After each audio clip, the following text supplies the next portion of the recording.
whatever it is, it's here. If we don't contain it, Intruder unknown. Protocol scramble. Confirm. Breach sector. Control, there's been a breach. I repeat, there's been a breach. It's compromised. Repeat, it's down. We have to separate.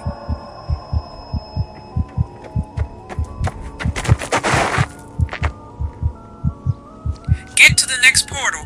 East End. East End is down. I repeat, East End is down. I'm going to go to the north sector. It's here.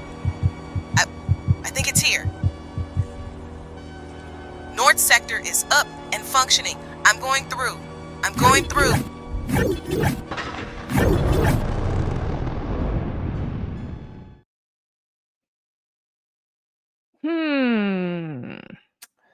I wonder what was going on.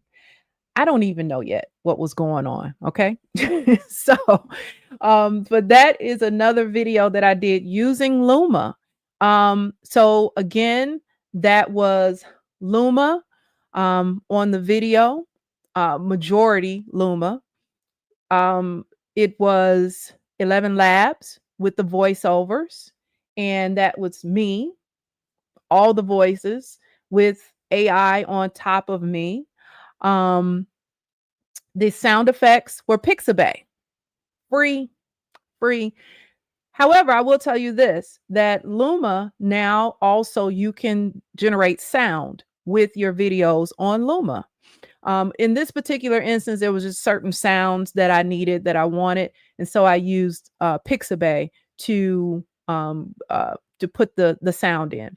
As far as the music, the background music that you hear, that is, I believe it's Udio. Okay, so there are two music platforms that are AI, Suno and Udio. I completely suck when it comes to making AI music. I am not going to lie to you. I'm just going to be the first to admit it. I could kick rocks when it comes to AI music. Every now and then I have a pretty good one, but that is what I use for that. Okay, so let's see. Okay, so Oz, I see you said when you first watched that after I posted it, you had no idea that it was part of white noise. It was. And that just goes to show you that again is a situation where I get so excited about what's being put out there until I'm ready to move on to the next. And that's the one thing about AI that's probably not that great for people like me, because AI is changing every day. What is that saying that they say? AI is the worst that it will ever be today, because tomorrow it's going to be even better. All right. And I am one of those where I will just tell you, this is my best advice for you out there. Find maybe 3 or 4 platforms that you can use to do what you need to do, because you can get lost and overwhelmed in AI. And that's not what you want to do. Find the ones that do what you need to do the best and stick to those. Master those. Those are the ones that are improving every day. They're improving and they're moving along with everything. So find those AI platforms that can satisfy everything that you needed to satisfy, and master those. Don't try to master everything that's new, because you will just get overwhelmed. Am I correct? Those of you in the chat, in the comments, wherever you are, I would think that you are correct. You would agree. I would think that you would agree. All right. Oh, here's a good question. What would you say was your largest challenge to learning AI? The one I just mentioned, not getting overwhelmed. Okay. Because again, you could get overwhelmed in it. You have to find one pathway with AI, 1 or 2, nothing more. Not unless you can handle all of that. Me, I can't handle more than 2. Okay. And so I would say find one or two again that you can master and go with it.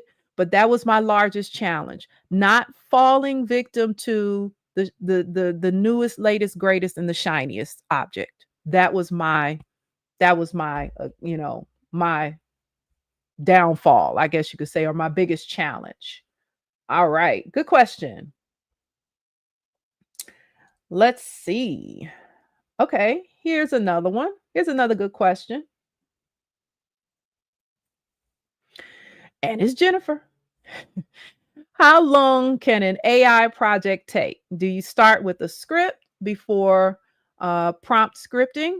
How do you launch a creative project? So, I would imagine that a lot of creators are going to have similar answers, but different answers to this. Um, if I am creating a project that's just for me, that I am just gonna, put on social media, on Instagram or wherever, more than likely I have not storyboarded it out. I may have started out with some really cool images that I like that resonated with me and decided that I was going to turn that into a larger project, into, a 30 1 minute or 3 minute, whatever. If it's 3 minutes, then I'm gonna kind of storyboard it out. But if it's just a 1 minute reel or whatever, I don't do that.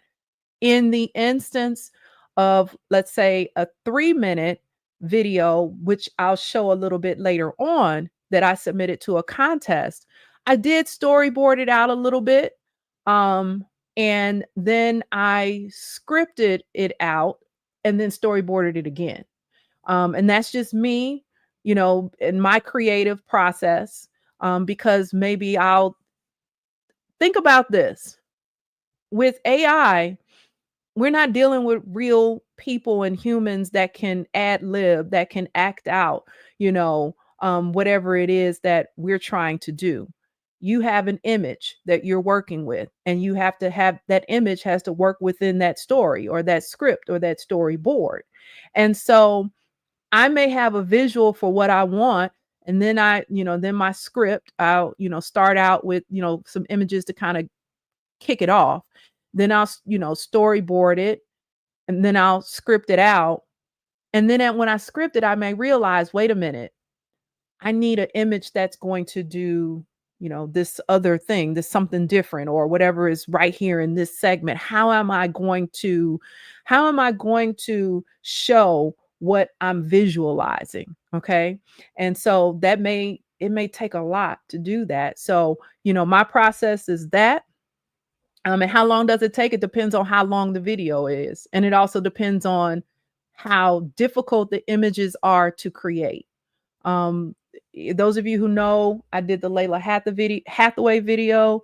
That video took about a month for me to do, because we did have some edits. But videos that you see on my Instagram page may have taken me an hour, to do. So, all right, guys. So it is 2:55. We're gonna take a short break. And we're gonna come back at the top of the hour, with more videos from the contest. All right. So I am going to, let's see here. Where is my break? Oh, it's coming. There we go. There we go, everybody. All right, I'm going to put on the really nice groovy music that is supplied by StreamYard, and we will be right back. And the Leadership Lounge will be up next. You're going to see videos, and then the Leadership Lounge is going to take over. So we're going to take a quick break here.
All right. All right. We are back. We are back. We are back. All right. So, in this segment, we are down to, what are we at?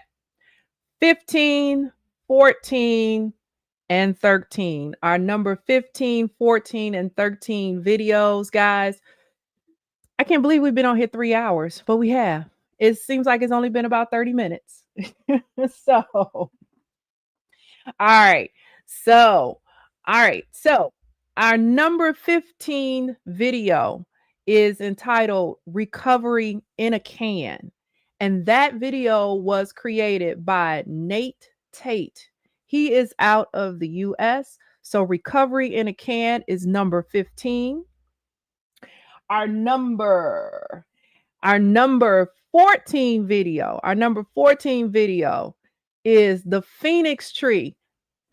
Y'all, this is the Phoenix Tree. This is one of my community members. And we saw one earlier from another community members, but this gentleman also has a podcast as well. And so his name, don't get me, because I'm about to, if I mispronounce your name, don't get me. It's just one of those tongue-tied moments or whatever.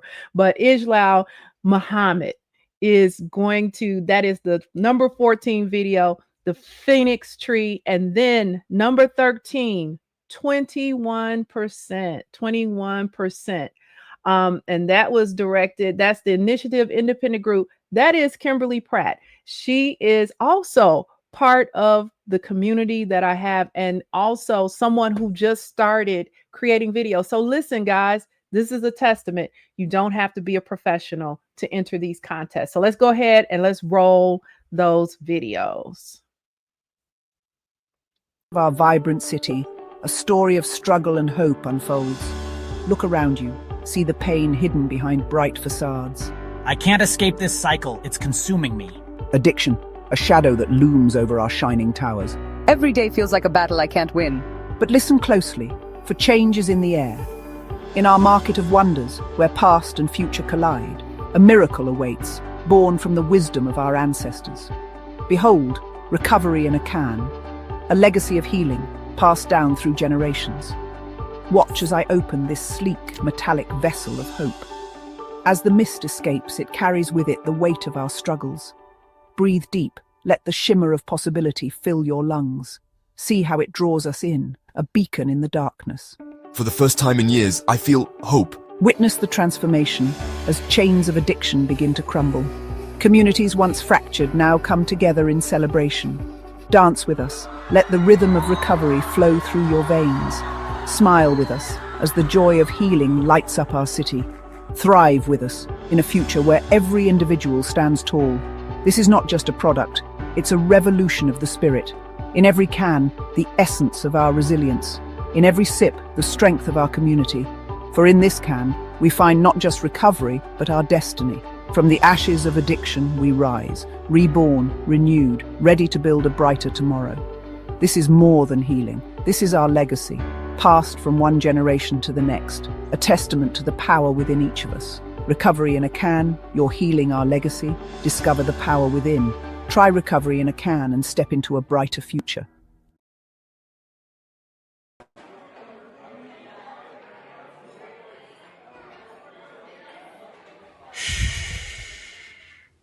Story time.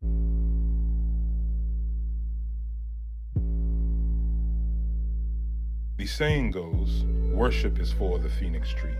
Believe and you will worship the Phoenix Tree. People would come from miles around to pray in front of this tree. Sacrifices of creatures would be performed in front of it for the sake of it. You intentionally came to worship the Phoenix Tree, or upon arrival you were compelled to worship it.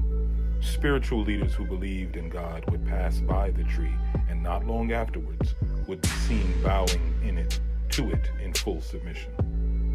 My father was a man of God. He raised me to be a man of God. He taught me to bear witness that there is only one God, the creator of the universe, and he is the only one worthy of worship. And I believed.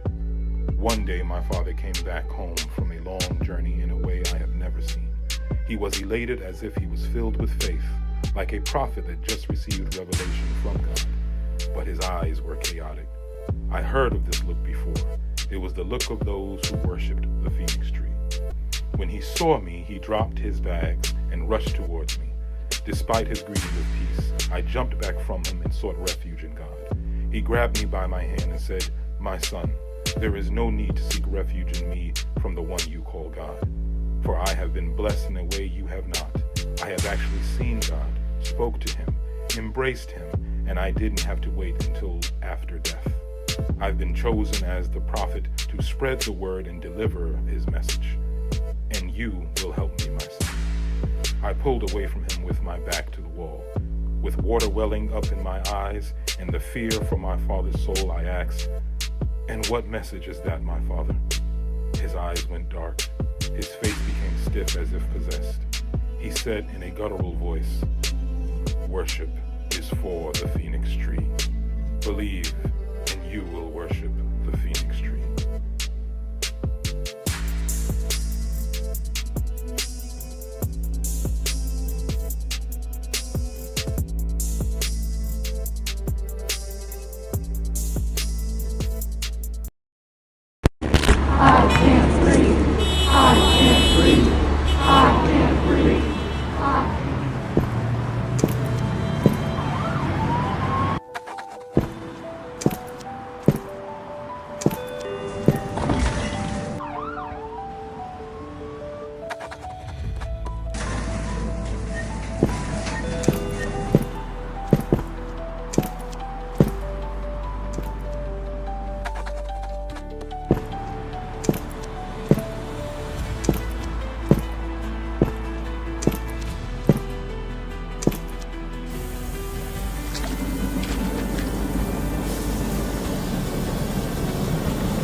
All right.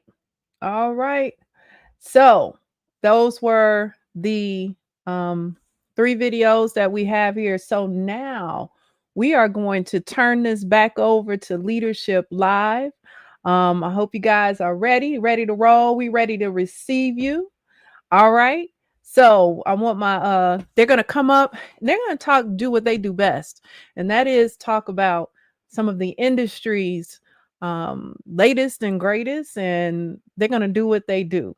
All right. So come on up to the stage, Leadership Lounge, and I'm gonna turn it over and let you guys take over.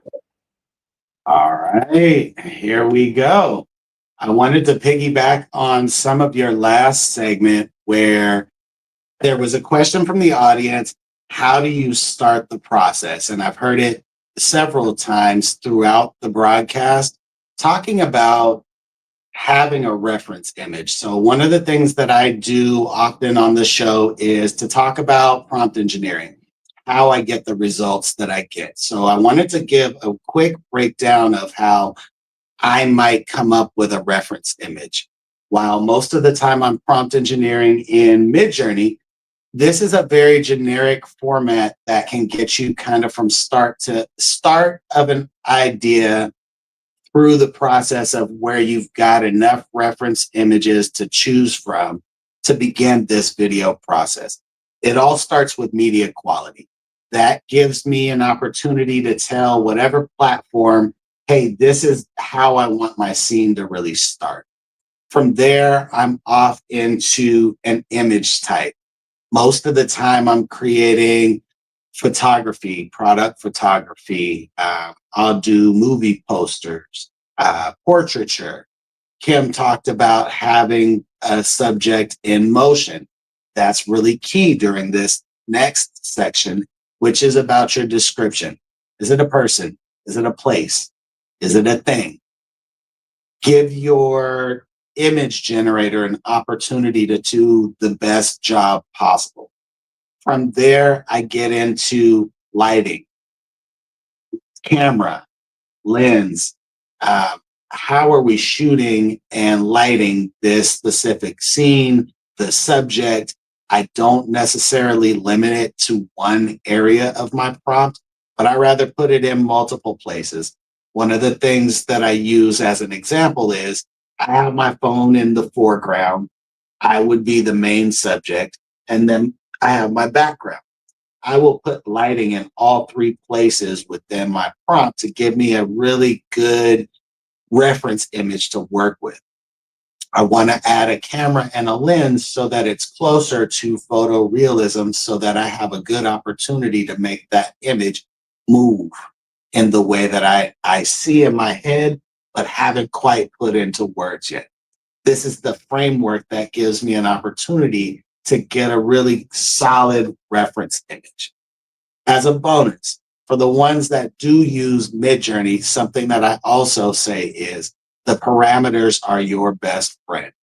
This is how you're able to tweak and tailor your image results to maximize your effectiveness. One of the productivity tools that I'll do from time to time when I'm at the very beginning of the process is I'll use the -- repeat function. I'll usually run it 2 or 3 times to give me enough images to see, hey, is this prompt being effective? From there, once I've got a couple of reference images to work with, that's where I'm going to turn it over to my co-host and we'll get into the video portion of the process. But this framework gives you a good guide, and it doesn't matter whether you're using Midjourney or ChatGPT or some other image generator. If you include all of these things in a prompt, it will give you the best opportunity to come up with a quality result. So I want to run down that list one more time very briefly. It starts with media quality, an image type, a good description. Is it a person? Is it a place? Is it a thing? We talked about lighting. I personally add in a camera and a lens to give me a good opportunity to enhance whatever the prompt is and tailor it closer to realism. And then if I'm in Midjourney, those parameters are really the key for me to get the best quality result. From there, I'm going to turn it over to my co-host where they can dive further into talking about video generation and the packaging.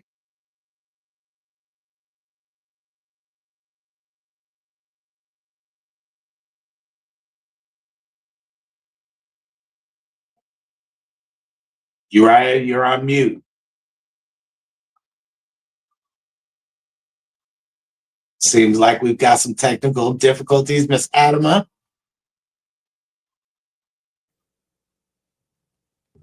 Yes. Can you hear me? Yes, ma'am. Can you I hear wonder me? if you can touch on the video processes. Okay. So what we're going to do now, I just want to make sure you can hear me. So once you're done with the talking part, I know that You got a the little bit audio of part is going to be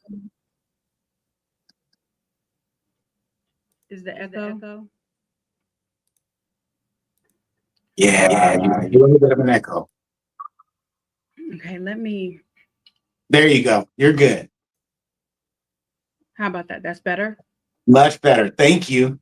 Please continue. Thank you. Okay, so what's going to happen is after we do the animation part, we go over to the editing part, which is going to be my part. Basically, we'll be seeing what we need in the image, what we don't, how we're going to like how we're going to do a. I like to have a smooth transition, and so we'll be going into that part and how we can do that part as well. I know that what we typically do, or since you and Uriah and I work so much together with animation, what we typically do is we put it into chat, then chat will give us a like a baseline, then we go from there, and then from there that's when we do the editing part of it. And with the editing part, the first thing I do is see what's going to align, um, see if it's going to speak the story that we're trying to reach on. So that's pretty much it. I know for me, the beginning of the video process is always an uncomfortable process because I have a lot of images, but I have kind of scripted a way forward based on each image. I'll have kind of a rough outline, if you will, for where I want to take each scene. I view them each image as a scene, its own scene. So, Uriah, are you there? Can you hear me? Yeah, There? sorry. There Thank we you. go. Okay. I wonder Sorry if you can about talk that. about the video process. Yeah, so once you go from the image process, I then take the image prompt and use that as a baseline for my video creation. I trained a few ChatGPT sessions to give me exactly what I want. I told them, like, I'm a creator. I want to create an entire production, a video production. I want you to use the best of the best of the best of the best users for the best of the best products, and train yourself to use that. And from that, when I give you a prompt, I want you to then spit back an entire production. I want you to give me the video prompt for, let's say, Kling or Sora. I also want you to give me a narration. I also want you to give me a background music prompt for Suno. I also want you to give me a caption with hashtags. So I train a session in ChatGPT to give me all of that, while from when I get from the image preparation to getting to basically getting started on the editing production side that we're talking about on the next side. Um, how far are we gonna go with that? Do we want to start showing, or do we want to start talking about the video editing side, or how you guys want to go? I think I'm gonna leave it up to you. I think we can show. You're on mute, Adama. I wanted to say this last part. When you said chat GPT about how you programmed it, I also program my chat for the editing. So that way I can do the cuts that I want, because I don't agree necessarily sometimes with it. And that's chat GPT, the one I've trained, it really helps with my editing. A lot of it.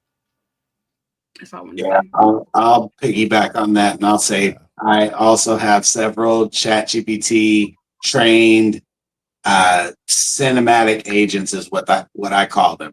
So my video structure includes a scene, camera movements, lighting and effects, mood and aesthetics, and then style and text. So it's broken down into, similar to what Uriah is describing, where the way that I'm talking to my ChatGPT is like a director. Help me direct this specific image scene. So the formatting of that prompt is very, very key. And I've found that there's not really one way that works great or not so great, but it's that you have to test based on the image. Your reference image is very key for me. I am an image to video prompter. I'll start by saying that. I always have a reference image whenever I'm generating video, regardless of the platform, as much as I possibly can. It gives me the best opportunity to make a person of color move in the way that I want them to move, but keep all of the important features locked in. Uriah, I know the answer to this, but do you mirror that sentiment in terms of how you structure your prompts? Yes, definitely. Most definitely. Gotta structure it in a way that's beneficial to you. It needs to be, you have to give it more information than less. I know a lot of people get kind of sensitive with giving the AI engine, whatever it is, more information that's personal. But I think the more information you give it, the more beneficial it's going to be. So wherever you stand with that, that's up to the individual. However, I give it more information than most people might feel comfortable, but I give it everything that I'm thinking. I'm like, I want this, I want that, I want this. You got to be like a spoiled brat. Like, I want this, I want that, I want this, I want that. And as much as you give it that you want, you also tell it what you don't want. So then it could be very tailored to exactly what you want. So when I spit a prompt now, it does exactly what I say. You're not going to get it on the first round. It takes some time to train it. And if you're on ChatGPT free version versus plus versus pro, that timeline takes a different approach. I'm going to show you guys one of my most recent um, initial prompts and show you like the entire process of how it got to where I got it.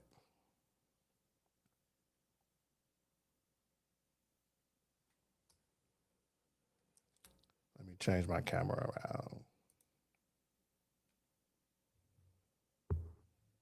Can you guys see? I can. Yes, sir. All right. So I went from Guy Fawkes mask, threw in some lighting detail, threw in some patterns, and gave it like a basic prompt that I would put into ChatGPT. Then it gives me a cinematic text to video prompt layout. So it's telling me how this is the scene breakdown, the central focus on Guy Fawkes mask, lighting, environment, style rendering, mood and aesthetics. I would take this entire part.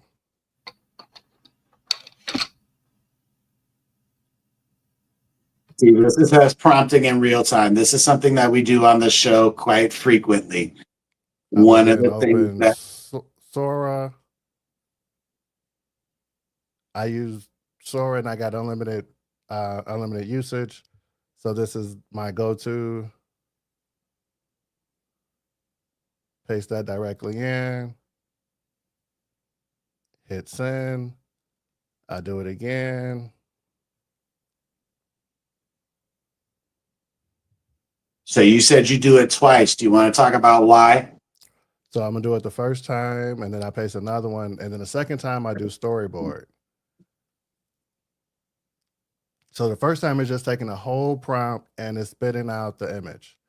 This time I'm gonna hit storyboard, which Sora kind of gives you an option to layer it out.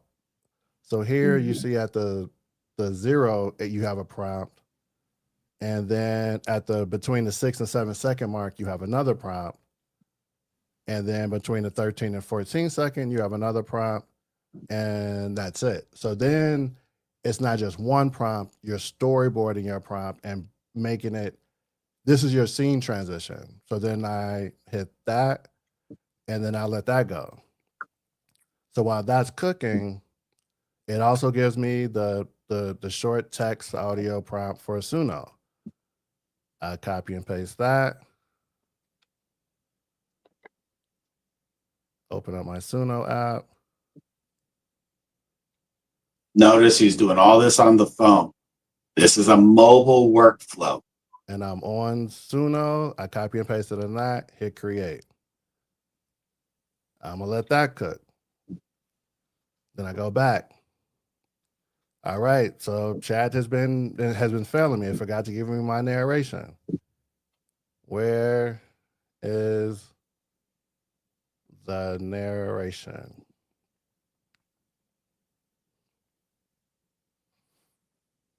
And since it's on O1 Pro, it's going to take a while to do it, to reason and do all that, no matter what the process is. But Okay, so Uriah, let me break down what I see for a possible new person.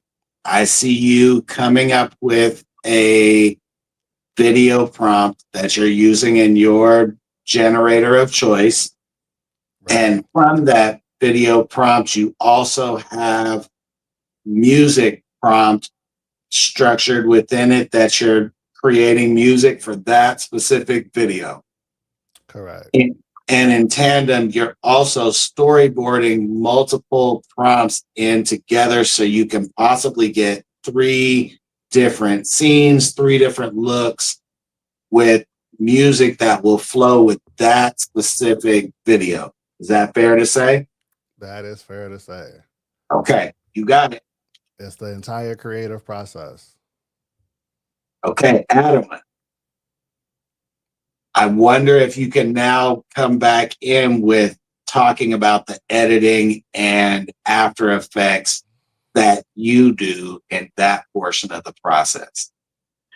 So what I do, the first thing I figure out is what's going to stay and what's going to make the cut and what's not going to make the cut. You know what I mean? That's the very first part I do. I wish I had the thing that Uriah has right now, how his phone switches, because I'm looking at He's mine. bougie. You know, we got all Chicago in the house, so we're not going to do what we normally do. We're going to let him slide today. He get a freebie. Okay. As he was doing that, I was thinking I'm going to go ahead and say, y'all, I can't stand them, because I was just like, man, I wish I could get my camera to just turn right there. Like, but anyway, so what I do is, I look at all the things that's going to stay and not, and I never get rid of anything that's not going to stay, because I'm going to reuse it later.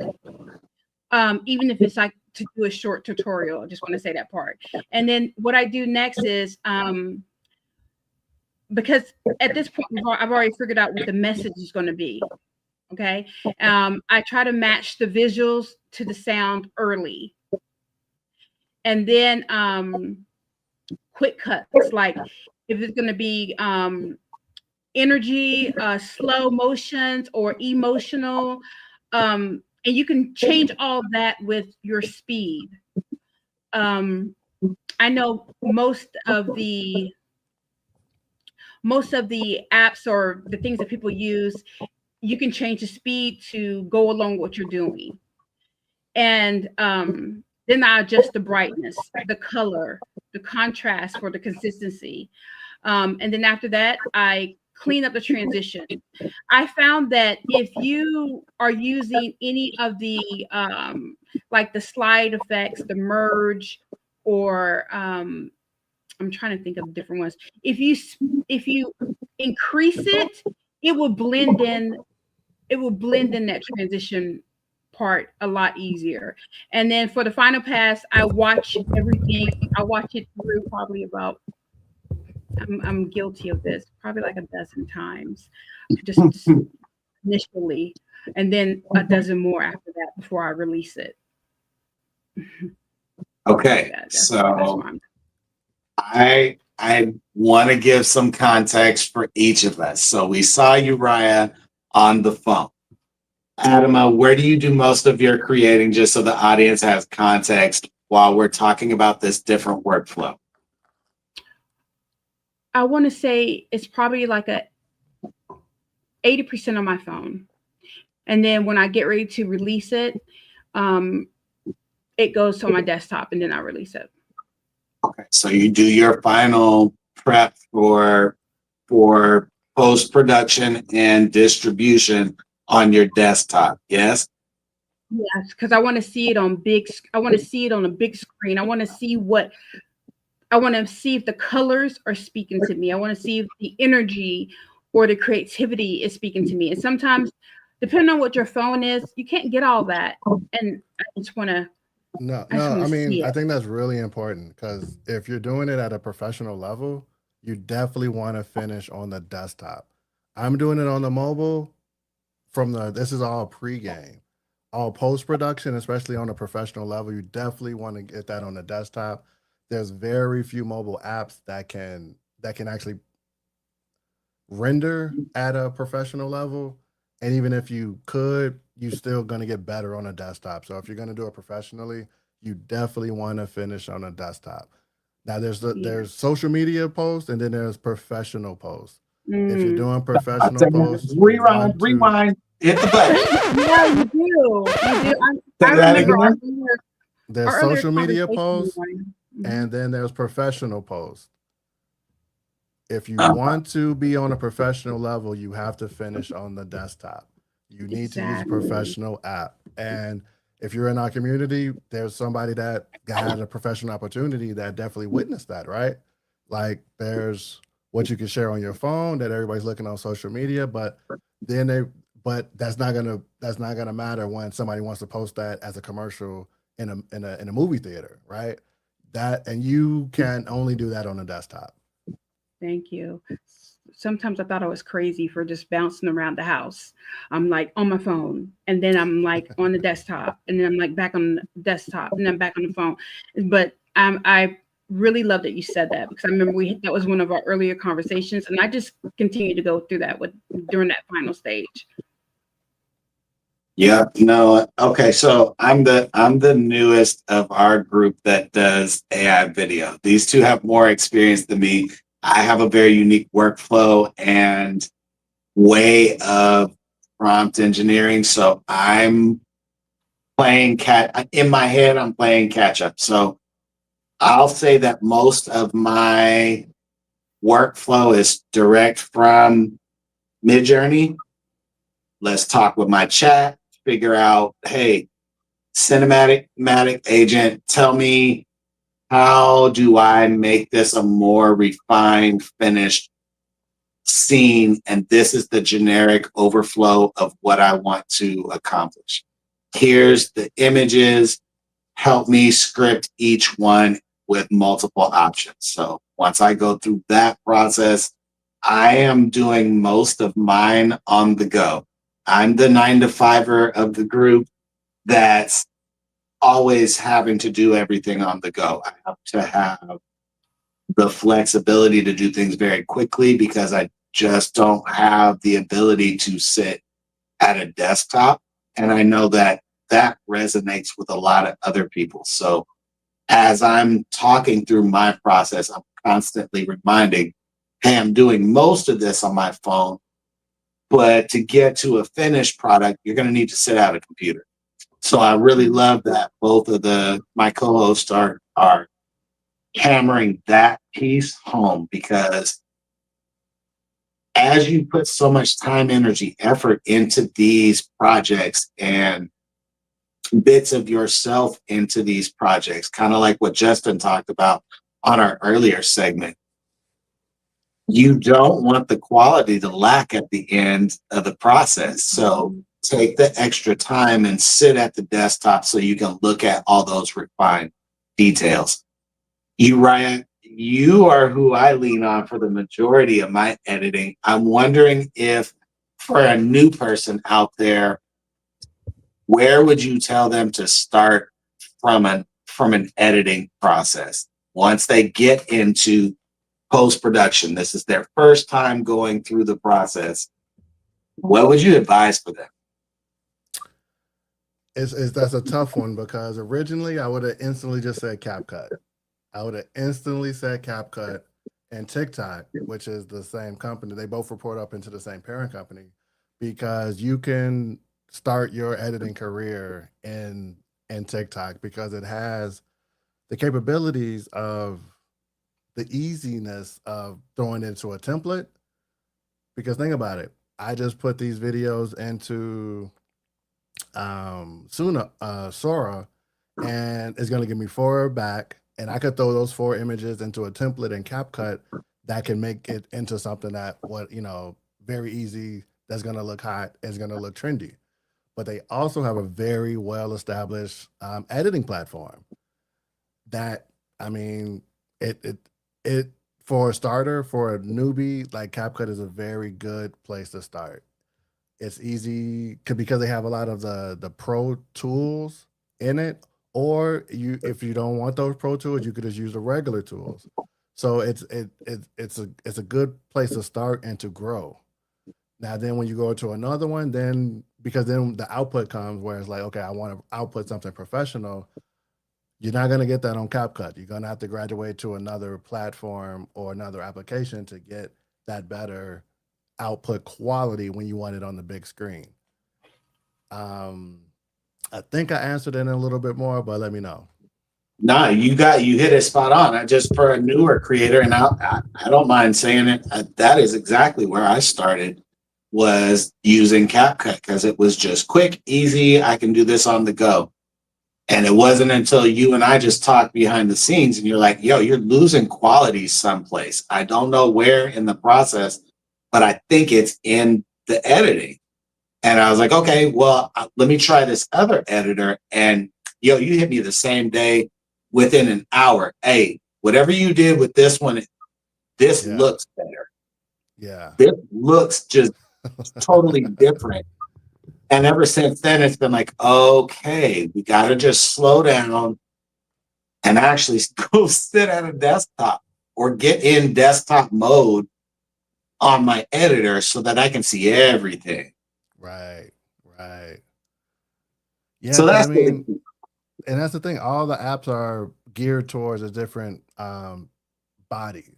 So when you start in your career in AI, you're going to start someplace, but then you're probably going to eventually go somewhere else. And that's a transition because you're comfortable and you know how to use it, but you're gonna have to get into an uncomfortable zone and go into a different platform or a different app because that's what's gonna take you to the next level. The free apps, the beginner apps, they're great and they're fun, but if you're trying to take it to the next level and you're trying to monetize, you gotta take it to the next level. You gotta get those paid apps. You gotta go to the pro level apps, and there's pro level mobile apps, but at the end of the day, there's pro level desktop apps that really get you cooking. Well, and shout out to the sponsors for the show. You've got several sponsors just right up at the top of the screen that, hey, when you're getting to the end part of that process, you're likely going to have to deal with one of these programs and learn it all the way through the process, which means you're starting over as a newbie prompt engineer, new pushing. We always say on the show, push the buttons. That's Uriah's tagline. Push the button. You're gonna have to get in there and just play with every slider, go figure out what it does, go follow them on social media, go take their tutorial. It is unavoidable. You're constantly going to be learning new things. And so finding communities and groups and peers in the space is going to be really key. And I can tell you, that's how the three of us came to do this show. Is we were each trying to navigate AI images and prompt engineering. And the way that we were able to all push each other to get better was just sharing of information. We have a private Facebook group that we share everything. Everything that we went through today, we have within the group. We're talking every day of the week. I think it's fair to say, guys, we talk every day of the week. We're sharing workflows. We're comparing results. Hey, give me context on how this tool worked for you. I can't get Sora to work. I mean, they know. Like I always say, Sora hates me. I can't get it to respond the way that you guys can get it to respond. So we're constantly, okay, try this. Try and say it this way. Okay, try it with no image. Try it with an image. Try and shorten it. Okay, try and give it a whole book. But that's how we've been able to push each other to figure out, hey, this workflow works. This tool works. So hearing that Kim has been able to put together an AI film contest, and I'm hoping that there will be another one because I had so much fun watching these videos today. I really am encouraged to want to submit something. Just watching other creators that they're new, they're intermediate, they're professional. It just encourages me creatively to see how far we can actually take this. Anima, you're quiet over there. What you thinking about? I'm just listening. I'm listening to it because I was thinking about when you were asking about the editing process of it. That's what really stumped me. It wasn't even the creativity. Um, what really stumped me was the editing, and I agree with you both. CapCut was the easiest. Um, as you guys know, I love Adobe, but CapCut was the easiest. It was so easy with putting the music in, giving the feel of what I wanted to do. Um, it it just for like controlling like everything that I needed, and it gives you so many different options for your um, even your standstill images. So I was agreeing with that in my head as I was thinking about, oh my gosh, this is where I came from almost 2.5, 3 years ago, and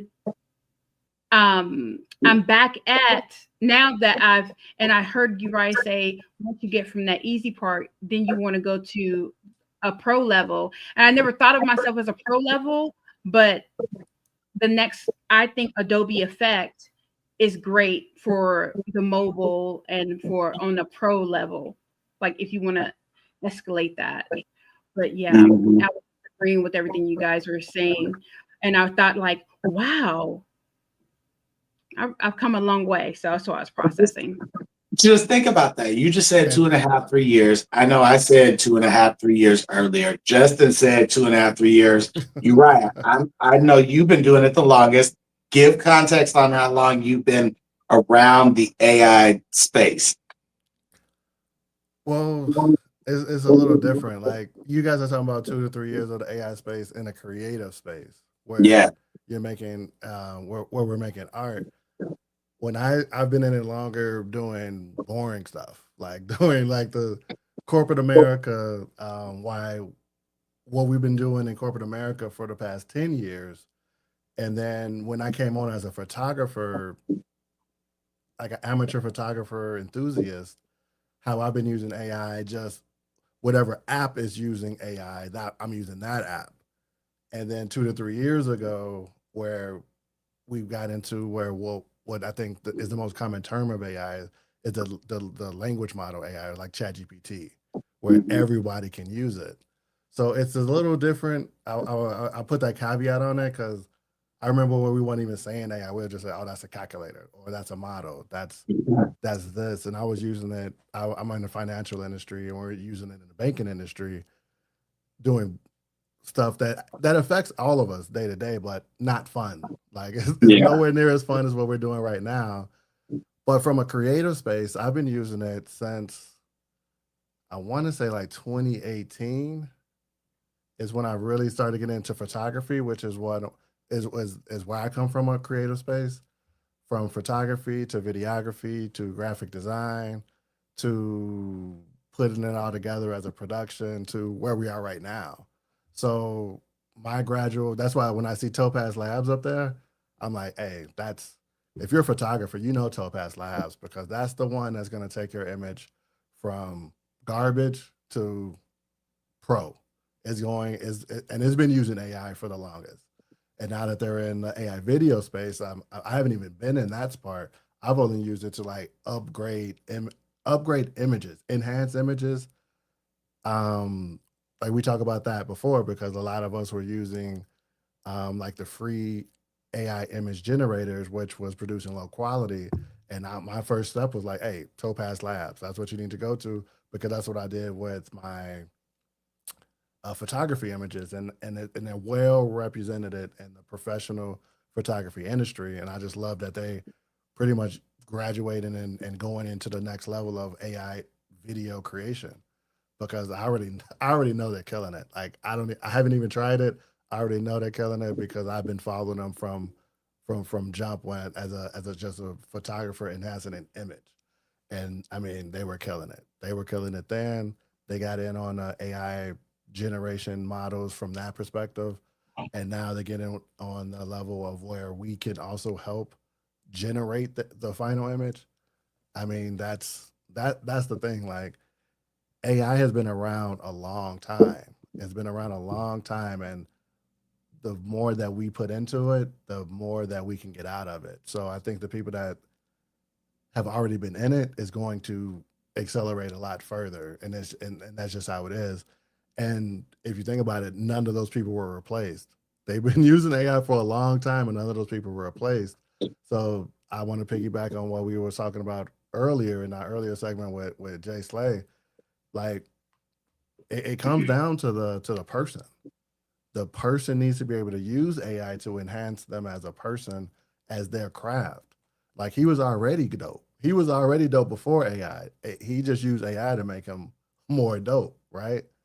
Yeah. So I'm looking at it from that perspective. So long, like I guess I don't even know if I even answered your question. I kind of uh, got deterred along the way, but I've been using it for the past 10 years. I've been using AI for the past 10 years professionally, and I guess creatively the past 5 years.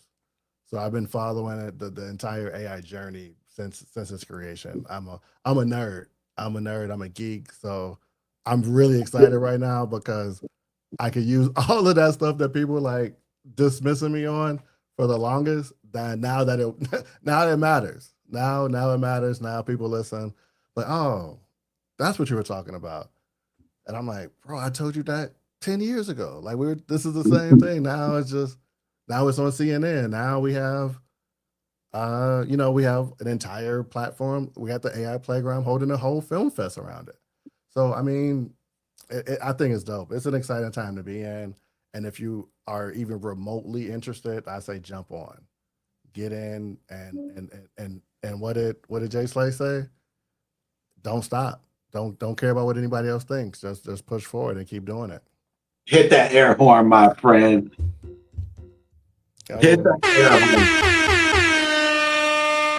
horn. Okay, so Miss Kim started the day out with the word of the day. I wrote it down at the top of my page. She said we were going to have a swagalicious time. I think this has been a really good segment. We covered a lot. This is something that we do every Sunday live on Facebook, on YouTube, as well as our other platforms. I think Uriah, you're on LinkedIn as well. yes, sir. We do this every Sunday at 7 p.m. Eastern. We really want to just say thank you to Kim for giving us this opportunity to participate in such a wonderful event. I also want to say thank you to the sponsors for hosting this. This was an amazing thing. As an AI creative, I just want to see more events like this. I would love to see more events like this. So to everybody that has been involved, thank you, thank you, thank you for having us. Adama, I wonder if you can tell people where they can find you. You can find me on all social platforms. You can find me on Linktree. You can also DM me, and or you could just leave me a message even on the post, and I will definitely get back to you. And I just want everybody to keep creating and don't let anything hold you back. Thank you. This is amazing. Awesome. Uriah, what you got for the people? Can you tell them where to find you? You can find me on Facebook and LinkedIn at Uriah Muhammad. Uriah, Uriah, Muhammad, Muhammad. Straight out. Facebook and LinkedIn. On Instagram, you can find me on profit.productions.ai. Awesome. I am your host. My name is Lewis Marshall. You can find me here on Facebook at Lewis Marshall. On every other platform, we are Marshall Artistry. You can find episodes of our weekly show on YouTube under our Leadership Lounge Network channel. And I hope that you guys that have been with us today, you, one, learned something. I hope that you know that the three of us co-hosts, we always try to make ourselves available to answer questions. whether it's in private or it's in public on our comments. We always try to make sure that we're a resource. So as there was a question earlier that I asked Jay Slay, hey, what are some other resources that you might find for the culture? We're definitely one of those resources where we like to have these kind of conversations like this past segment. We do this every Sunday on a regular basis. And if there's something that we don't cover, you can always ask us. For me, you can find me on all platforms at Martial Artistry. And if you ever have any questions about prompt engineering, how I make the videos that I make, you can always ask me in any of my comments. If you don't feel comfortable doing it that way, you can always jump into the DM and ask a respectful question. I just want to say thank you also to my co-host. You guys were awesome as always. We wanted to make sure that we gave him a break. I think this was a really, really amazing event. I know that I'm newer to this video portion, but just to the new person out there who's just catching their stream, you can do this too. Everything that you see here today, you can do as well. All of the prompting, all of the video, you can do this, and you do have resources. This is a really awesome time. Kim, I see you're back. Thank you as always. No, thank you all. Thank you all. Thank you so much. You all stepped in. I mean, I didn't even have to ask once or twice.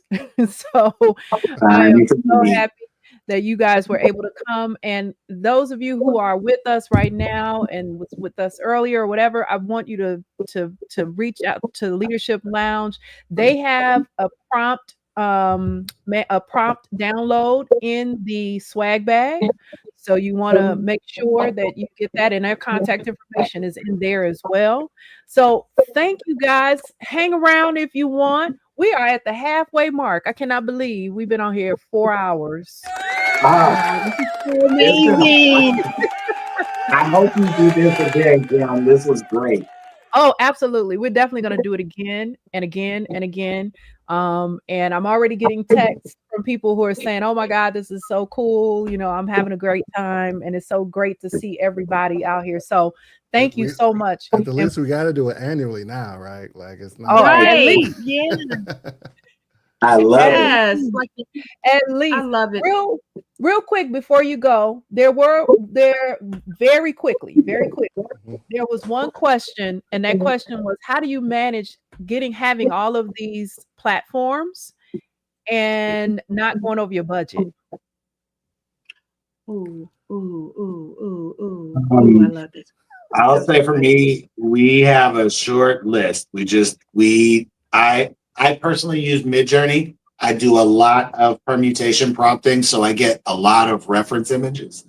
And then I pick and choose very, very wisely which ones I actually want to script out. So that for me, that's the key thing. Yeah, I would agree. A short list. Short list. Anybody else want to throw in something real quick? I mean, you need to understand your budget. You need to understand where you come from. And I think I want to co-sign on what Jay Slay said earlier. Like, you need to understand where you are in the game.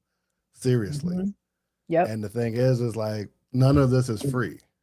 Yep. None of this is free. And the first part, you're probably going to operate at a loss. And you need to understand that going into it. Because my first jobs, I did it at a loss because I had no idea what they wanted. Every time they asked for something, I just bought the subscription to get exactly what they had done. By the time I was done, I spent more money in subscriptions than I did getting it. But that prepared me for the next job. So now I got that subscription, I'm ready for the next job. So if you're new to it and you don't know what you don't know, you're going to have to put all your chips in you got to go all in. Yep. You're gonna have to go all in to understand where your budget is, for one. So if you think you're blowing your budget, you might not even know what your budget should be. Yep. Adama, you got anything real quick? I'm just gonna say when anything new comes out, I will drop one and add the other. Or because we talk about monetizing so much, and Lewis already knows what I'm talking about, and I get that little payout from the one, it pays for one app. I don't want to mention anything on it.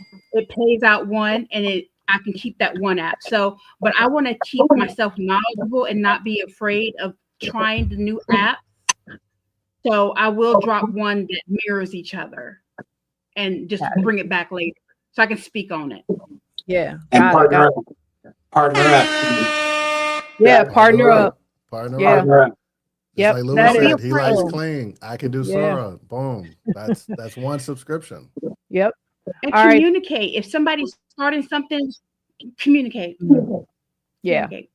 Yep. All right. Thank you guys so much. I love you, love you, love you more than you know. Hang around if you want. We're at the halfway mark. We're gonna take a break and then we'll come back with some more videos, y'all. All right.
All right, all right, all right, all right. We are back. We are back. All right, listen. This next video, we're gonna about to go into a segment of video. So I'm gonna just introduce the first video, and then I'll introduce the second one and the third one. Now, this next video is called Silver Fox, and this video was not in the top 20, but it was a judge favorite. And I'm telling you, we were cracking up when we were watching this video. It was really, really, I'll just let you all take a look. This one is called Silver Fox.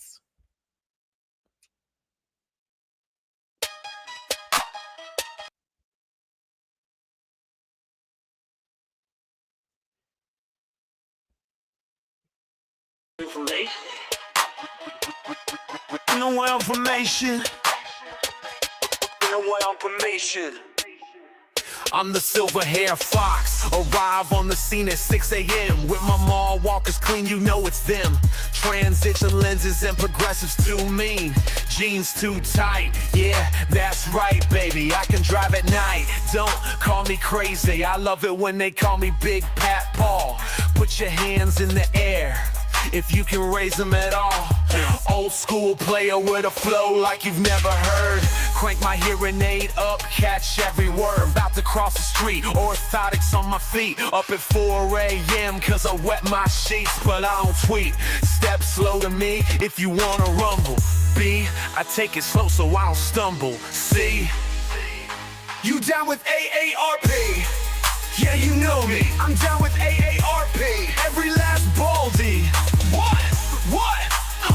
I can't hear you. I really can't hear a thing you said. Speak up, sonny. Turn down for what? I can't hear a word you said. On the mic, I'm like Muhammad Ali. Float like a butterfly, sting like I owe my knee. Used to walk to school uphill, 10 pounds of ice on my back. Now I'm cruising round in my 72 Cadillac. So Mac Daddy Lack, rock the party till 9 in the evening. On the prowl, I'm about to roam. I like the girls past menopause, pulling on the honeys at the retirement home, collecting them digits with my rotary phone, with my grandfather claws and my Geritol. I'm a voice of a generation, screaming to be heard at my computer screen, feeling like a dinosaur, kicking ass at Geriatric Park. You down with AARP? Yeah, you know me, I'm down with AARP. Every last baldy. What? I can't hear you. I really can't hear a thing you said. Speak up, sonny. Keeping an eye on my cholesterol. At the pharmacy, snapping necks, feeling tall. Stopping by the bank, cash, large social security checks. Got my mismatched socks and a rotary phone. Next, got a pocket full of Werthers, don't you forget. When I hit the bingo hall, I'm placing my bet. My dentures in, I got $1 million smile. Old man swag, always rocking my style. Feeling alive cause I just woke up from a nap. Now I'm back on the scene and I'm laying down the rap. Got my routine and I'm sticking to the plan. Silver hair fox, the old school man. You down with AARP? Yeah, you know me, I'm down with AARP. Every last baldy. What? I can't hear you. I really can't hear a thing you said. Speak up, sonny. Comb over nation with a brand new twist. Mall walking champs, you get the gist. Silver hair fox, we brag and we boast. Pulling off moves like we're coast to coast. Running this game with our old man groove. Coolest cats around, we got nothing to prove. What time is it? I think there's a new Lifetime movie, yo. Going over nation. Going over nation. Going over nation.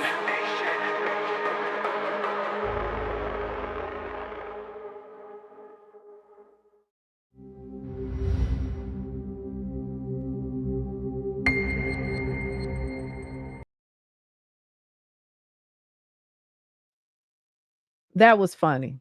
That was good. And you all are absolutely correct. That needs to go to AARP. That needs to be their anthem. That was hilarious. I mean, we found a little nugget every time I watched it. I found something new that I didn't see the last time, and it was just hilarious to me. All right. So the next video, guys, the next video is actually one of my videos, and I wanted to put this video in, but actually 2 videos in. And this one is called Cafe Conversations. This is a video that I did after I created an image. And this is just to go to show you that one image can just tell a whole entire story. And so I created an image of a black woman sitting in 1960s, sitting in a cafe, and it just told a story to me. And so this is the video that I created. This was not part of the contest, but this is one of my videos. It's called Cafe Conversations. Paris, 1965. People ask me all the time, where are you from? I usually say stateside. But the truth is, that part doesn't matter much anymore. It never really did. I was born in a country that raised me to be polite but never powerful. Beautiful but never belonging. Yes, I'm fair-skinned. Don't let this cafe, this coat, this accent fool you. I will always be a black woman, and I will not answer to anything else. Here in Paris, they look at me like I've fallen out of a dream. But even dreams come with shadows. I never know if it's awe or envy, or both. In America, they spit at women like me. Women who dare to stand tall and alone. Here, they stare like I'm a painting they can't afford. But don't misunderstand me. I am not running. I sing here. I model here. I live here. And I live well. Still, I think of my people marching. I think of the fire hoses, of the 4 little girls in a church in Birmingham. I think of Martin. I even think of Malcolm. And I sit in this cafe, wrapped in green wool, but my soul carries Harlem, Mississippi, and a back porch in Georgia. I've chosen a life with no husband, no children, not because I'm lonely, but because I'm full. I am whole. I belong to no one but myself. I came to Paris to breathe, and even here, my breath carries the weight of my people. This is my testimony. This is my sound, and this is the sound of a woman who stayed soft without ever being weak.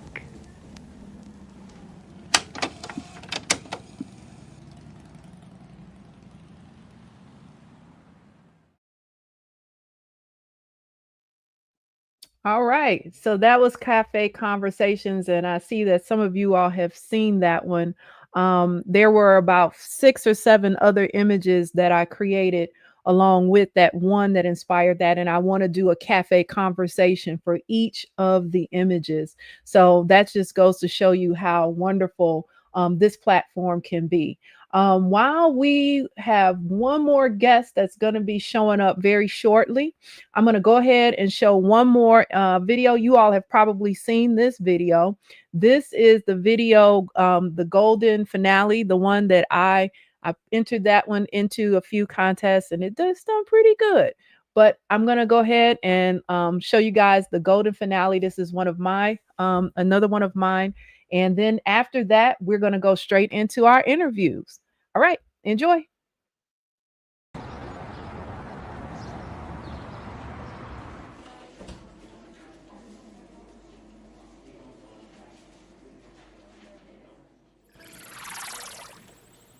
Welcome to the Golden Mannequin Exhibition, a signature division of Playground Pastime Industries.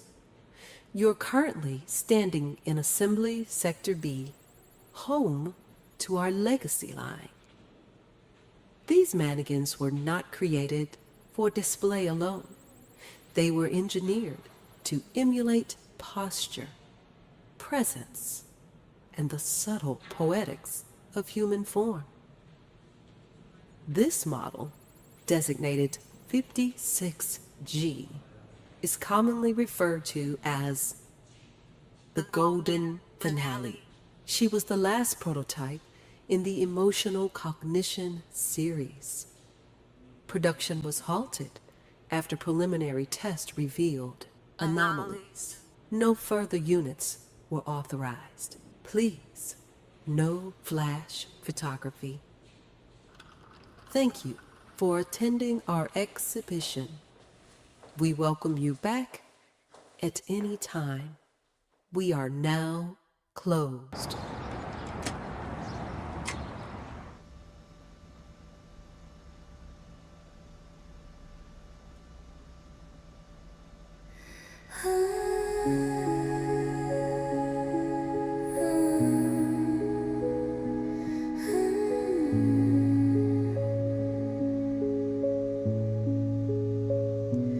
When the doors are closed and the echoes fade,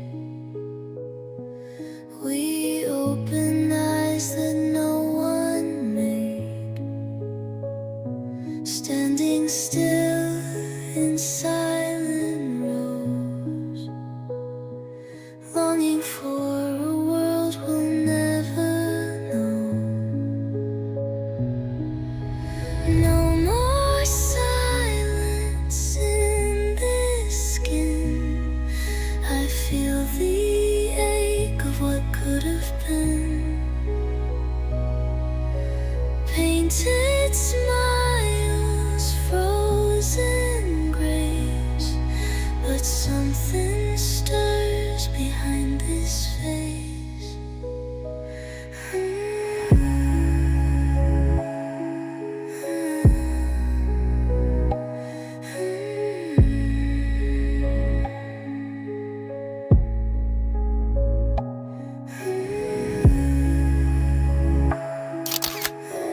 Attention guests, the exhibition is now closed. Please proceed to the designated exit immediately. Do not engage with the displays. Repeat, do not engage with the displays. Thank you for your cooperation. Model 56G, we've been awaiting the new protocol. Please proceed.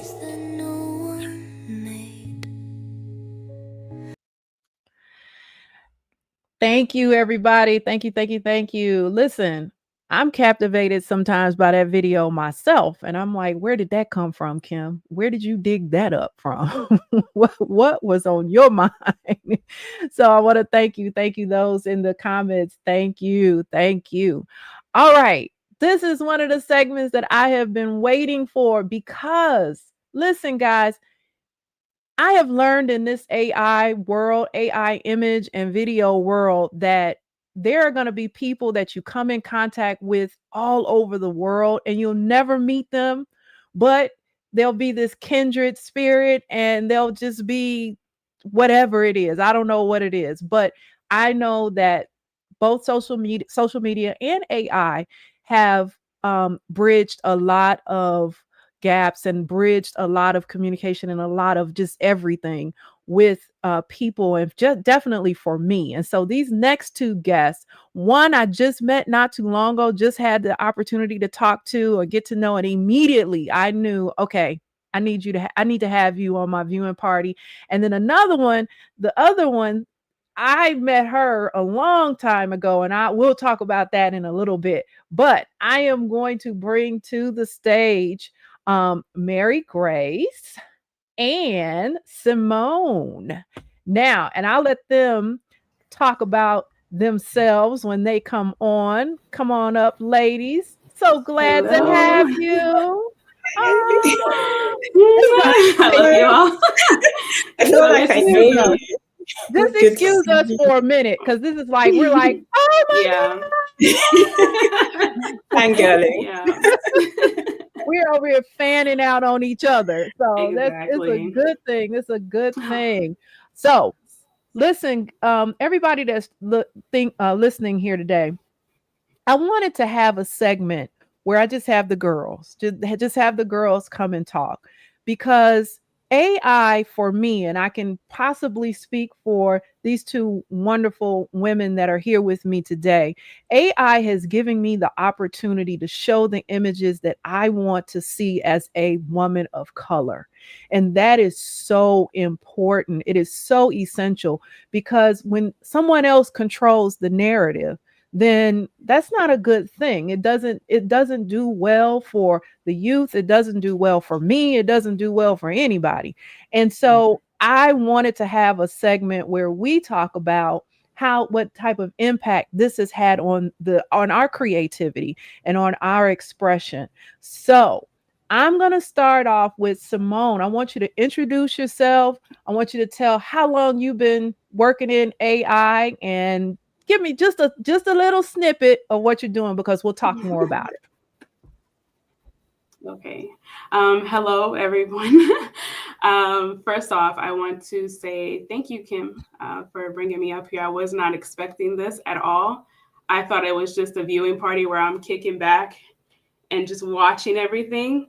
So definitely took me off guard with that, but I do appreciate your gesture and I appreciate your love.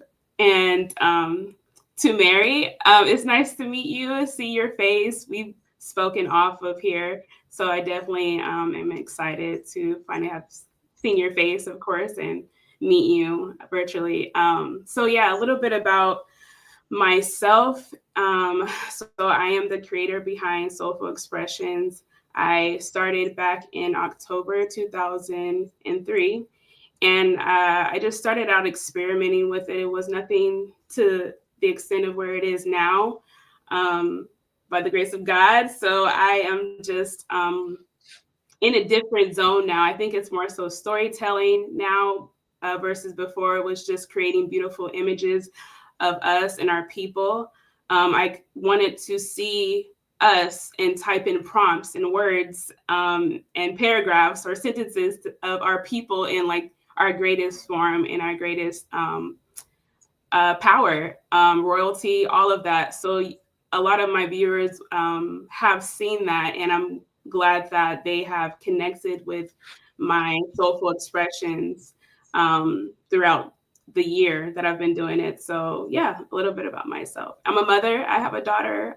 She's so sweet, and yeah, I do this full time, and I have clientele that I do projects for here and there. So yeah, I'm definitely taking this seriously. Has been taken seriously since I started because it's just something therapeutic for me in my journey. As a 32-year-old woman, I've went through some things in my life that kind of shaped me and molded me. So when Midjourney came along, it was something that I could express myself through in seasons that weren't okay all the time. And yeah, I'll stop there.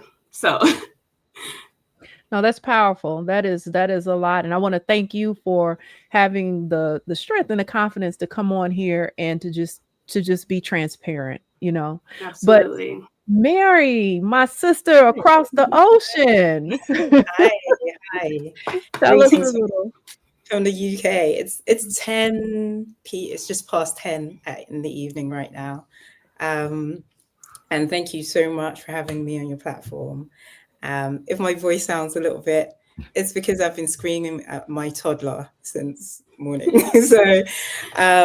But my name's Mary. I am based in the UK. I was actually born in Nigeria and migrated here when I was 9. But to be fair, Nigeria never leaves you. If you've grown up somewhere like Nigeria, it never leaves you. And that's informed a lot of what I'm doing now. My background is in the arts. So I've been a lover of the arts for as far as I can remember, from the first time I picked up a pad to sketch my own face for the first time, and seeing my own reflection for the first time as a brown Black woman. I've been in love with the arts, and I've been in love with the reflection of what that informs me and informs my culture and informs like my lineage and where I'm from. I started playing around with AI, to be fair, playing around with it because I was writing a story and it was heavily visual, but I couldn't quite describe the world I wanted to create, but I was like, I can create it. So instead of just going around in circles writing it, let me create it so that it kind of informs what I want to describe, which is a bit of a weird way to go around it. But the more I played around with AI, the more I realized it was quite a natural tool for me to escape, let my mind escape into what it wanted to create. And yeah, my background before that was actually in graphics design. I've been a graphic designer for over 2 decades. I did product design. I actually originally studied car design. I really wanted to go into making cars and realized I hated maths and I hated physics, so that dropped out. But yeah, so here I find myself in the wonderful world of AI, and it's just been such an amazing journey as a woman, as a Black woman, as a mother. I have 6 beautiful children. And just to be able to develop images that I know will reflect power and a future that I want to see them grow up in, it's been amazing. Wow. Yes, that is definitely amazing. I want to we have some video that I want to show. And I just have to say this. I remember back, Simone, you know where I'm gonna go. I remember like a year ago, and Simone was on Instagram and she was putting her images out there. And I kept saying, girl, if you don't animate these images, these are great. These are great. She was like, I Yeah. don't know, I don't know, I don't know. And so I like to take a little bit of the credit. Yeah. But I Yes. kept saying, I kept pushing, like, oh my God, these images are so like cold, and that's like I said, that speaks to the community that Mhm. I have found in, and someone pushed me along the way. It may not have been AI, it may have been something else. And so giving back is just such a powerful thing. So we're gonna play one of Simone's videos and let you see just how these two sisters right here, I ain't got nothing. Listen, they better than me, okay? Oh my gosh, no. Receive it. Receive it.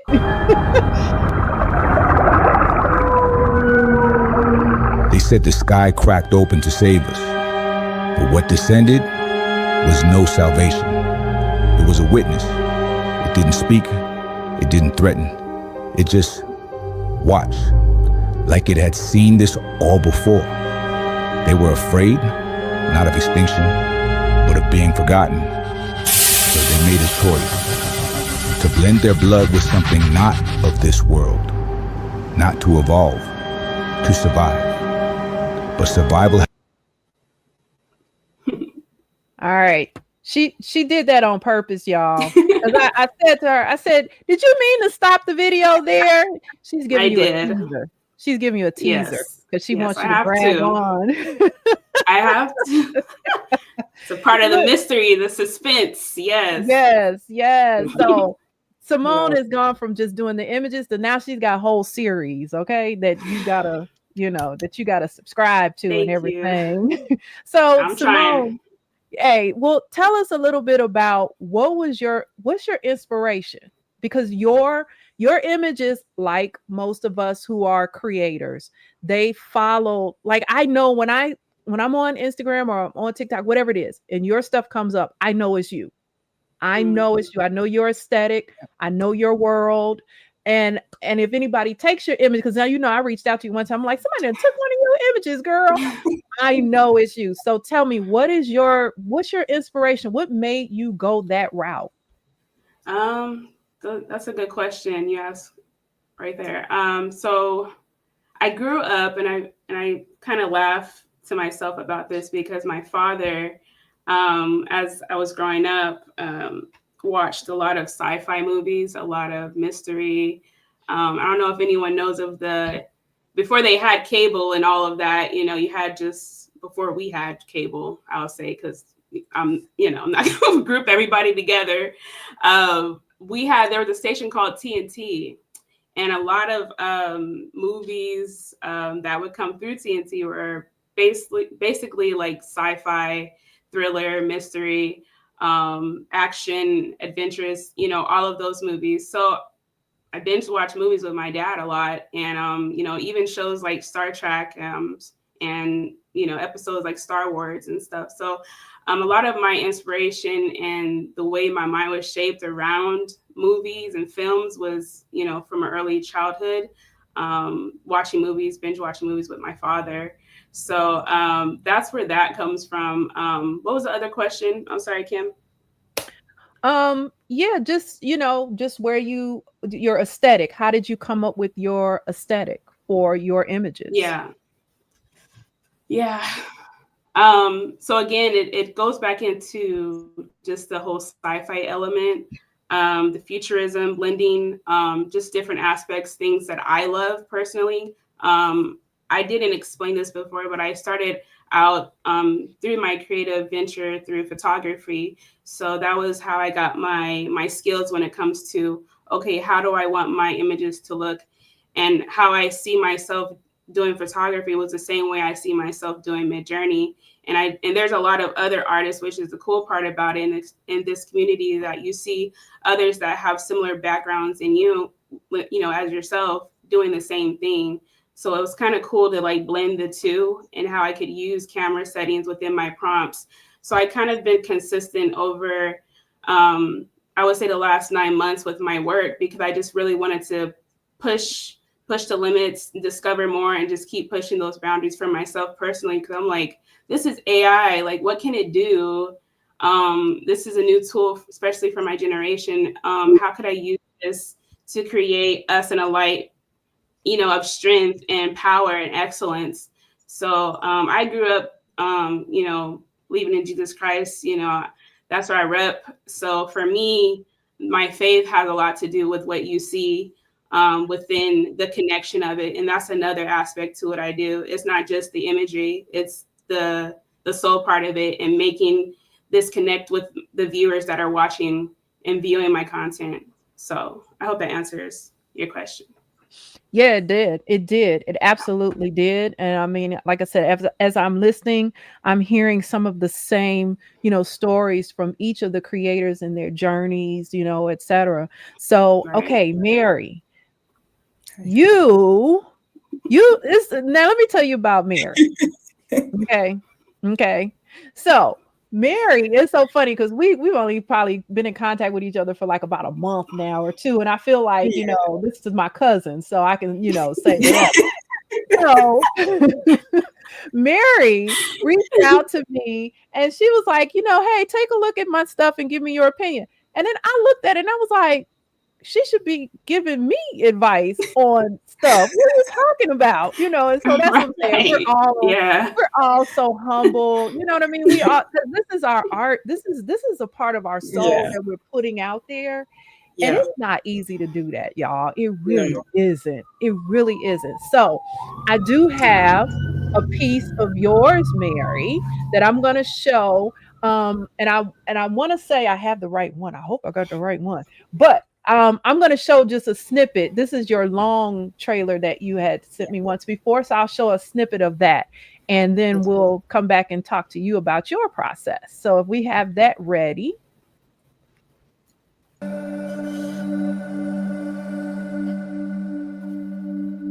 Baba, I have been having dreams, visions even, of things I don't know, people I have never met, worlds that are not our own. Yet they felt so real. My child, do not fear. Emi is calling to you. She is awakening your sight. Aye. Time is a river flowing in a circle. Past, present, future, they are one. The lines you see are but an illusion. Sometimes it feel like life just faking it. Like there's something real hiding underneath, sitting just out of reach. Mind walks between worlds. That is good. Between what is and all that could be. But why? Why does he hate me so much? Now I'm alone with no one, no father. Oh, no, no, you will never be alone. Arvid, I will be your father.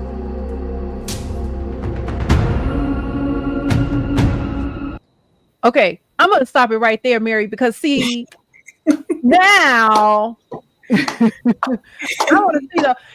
I was sitting there as I was looking at it on my phone. I was like, and then it got to me. I was like, well, wait a minute, where's the rest, right? So wow. So Mary, oh my goodness, and then we're gonna talk about this too because it's not easy to create what we create. It really isn't.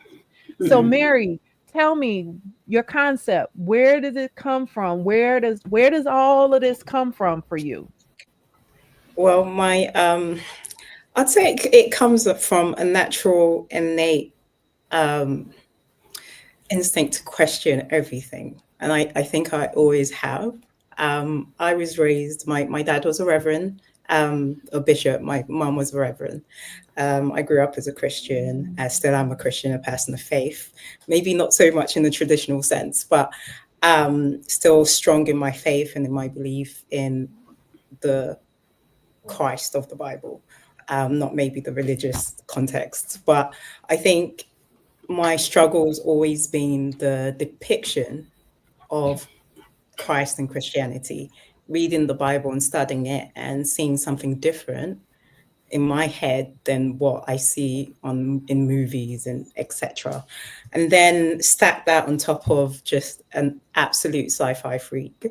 I grew up on copious amounts of anime. Like I watched anime when it was blockbusters. Like that's how bad it was. We were renting like movies, like boxes, and just taking it home and watching.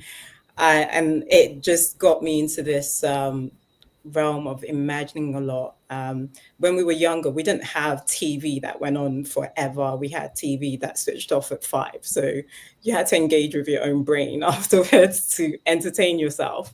And I think a lot of what I wanted to see, the life I wanted to experience, and the questions I wanted answered were the things going on in my head. And naturally, growing up, that just led me down the art path of chasing after art as the solution, as a form of expression. And so when AI came along, I was already writing a story that I wanted to use as a form of therapy to answer my own questions, where I wanted to see a melanated universe, a melanated world. I wanted to see a Black Messiah figure. I mean, if anyone can tell me one movie right now with a Black Messiah figure, and I'm talking about not hero, I'm talking about a Messiah figure, please point me to it because I really want to go watch it. I realized there isn't anything like that I've watched. There isn't anything in terms of even the biblical context that gives accurate description to the people that occupied a Samaria. And I thought to myself, no, I really want to create a world like that. I'm not going to do a direct translation of the Bible. I really wanted to add in mythology and my own culture, African culture, beautiful heritage from different stories in Africa. And I'm also a great fan of fringe stuff. Like I love the conspiracy theorists. I think they're great. And I might not believe everything they say, but I love to listen and I love to learn alternative history, etc. So basically the story just became a combination of all of that. And that's where ENX is born, which is a 10-part series that I'm writing at the moment. And it kind of mirrors the parallel of the story of the Bible, which is another thing. I've never seen anyone really state the story of the Bible, taking it from beginning to end in a continuous artistic voice and really put a whole universe to it. But with that, I basically want to write a story like that without having a story like that, because obviously I'm sensitive to the people of belief and I don't want to appear blasphemous in any way in certain things. And I thought it's just better for me to express it the way that I know how, which is how ENX is born. So a lot of the imagery is born out of that, is born out of watching a lot of sci-fi, a lot of like Dune. I watch Dune religiously. It's like, it's at my poor husband, he must be fed up with me. I watch it like I'm going to university to study something. And so yeah, it's like that's pretty much, I'd say, where it all comes from. That is phenomenal. That I mean, I have so many things going through my brain right now. Um, and thinking about what I know people that are listening want to know, and then I know what I want to know, from a creator's point of view. And so I have to kind of balance that out. But I, to hear you say that, uh, you know, a messiah that of color, and just depicting the Bible from beginning to end. If you look at any story drama, a lot of those stories are derived from stories from the Bible, just remixed and reinvented, and so that's powerful. But the fact that you've taken from so many different genres, Greek mythology, the Bible, futuristic, futurism. I'd say this all the time in interviews, and I have people, they ask about Afrofuturism. And I say, it's not just one thing, it's not just Wakanda. It can be a lot of other things, a lot of, other visualizations of people, of Afrofuturism in different ways. Because I look at all of our work, our three genres, our work, it's different, but it's all, that Afrofuturism point of view. In other words, we're seeing ourselves in ways that don't commonly get shown, and so, and that's a great thing. That's an awesome thing. There's some questions that are over on the side, but this is a question that this is something I want. Let's go to the technical side of it, right? So a lot of times you'll see creators, and there's nothing wrong with this, guys. It's just I'm just pushing you to stretch a little bit, just pushing you to stretch. A lot of times you'll see creators and you'll see that one pose, you'll see that one straight on pose, and then they may try to do something with that. It is a trick, it is an art to everything that we're doing. So, like for instance, Mary, I saw where you had someone levitating, over water, and then you were able to animate. You thought even further into it that their garment is blowing, you know and it takes that extra thought, into that. Same thing with you, Simone. You'll have a very close up scene on something, and we may see, tears or sweat, or whatever, and then you'll also take that point of view off back. And so I've been asked a lot, do you storyboard? How do you come up with the concept for an image that will go into a piece? So talk a little bit about that, your process on that, if you can. Simone, you go ahead first. Yeah. Okay. So my process is crazy. My prompts are very long. I don't feel like they make any sense. And a lot of people come to me and say, can you help me with prompts? I'm like, I need help with prompts. Okay. But I have learned a few tricks along the way to help my process. One of them is that I tell a lot of people, if you want something to be focused on and the main point of your image and visual that you're trying to achieve, put that in the beginning. Put it in the beginning of your prompts and see what happens and work from there. There was a lot of great advice. I was listening to Marshall and the other guests that were on about their process, and I agree with all of it. Like you, and also with the generator, you have to understand that it is what you're feeding it is going to come out with that, and by time it will start to customize to you. So for me, a lot of my prompts these days are not, I don't have to put that much work into it because I already have the recipe, the formula. I'm just experimenting with what I have already archived, and I'm just regenerating, adding on to that. So that's what you see. Maybe that answers your question from before, is how is that consistency building? So yeah. Yeah.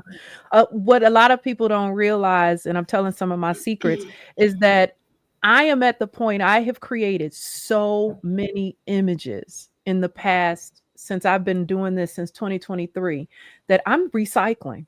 I'm just recycling prompts and recycling images and just putting like one extra or two extra words on it so that it will match whatever it is that I'm doing and it's coming out great, because you could take a prompt from Mid Journey version 5.1 or an image Yeah. and just put it in 7.0 and now you got a whole new video.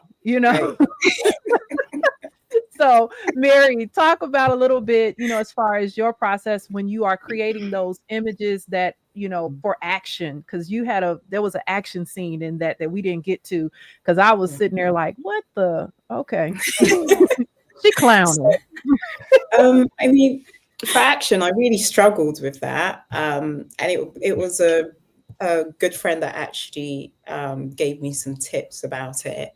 And he said, where we are right now with AI, getting a full action shot might be really difficult. So focus on getting really short action shots. So don't think about lengthy, not even up to 5 seconds. Sometimes think about a second to 2 seconds, because you might get a really clean 1 to 2 seconds, and then like 3 seconds later it kind of disintegrates.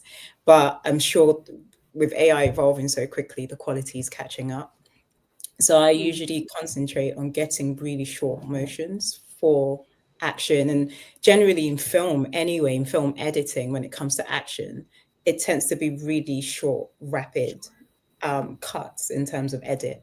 So it kind of suits what AI is generating already. So when you have, say you want a fight scene usually, like, they cut in between edits between like 1 to like 5 seconds. It's very choppy, very quick. So that tip really helped me with concentrating on building action shots. But in terms of like imagery and thinking of new things, I think whatever, this is the advice I always give. Doesn't matter what discipline of arts you're in, whether you're using AI or drawing or taking photos, or the world you're creating has to live in your head, and it has to be more real to you than anybody else, because you can't convince anybody else it's real if it's not real to you. I feel like I'm experiencing the world I'm creating. And like, I'm really a perfectionist when it comes to that, because I want to get out what's in my head. And I think that's where the basis of good prompting actually comes from, because you're already seeing what it is that you want to create. It's just lending that voice to it. And literally, it's actually made me a better writer, because I've had to pin down exactly what's in my head and go back and re-examine my own imagination to make sure that I'm getting the best out of it. So I'd say, yeah, imagination, it starts with your imagination. It starts with your world and your concepts being really as fine-tuned and as experiential in your mind as it would be for the audience when they're watching it. So, yeah. Yeah, I would agree with that. I recently did a video, and when you look at the video in its entirety, it looks as if you filmed, just like in a regular film, this chase scene, and that it was continuously going. When really it was only maybe about 2 seconds, maybe. So let's say this: if I created the video on Luma, that's 5 seconds. That's about 5 to 8 seconds worth of film, right? I will have cut that down to maybe 3 seconds because number one, I've sped it up. Okay, Yeah. so that's the other thing. Mhm. Then we know that after so many seconds, you're going to lose the quality, of the video. And so by now, that Mhm. action scene has been cut down to about 2 seconds, but it's so dynamic until you don't even notice. It's like, Yeah. whoa, what just happened? It's just like when you go to the theater and you see that crash and then you go cut to something else. And I say this all the time when I'm working with my group that I teach, that I give classes to. AI is not perfect. It is not going to be perfect, but you can get the perfect scene out of a lot of different video. My best video have been my biggest mistakes. The ones that didn't work right. Yeah. The ones Yeah. that didn't work right. Okay, so I'm going to take a couple questions from the audience, and everybody is loving what you two ladies are doing, as I knew they would. And so let's see here. One question was, how do you create these videos with continuity of character and scenes to correlate with the story? Hmm. So either one, anyone that want to take it first? That's a good and tough question because that's something that I've always tried to nail. And with this new series that I'm working on, Exodus Protocol, I was able to capture that. So yeah, you want me to give you a tip? You want a tip? Sure. Okay. So tip for that, in Midjourney, there is a attach photo. I don't know if that makes sense. Everybody know what that is, the attach part. So you have like three of them, especially for V7 if you're already in V7. I think V 6.1 has it too. But there's a part of it where you can attach a photo. So with the series that I'm doing, I just took one of those photos that I'm trying to just keep the consistency throughout. So it's not so off. And what the attach does, I'm not sure what it does in full. Maybe someone else can explain it, but it just takes maybe the color grid, like the texture, possibly, the environment, and probably more. But yeah, that's my tip for how to achieve that. So you're doing image references and style references for as far as like putting that image up there and getting that consistent look, that consistent Right. hazy look, or what Right. have you. What about you, Right. Mary? What tips would you have with that? I'd say pretty much the same thing. And I give credit to Simone for this because I reached out to her one day and I was like, sis, your images are banging. Like, give me a tip. And she was like, yeah, Kim gave me the tips. Kim, thank you.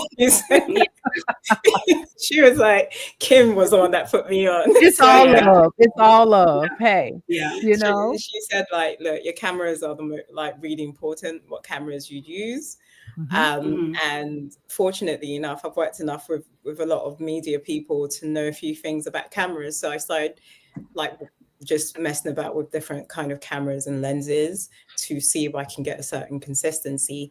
And just exactly what Simone said in terms of on version 7 of Midjourney, that photo tag is priceless. Like, definitely, what I try to do is I try to develop the character first. So I would put a prompt in of the kind of character I want, and then I would feed the image back and ask Midjourney to give me the character's profile and the front facing, and then the full body, because then I have all the kind of references of shots that could possibly be needed when I need it to be animated in a certain direction.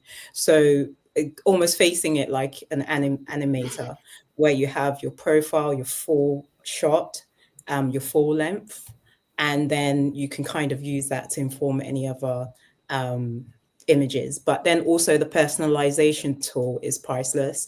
And I again give credit to another animator. He's not on here, but he basically gave me the tip of personalizing and forming folders depending on what you want to animate at the time, because I've got many different worlds. Their tones are slightly different and their grading slightly different. So I formed different folders for different projects. And then I know exactly when I want to shoot the world of this, I go to that folder and I know it's going to spit out exactly what I want in terms of color grading and etc. So that's a useful tip. Yeah. Yeah, I agree. I can co-sign on all of that. And then I Absolutely. have someone in the comments who was saying, talking about omni-reference. And yes, omni-reference is for Yeah, that that's it. consistent character and the consistent Mhm. objects. But if you are, let's say, you can have a consistent character, but it looked like two totally different movies. And so that's where your style references come in, and personalization, as you were talking about, Mary Grace. Because I know sometimes I'll gravitate back and forth. Sometimes I'll want a video to look like it was filmed in the 60s or the 70s, or that it is that retro type of look, as opposed to a more current type of video that's going to be a totally different look. And I'll put the cameras in, I'll put the type of film in, I'll do all of that just to do what I need to do. So real quick, as we are kind of rounding up real quick, what do you guys use for editing? I use nothing fancy. Edit. Oh, go ahead. Go for it, darling. I was gonna say like editing, like Canva, like what do you say, CapCut, stuff like that. Okay. That's what I use for editing my videos and making them in sync. So those are two. I kind of use Canva more so for like the fonts, logos, stuff like that. And I use CapCut for editing my videos and tracks and yeah, the other stuff that involves AI in my world. So yeah. Okay. What about you? I use CapCut and iMovie, and just very simple, basic things. I mean, you can go more complicated, but I think the more complicated you are, the more you're trying to evade the story you're trying to tell. So I think the more the basic the tool is, the better. Yeah, I use Adobe Premiere Pro, and I was forced into that. And so I use it. I'm still not a pro at it, but I do use that. At what point do you, this is a question, at what point do you incorporate lip syncing? Do you iterate to get the perfect scene and then then you do the lip sync separately in the same or different platform? So, one of you want to take that? Like, I know one of the platforms is Hedra will do it, and is it Runway, or is it, Runway will do it, will lip sync, as well as Kling, if I'm not mistaken. Yeah, so I use Kling mainly, but I find that Kling actually struggles a lot in terms of people of our complexion. It finds it very hard. And so most of the time I have to export to other platforms, and sometimes they still have the same problem as well. So I'm actually quite stuck. So if anyone has a good one, throw it my way. But yeah, lip sync, when Kling does it, it does it amazingly well, I have to say. But yeah, that's all I've got on that. So one comment was, I would love to see, here, I'll just put it up. I would love to see a movie with the three of you ladies as galactic superheroes. We're here for it. I'm here for it too. Let's go. Are we thinking of doing a collaboration? Hey, it would be a wonderful collaboration, that's for sure. It would be awesome. Simone, you and I collaborated on a video once before, so now Mary Grace, you and I have to collaborate too. And so that was fun. You gotta see it. I'm down. Yeah. That was fun. That was a lot of fun. But this was so wonderful, guys. I mean, I can't believe that we're at the end. That was quick. That was too quick. That was way too quick. It was. I know. I was like, I want to talk for another hour, even though I will be talking for another hour with other people. But we'll be here. Thank you. So let's real quick, Mary Grace and Simone, tell everyone where they can find you and everybody wants to know where they can see the rest of those movies, those films. So Mary, you go first. So my handle is Ian X, so AEON X Saga SAGA. You can find me on TikTok and Instagram with those. Also on Thread and Twitter with the same handle. And also I'm building a platform to actually house all these stories now. So that's actually going to be released next week, launching that next week. So just Awesome. head to my handles and you'll find those. Yeah. Absolutely. Absolutely. Simone? You can find me on TikTok, Instagram. You can find me also on YouTube. Subscribe to my Patreon. If you're not a member, it's free. There's also paid if you want to support Soulful Expressions. So yeah, you can find me there. Thank you all, and my viewers as well for joining if you are here as well. Thank y'all for your support. Love y'all. If you guys can go over, if you get a chance, go over to YouTube and drop your information in the chat. That would be awesome too. Okay. Awesome. Thank you, ladies, so much. We have to do this again. Thank Maybe we'll you. have a series with girlfriends. Just talk about AI. How about that? For sure. I'm with it. Love Yes, you all. Love you. Love you. Really All right, appreciate it. ladies. Have a good one. All right. All right. Bye. All right, everybody. That was wonderful. It's so great to meet people that you meet online. Is everybody having a good time? Are you having a good time yet? Well, you don't have much longer to have a good time. Listen, you need to hurry up and get the swag bag. You need to do that right now. You need to get the swag bag because at 5 o'clock, we're cutting off not the swag bag. You can get the swag bag at any time, but we're cutting off entry into the raffle after 5 o'clock. Okay. So grab your swag bag. It has everything you need in it. Do it. I'll leave this up during the break. No. I'll take that down because we have our next break, our next interview coming up. All right. I think we're good.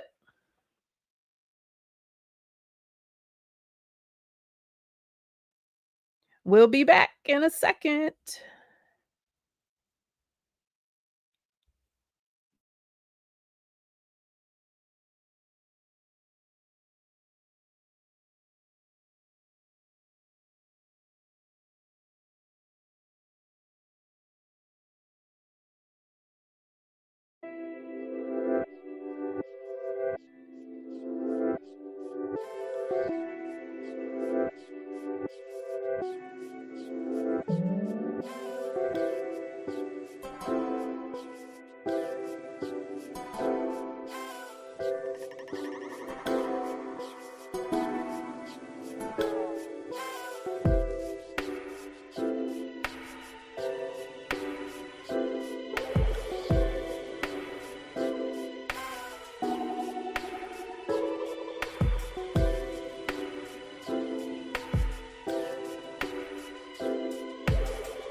All right, all right, all right. We are at the 5 o'clock hour and we are pushing along here. Thank you to everybody who has hung out with us all day because there are some of you guys that have hung out all day. So we're going to get started with our number 12, 11, and 10. So we're counting down to the top 10 now, guys. And so our first at the number 12, at the number 12 spot, this video is called Paradoles. And this video was done by Mana Anzwar from France, Morocco, Switzerland. They put down all three. Okay. I don't know if all three at the same time, but they did put down all three. And then we'll have number 11, Echo of the Wind. That was done by Lisa Brunner in Switzerland. I told you this was a worldwide contest. And then we'll have The Living Room. And that was created by Miriam AI. Miriam. Miriam, don't kill me. Please don't kill me. Please don't. From Morocco. All right. And that's The Living Room. Okay. So we're going to go ahead and get that video rolling and then we'll jump right into our interview.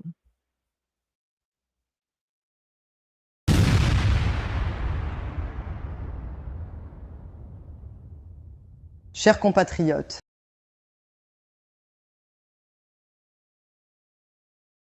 des mesures exceptionnelles seront instaurées pour garantir la sécurité de chaque Français.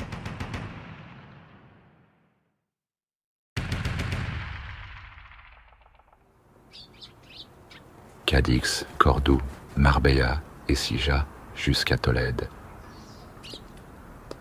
Une communauté entière attendait de sortir de ce ventre plein. L'Andalousie tout entière assistait à ce dernier voyage. C'était arrivé. Il avait fallu partir.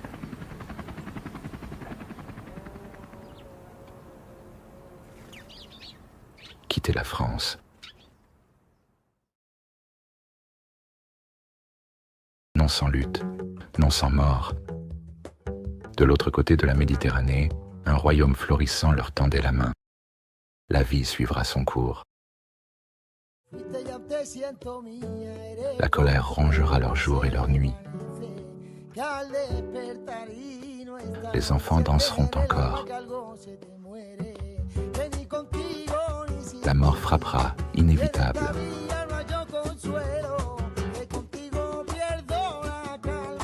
La joie des uns creusera l'amertume des autres.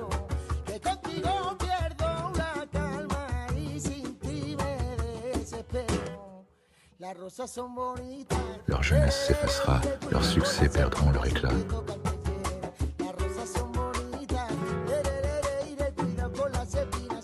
L'amour leur sourira.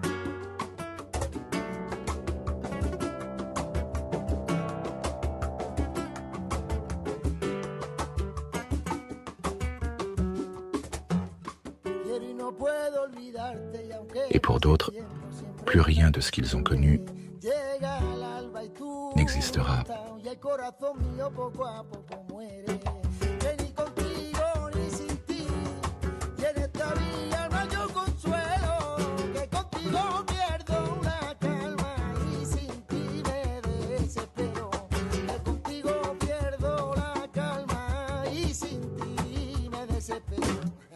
Las rosas son bonitas, le, y le cuida con las espinas si te toca que quiere.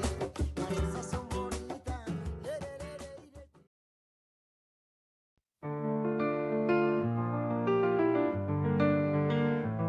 La terre se tord, elle brise le vent, les cieux éclatent, elle les enchaîne en ombre, les éclats crissent sous ses doigts. Le son, une flamme, elle engloutit, le dévore. Son corps une spirale, l'horizon fuit, tremble. Elle n'a ni nom ni forme, elle dévore l'espace. Les ombres l'attaquent, elle les brise, les engloutit, elle se consume dans sa gueule. La mer s'évapore, elle l'aspire sans un bruit. Les pierres fondent sous son regard, elle se brise.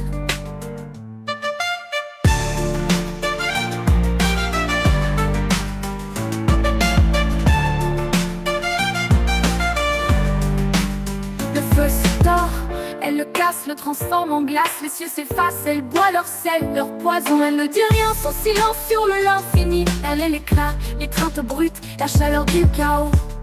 Les étoiles se consument, se noient dans son regard. Elle est l'instant suspendu, ni l'aube ni la nuit, juste le creux, la déchirure. Son souffle est la chute, son silence, la naissance.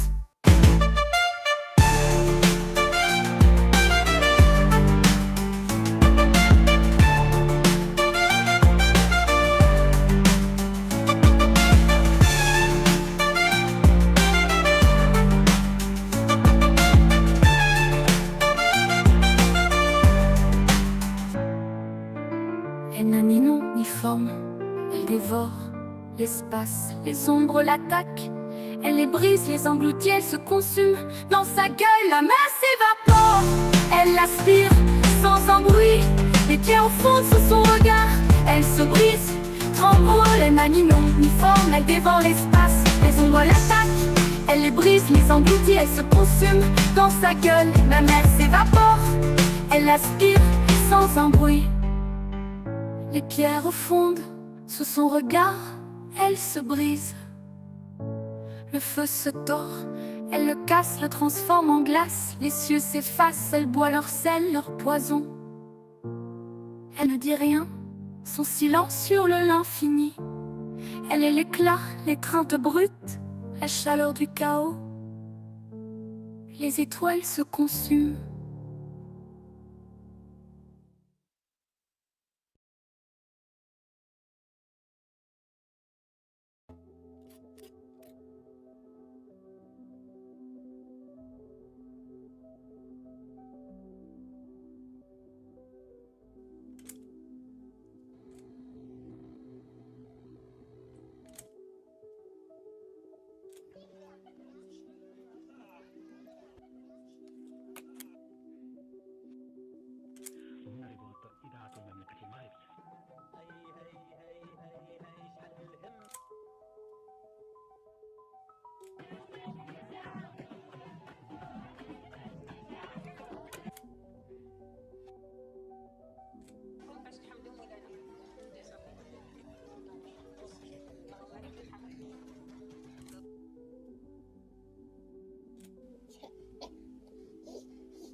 All right.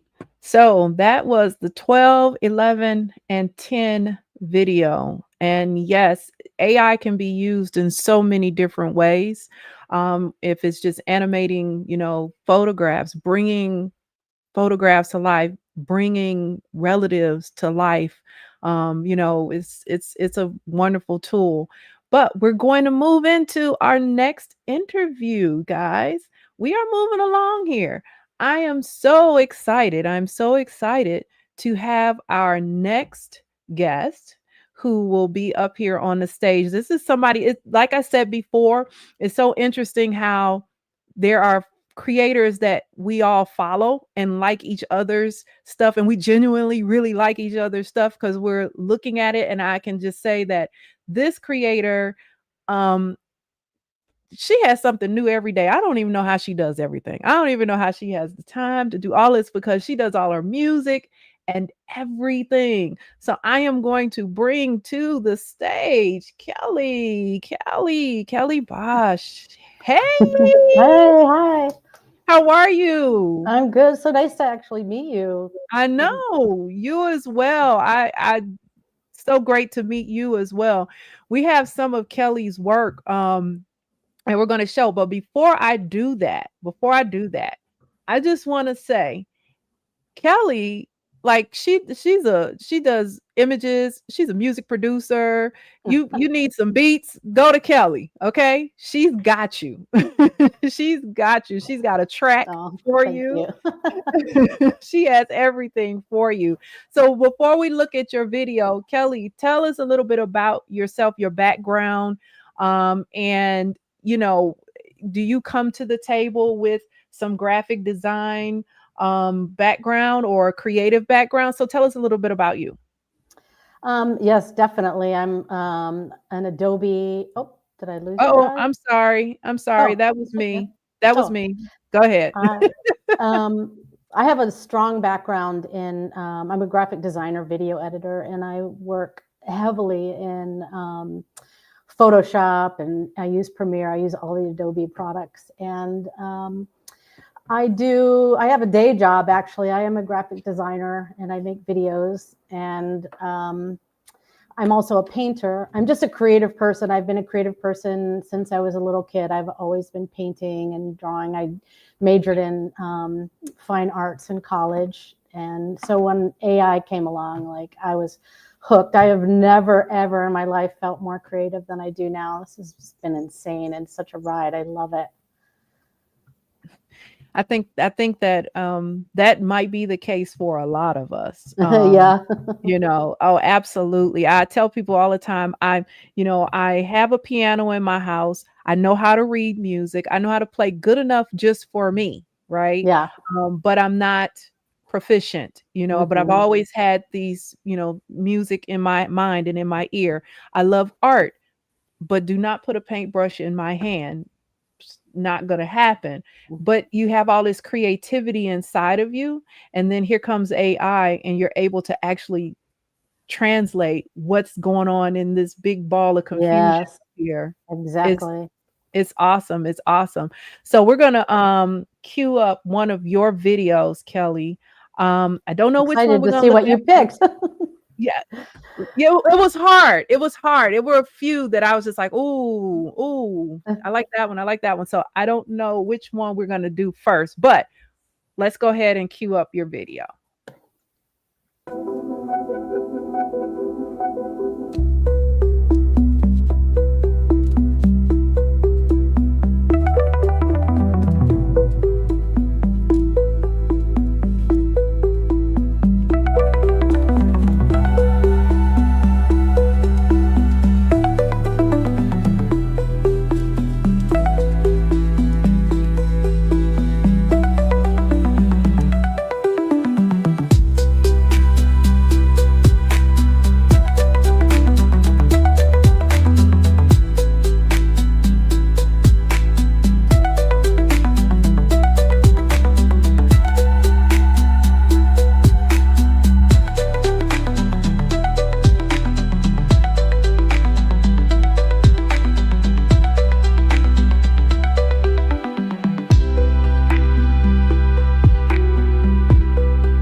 Yay.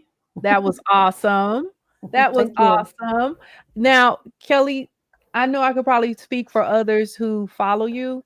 Like, I'll see one of your videos come across and I'll start watching and I'm like, what made her think of that? You know? So where does your inspiration come? Where do you get the idea to, have these different figures and different people and different just everything? Where does it come from? Well, I definitely love anything really weird. I like kind of things to have sort of a feeling. I do all my videos are made by feeling. And so I play around a lot with style reference codes and as you guys were talking about, my personalization code, because even with a style reference code, with my personalization code, I'll get something different that no one else will get. And so I try to create, a lot of times I create these weird characters or strange scenes that have like kind of a theme. Like usually all my videos usually have a look throughout. They're not just all over the place. They just sort of flow together. Weird characters that, in the similar type of scene. But I sort of just create like by feeling more. Like I start out in Mid-Journey usually. Every now and then I'll play in Dolly, and then I'll thought of something during the day, or I get an idea, or sometimes I get inspired playing in Mid-Journey, and so it all comes from the images, obviously. And I sometimes will just throw 20 different images in as style references that are completely different, and then throw a style reference code in there. And almost like art, like how when I paint, you don't really know what you're going to do. You just start out and start painting, and then it kind of comes together. That's sort of how my AI videos come together in a way. Yeah. I'm definitely not organized like some people are, like with storyboards. And even when I do story related videos, I pretty much work very linear, like from beginning to end. Usually I don't storyboard it out. It's like what's in my head and I try to build it. I know we're all different, but it's just kind of how I work. Yeah. Yeah. I noticed that when you create and you'll put in your captions, and I will do it too, what I used, for that particular video or what have you. And I noticed you really have a huge variety. You don't stick to just, one thing. You're not just a one platform person. And so how that is, it's almost like you have to learn a different vocabulary for each one, for each Yeah. platform, to try to figure out, okay, how can I make this image do whatever it is? So talk about very quickly, a lot of people, they try to get around learning how to prompt. And that was something that we talked about a little bit earlier. So talk about how that you have to be versatile like that in order to, do those types of things. Yeah. I mean, you really don't have to at this point learn how to do prompts. You could think of something in your head and basically write it out, or go into ChatGPT and say, I'm kind of trying to create this thing, and it'll definitely help you out with the prompts. Each image creator is so different. Luma's is really good, and I love how, I don't know if you guys, I didn't hear if you talked about how their Luma creation platform works, but you can start out with one image, and then it gives you ideas to change it. And like by the end, it could be something completely different. And then Runways is really good. You can use consistent characters in there. And I just find Mid-Journey is definitely the most creative. And it gives you the opportunity to be extremely artistic and creative with style reference codes and personalization codes, and going in and changing out the style numbers. And I just keep trying all different things, and you get something different. Just opening up a style reference code page and just clicking in and trying the same style reference code with the same prompt or image references, and you get something completely different. So I might create 100 images before I get to the ones I want to use. Yeah, yeah, yes. You'll have 100 of a lady trying to eat a hot dog because it's just not right, or whatever. And you'll find that one, and it's like, okay, I got it. I found it or whatever. And I there's hardly ever go for things that are very specific. Mhm. I usually just go for like what looks good, but most of my videos aren't very specific. I mean, there's Yeah. some, but it's usually just what visuals I like. Yeah, I noticed, and those of us who create, we kind of can see. I've noticed a lot, with your videos. I'll be sitting there watching it, and I'm like, wow, she must have created about 200 images that were really great, that looked really good, and then figured out a way, because you do a lot of transitions from one image to the next, a lot of transformational type video. Keyframes, yes, Yeah, I'm the obsessed keyframes. with Yes. keyframe videos. I love Yes. those. And they're great Yes. with animation. You can make some really great animations with those. If you get the key to keyframes is to get images that are similar, that flow together, that aren't so different. I think people really love those keyframe videos. So if you create, like I did some string characters, if you create a whole bunch of those characters, and then you sort of figure out like which two will blend better together, and then if they're a little bit more similar, and then keep going. And so what you do is you blend two images. I usually use, I will almost always now, I use Pika frames. You take two images and you blend those together, and then you take the second image with the new image and blend that together, and then that image, and you keep going, and at the end you have a full video. So it's not really hard, but you have to have good images going in, or the morphing doesn't look right. Yeah, the key to it is having looking as, and the best way I can describe it is they don't have to look like the same image, but they have to look like they're at least all in the same house together. Exactly. Right. Yes. And then you just start one and keep it going from, do your keyframes, and that's, I've had some really good success with that.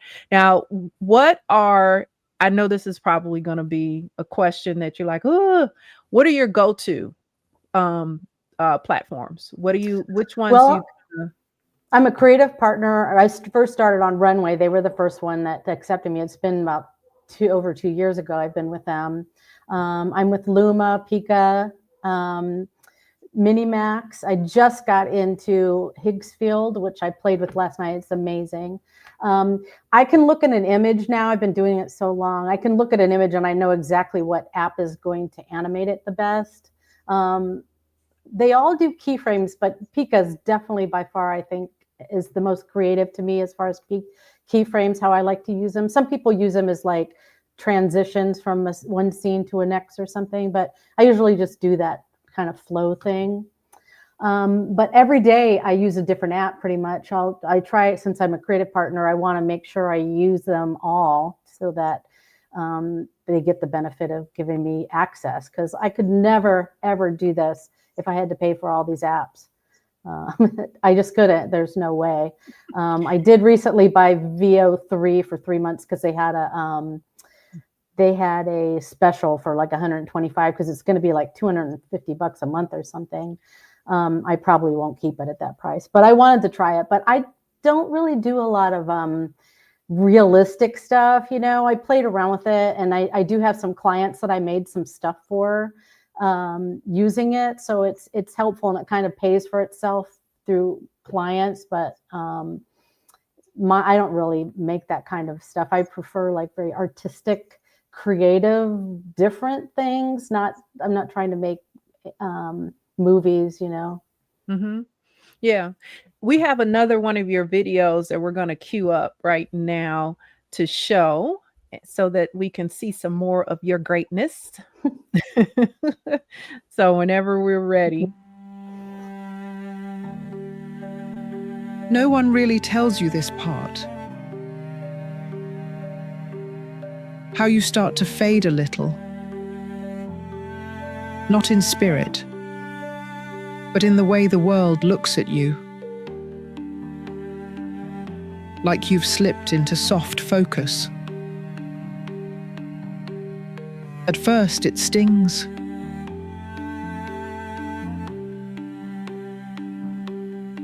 You speak and people talk over you. You enter a room and no one quite notices.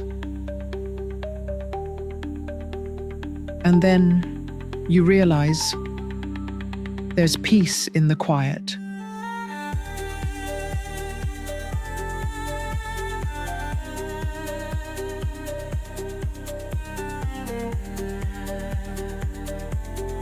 I used to worry about everything.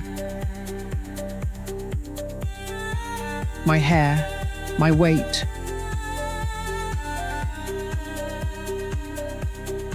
Whether I said the right thing at the dinner party. Now, I say what I want. I eat the cake. I leave when I'm tired. There's a strange kind of freedom in being overlooked. Like being handed an invisibility cloak. But instead of sneaking around, you finally get to be yourself. I walk slower now.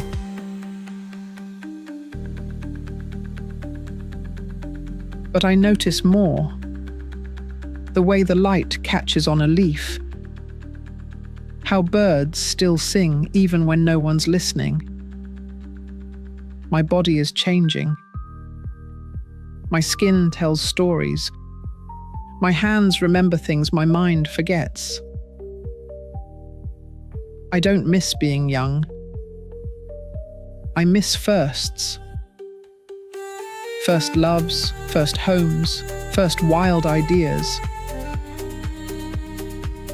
But this time, this quiet light, it's tender. I've grown into myself, no longer trying to fit. I am rooted, and I am still blooming, just softer now. So if you see me out there, half invisible, smiling to myself, just know, I've never felt more alive.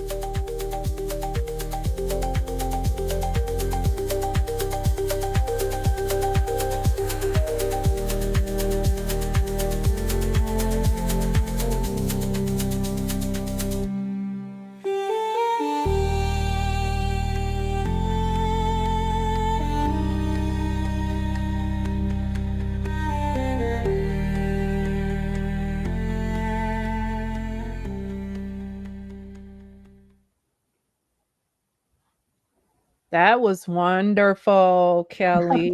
Thank you. Thank you. Awesome, awesome. Let me ask you this question after watching that video. That was really powerful and it tells the story of so many women.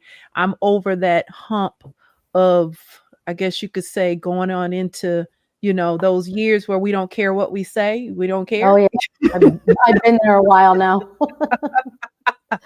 And it just really spoke to me with that. So let me ask this question, especially with that video there. Was that a concept that you came up with, something, a personal story that you wanted to tell us, something that, how did you come up with to do that? And where did you get the script? How did you write that script, develop that yourself? What is your process there? It sort of came from personal experience. Like you do start really feeling as you get older that it's hard being in spaces with a lot of young people. You feel out of place a little bit. You feel uncomfortable, but then you do start getting used to it and you start feeling like, well, I'm just so not worried about it anymore. I don't have to worry about these things. And so I wrote down like my feelings and a bunch of things that I wanted to write. And I used ChatGPT and it made that beautiful script.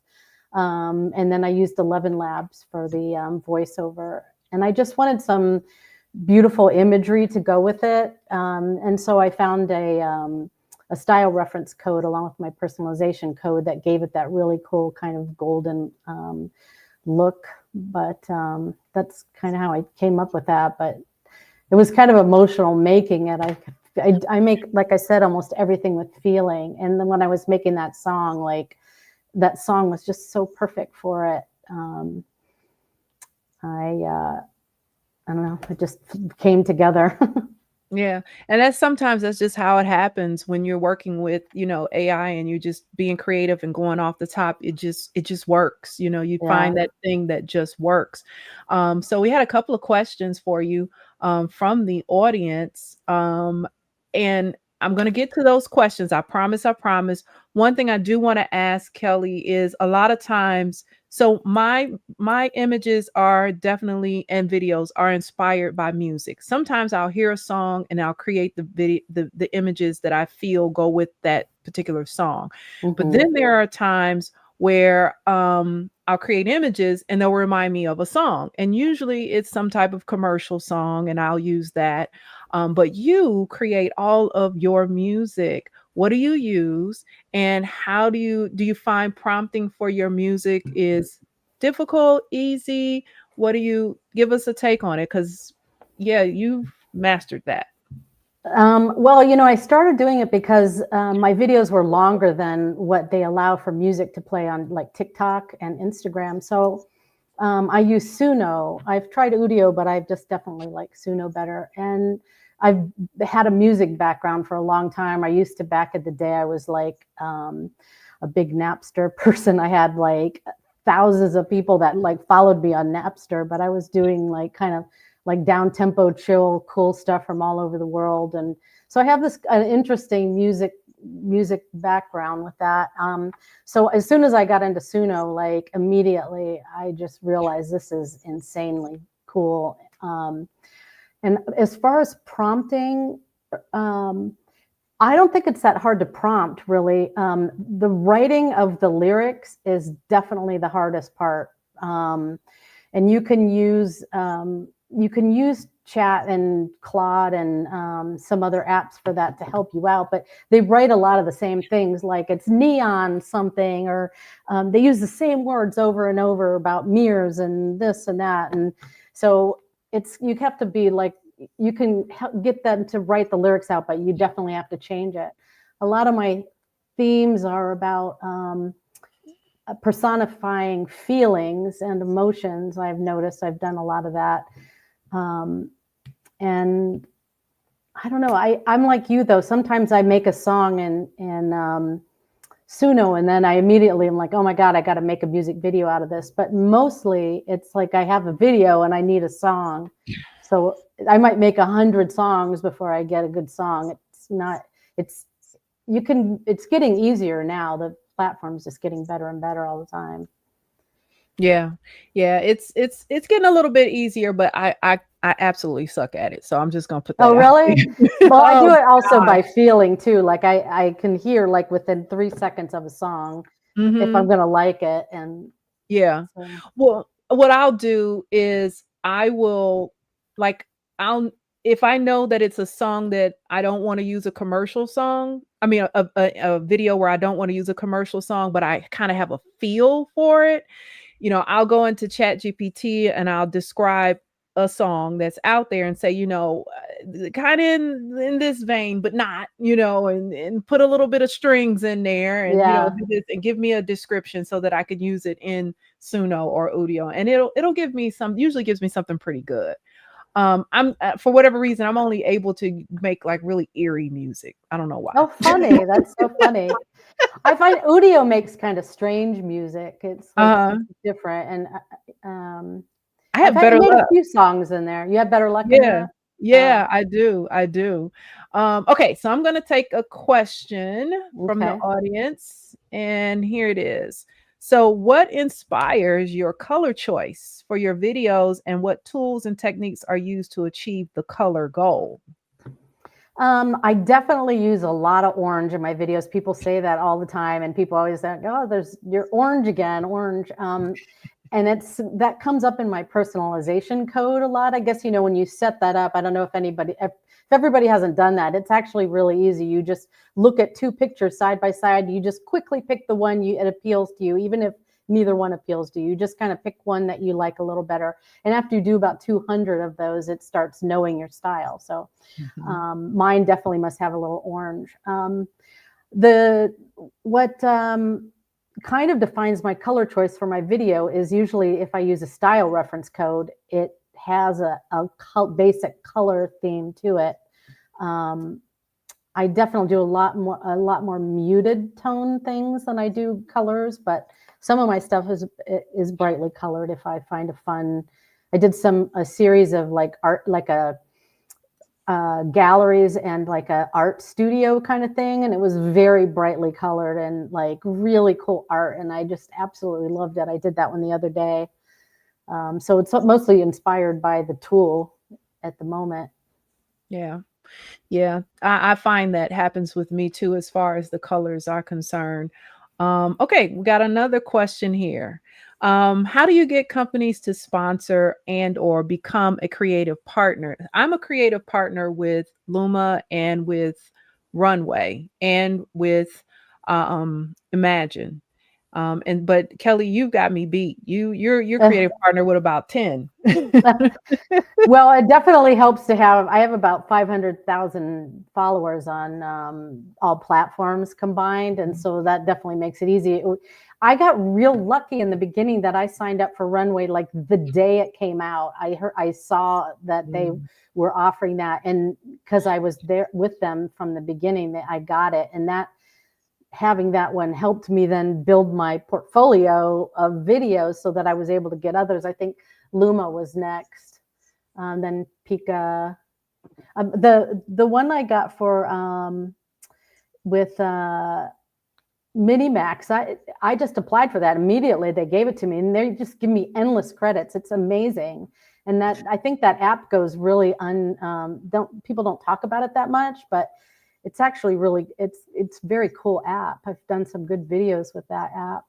Higgsfield I signed up with like, I don't know, months ago, and like Kling I signed up months ago. I never got that one, but yesterday I was playing around. I mean, I was on LinkedIn and I saw they made a post and I put, hey, I'd love to be a creative partner. And literally within, I don't know, minutes, the creative partner thing showed up that I was accepted. So I have no idea if it had to do with me commenting on the LinkedIn or they just happened to accept me at that same time. But I don't know. I think Kling is insane. I would love to get into Kling, but they have never approved mine. So I just don't know. I tried. I've applied to Kling. What's interesting is that I applied to Runway and I completely forgot that I had applied to Runway. And then it just popped up all of a sudden, you've been accepted. And I'm like, oh, wow. Okay, cool. That feeling is so great because you're like, oh my God, I get to play with a new app. I'm so inspired. This is going to be amazing, Yeah, you get to play with it. So being a creative, for those of you who don't know that are in our audience, each of the platforms, most of them, Midjourney does not have one. Neither does Google Veo. They don't. They don't have a creative partner program, but your platforms like Luma, Runway, Kling, Halo, I didn't know Higgsfield had one. That's good to know. They have creative partner programs, and the way that you get into those programs, either they may have a form that you fill out, like an application that you fill out, where you just have to say, hey, how are you using the product, and how many, not how many followers, but what are your social media handles, etc. And then you hit send, and you may or may not hear from them again. But it is wonderful to be part of those programs because yes, you do. Some of them are structured differently, but you get free credits.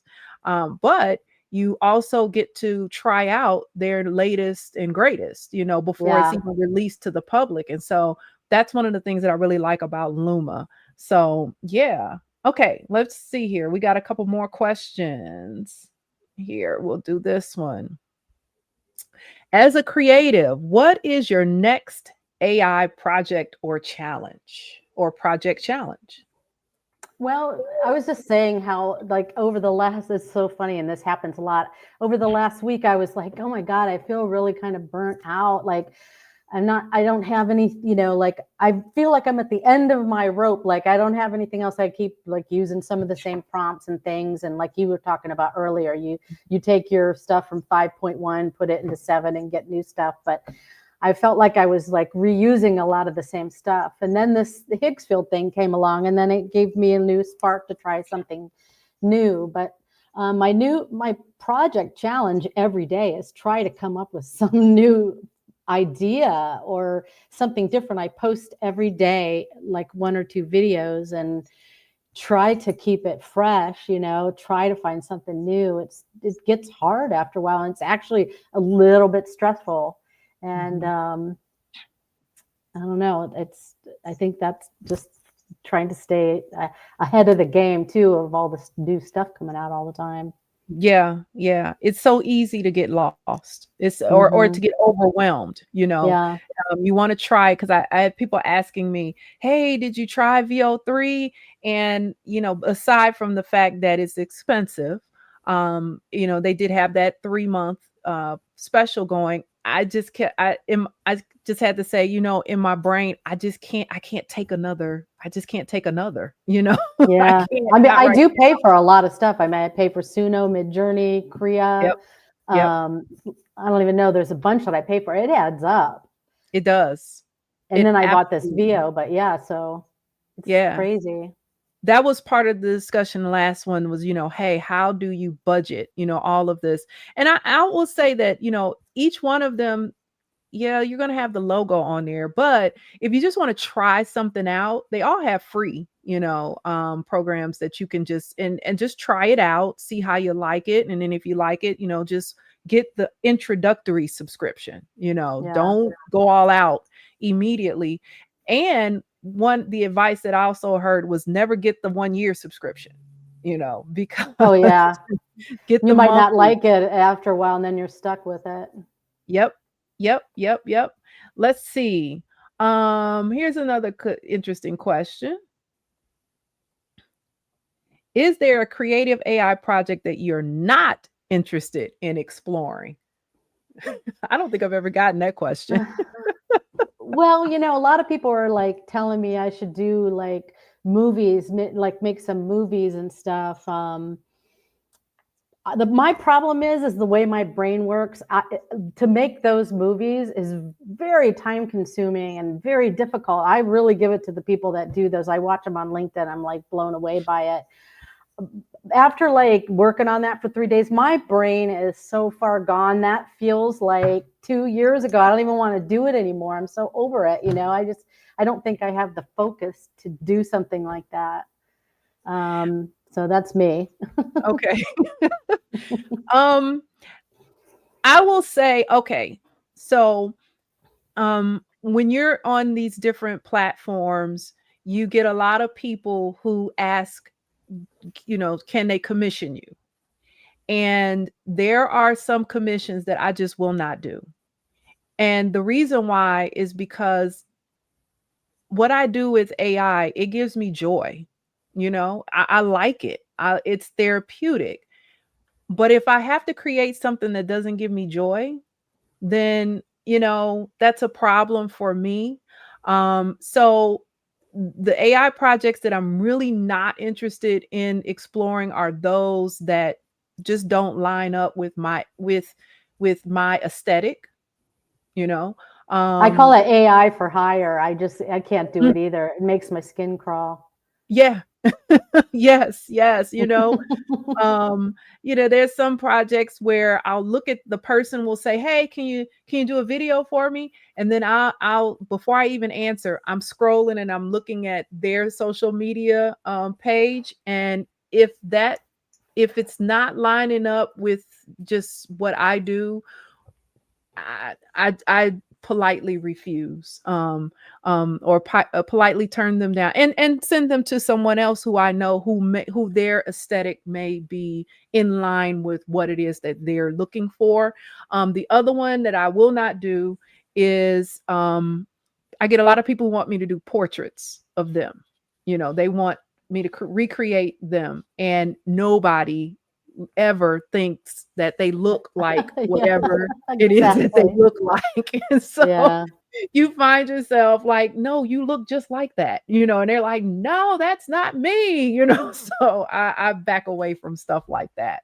I've All had to right. learn to say no though too. Like I get so many offers all the time, and I would love to be able to help everyone, but I just can't. I work full time. I freelance. I don't have time to be doing all these things on the side that I don't want to do. But I'm a yes person usually. I'm like, oh yeah, I'll help you with that. But I've had to learn Yeah. to say no. Yeah.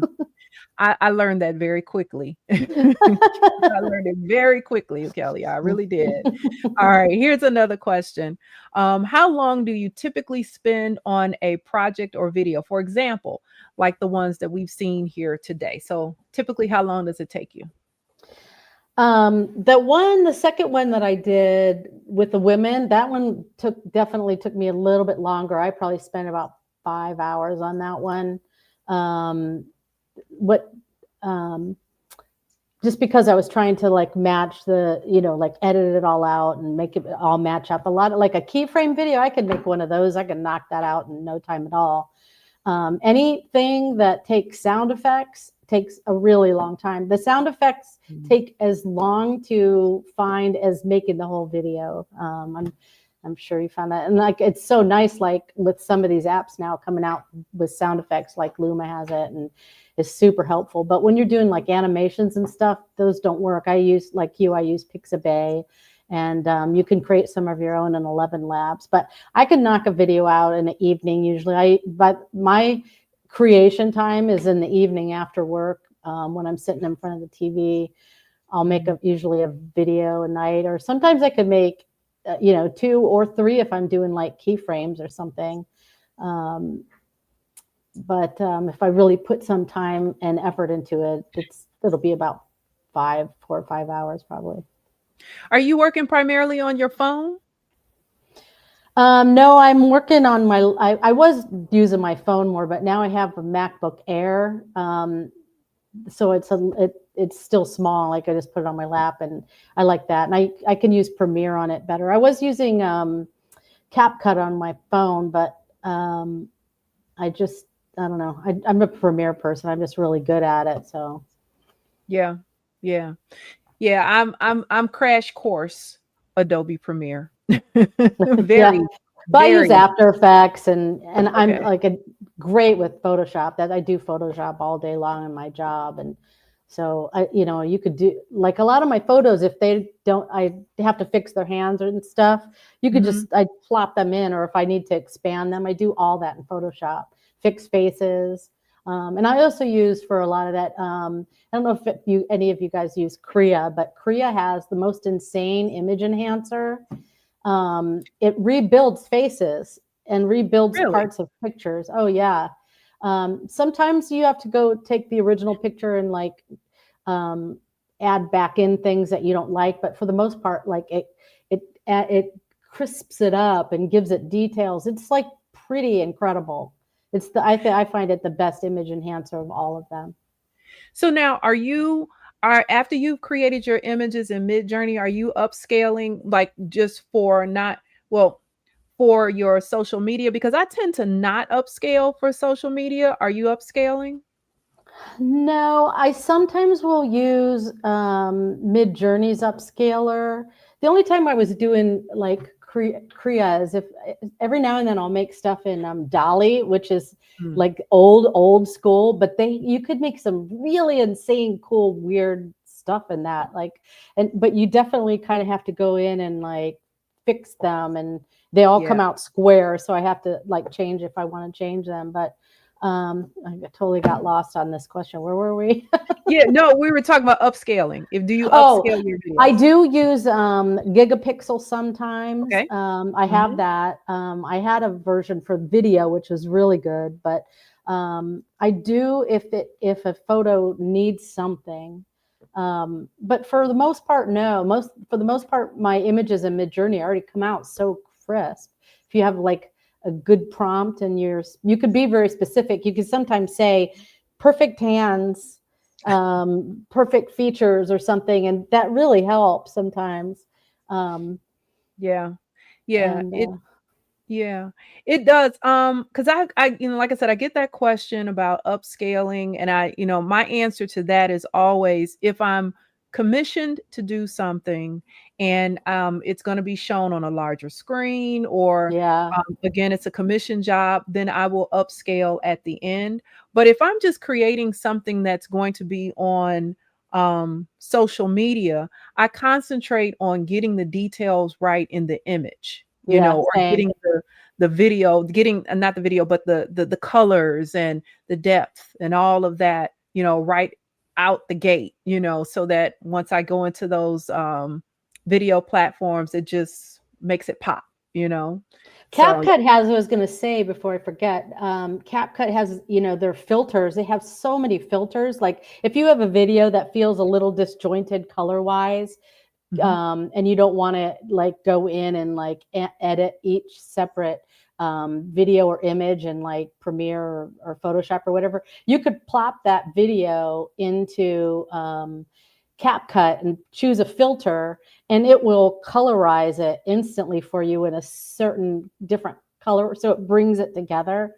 I use that a lot. I think that's very handy. Wow, nice. Someone wants to know, were you once a fashion designer? I worked in the fashion business back in the day for a company called North Beach Leather for about 7 years. I did like a lot of, I worked on a design computer and like recolored things. And so I did work in fashion, but I definitely have an eye for fashion. I love doing fashion images. It's one of my favorite things to do. I just make them for myself and don't even post them. It's like one of my favorite things. I wish that there was a way to make the clothes that I make, in Midjourney. Yeah. I was just saying that. I said that earlier. So at the beginning, when we started, I had one of the judges from the contest as a fashion designer. And I was just saying to her, I'm like, I'll create an image, and the clothes that one, whatever the image has on, I'm like, God, that's killer. That is Yeah. killer. And then, I was like, maybe I can find a fashion designer who could recreate this. It probably cost me an arm and a leg, but I'm sure I'd be the only one there with that on. I put it out into the universe all the time. I'm like, some designer's going to contact me. I did actually get contacted by Karl Lagerfeld. Okay. They reached out to me in email and said that, but they wanted me to do an AI thing for them. And at first, when I got the email, I'm like, wow, this is so cool. But it actually never came to fruition. So I don't know what they ended up doing, but someday some fashion designer is going to be like, hey, can we pay you to make designs for us? Yeah, listen, I'm pretty sure there's already, someone out there looking at that, because if you want to get new and different, AI is definitely a way that you can do that, It's finally started paying for itself too, a little bit, like with TikTok and YouTube is the best. I mean, if for all the people out there, if you get a good following on YouTube, they pay the best. Oh, wow. And they encourage you to post. It's not like TikTok where they want you just to post like randomly, like once a day or something. No, YouTube, the more you post, the more you get paid. And now I'm like getting paid pretty well on YouTube. I only have about 21,000 followers on YouTube, and I make pretty good money on there. So you guys should all be on YouTube for sure. Nice. So to round things up, because this has been truly great. I'm so glad that we got the opportunity to chit chat. Thank you for inviting me. I love this. It's so cool. No. I'm loved having you here, because as I invited people to come, it's like I was kind of like, oh, who do I enjoy the most? I want to hear about their story and what they do, and like, wow, I want to fan out for a minute, Thank you. So tell everyone where they can find you, and where they can find you, where they can follow you and look at your wonderful creations. Okay, on TikTok and Instagram, I'm Kelly _Besh_AI_art, which I'll put in the chat. On YouTube, I actually started using my original YouTube, so it's Kelly ELD 2323. But you could also like search for me, Kelly Besh AI Art. It comes up. Same on LinkedIn, I'm just Kelly Besh, but I'll put all those in there. Okay. I definitely have the most followers on TikTok. I have about 357,000 from that bird video that got the 24 million views. That was the trip. I saw that. I was like, OMG, that was People Kelly's thought it was video. real because it happened to come out at a time a while back before people were really like seeing AI. So I just got lucky with that one. It was funny though, but when it happened, it was trippy. Yeah. But that's the one, that's that video that kind of sent you on your way. Yeah. Okay. Well, I was already like I was already kind of going before that, but from that video I got hundreds of thousands of followers. Yeah. Yeah. Awesome. Okay, so everybody, you know where you can find her. I am so thankful for you coming on today and having a conversation. Guys, you can reach out to her on her various channels and look at her at Kelly's work. It is phenomenal. And I just want to say thank you one more time. Thank you. For coming out. All right. All right. Cool. Bye. Cool. All righty. So, all right, everybody. So we are at I think we're taking a break. No, we're not taking a break. Okay. We're looking at video number 9. Is that it? Okay. Everybody, there is someone behind the scenes named Ellie who, if she weren't here, there's no way that I would be able to do this. So thank you, Ellie. So we're going to take a look at our number 9, our number 8, right? And let's see, 9 and 8. Am I right? Okay, cool. All right, guys. So it's time for 2 more videos. We are counting down. We are at number 9 and number 8. All right. So we're going to take a look at those videos. Number 9 is the first crew on Mars. And that video is by Abby Baleha. Okay. And if I got this wrong, please excuse me, guys. Please excuse me. But first crew on Mars, that is our number 9 video. And it's important to say that our number 10, 9, was it 10, 9, and 8 video, those videos, those creators, they won the Luma subscription. So they have a year of Luma. All right. So this is wonderful. The number 8 video is Harmony, Chosen Warriors. And that video was done by Mr. Malachi Johnson. And then trying to get to it. That's it. So we have our number 9 and our number 8 video. So I'm going to go ahead and let those roll. Live in 5, 4, 3, 2, 1, and we're on. Good evening, Nigeria, and welcome to this special broadcast. Nigeria will be making history today by launching the first manned mission to Mars. Leading this mission is Commander Ayo Adebayo, a seasoned aerospace engineer and former fighter pilot. Joining him is Ibie Preye, the mission's chief scientist and geologist, with a PhD in planetary science. Next is Amina Suleiman, the flight engineer and robotics specialist. And finally, Chuks Okonkwo, the mission's medical officer and biologist. Celebratory spirit sweeps the country as Nigerians of all ages express excitement about the mission, with vendors selling Mars-themed memorabilia to mark this momentous occasion. And there goes Odyssey 1.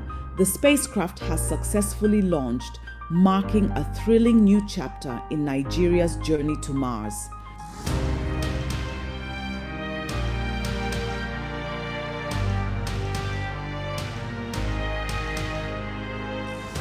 We are thrilled to announce that the crew of Odyssey 1 has successfully arrived on Mars. This historic moment was captured by the rover stationed on the Red Planet prior to their departure. Let's take a look at the footage that has the entire world talking. Nigeria has opened the door to a new era of exploration and innovation. Now, nations from across the globe are joining us to build a future on Mars. Many Nigerians can now win lotteries to call the Red Planet home. As the first settlement takes root on Mars and more join the endeavor, we stand on the brink of a new era. This monumental achievement underscores our collective potential and the boundless opportunities that await us among the stars.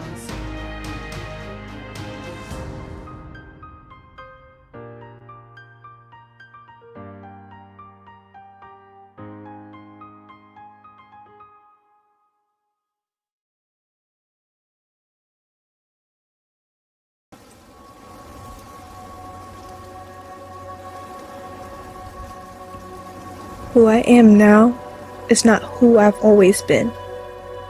Earth was not my original home. I am from a planet called Athenica. My parents are the king and queen of our empire. Once a peaceful, thriving kingdom, our home world was attacked.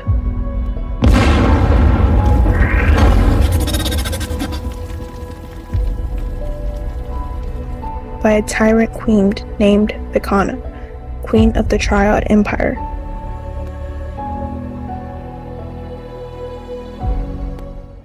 The planet was plunged into war.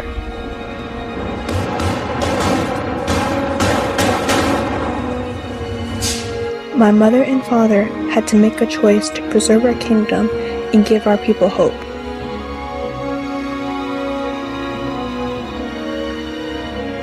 So, I was sent away to another planet in another galaxy, Earth.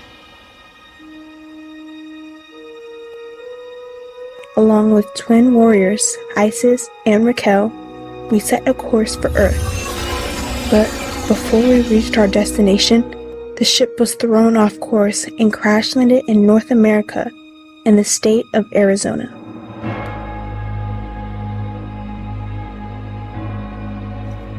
We were stranded, or so we thought. With the help of my Earth father, Felix Brown, our ship was brought to a safe haven for repair.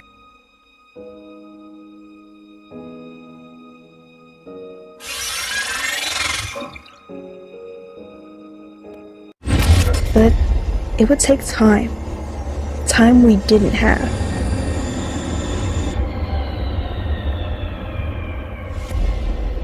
The Triads followed us to Earth.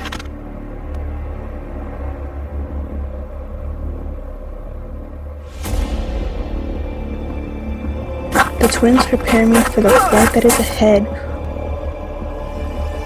along with my humanoid hologram assistant, Arcadia, who possesses infinite knowledge of the universe. Together, we must band together to defeat the Triad Empire and save the kingdom of Athenica. I am more than a princess. I am a warrior. My name is Harmony, and I will defend my home.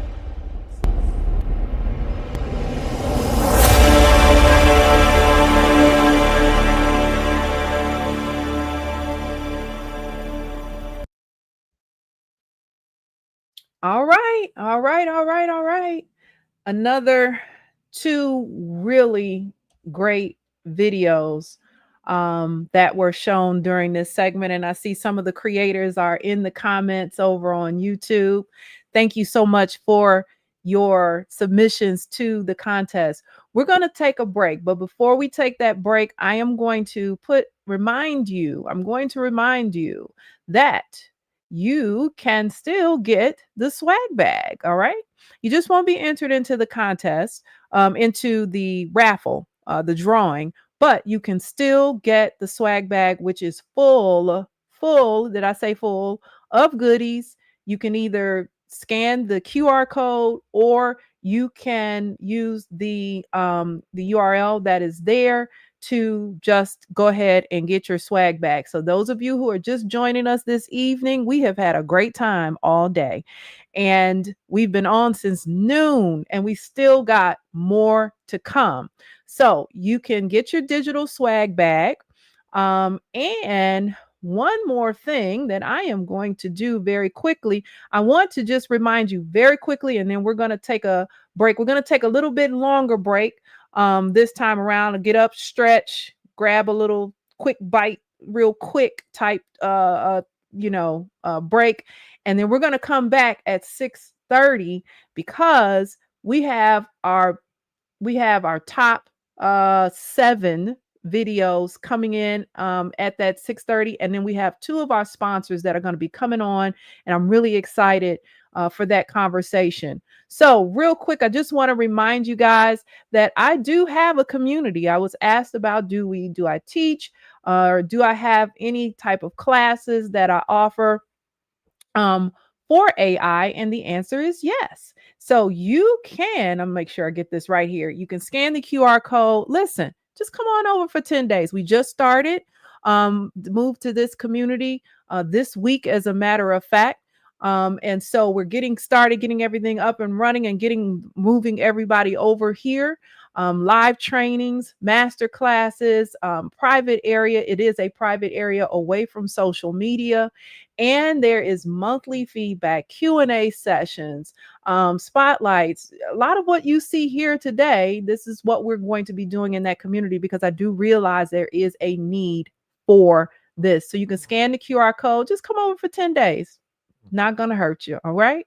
So, all right. So we are going to take a break and we're going to come back and we're going to have our top 7 videos and our 2 major sponsors, our premier sponsor and our editorial sponsor coming up. All right. So let's go ahead and let's get our next coming back soon screen up there if we can. Oh, let me take this down. There we go. All right. And I'm going to give you some of this really great music that we have here so that we don't get muted. Let's see.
Hey everybody, we are back. We are back.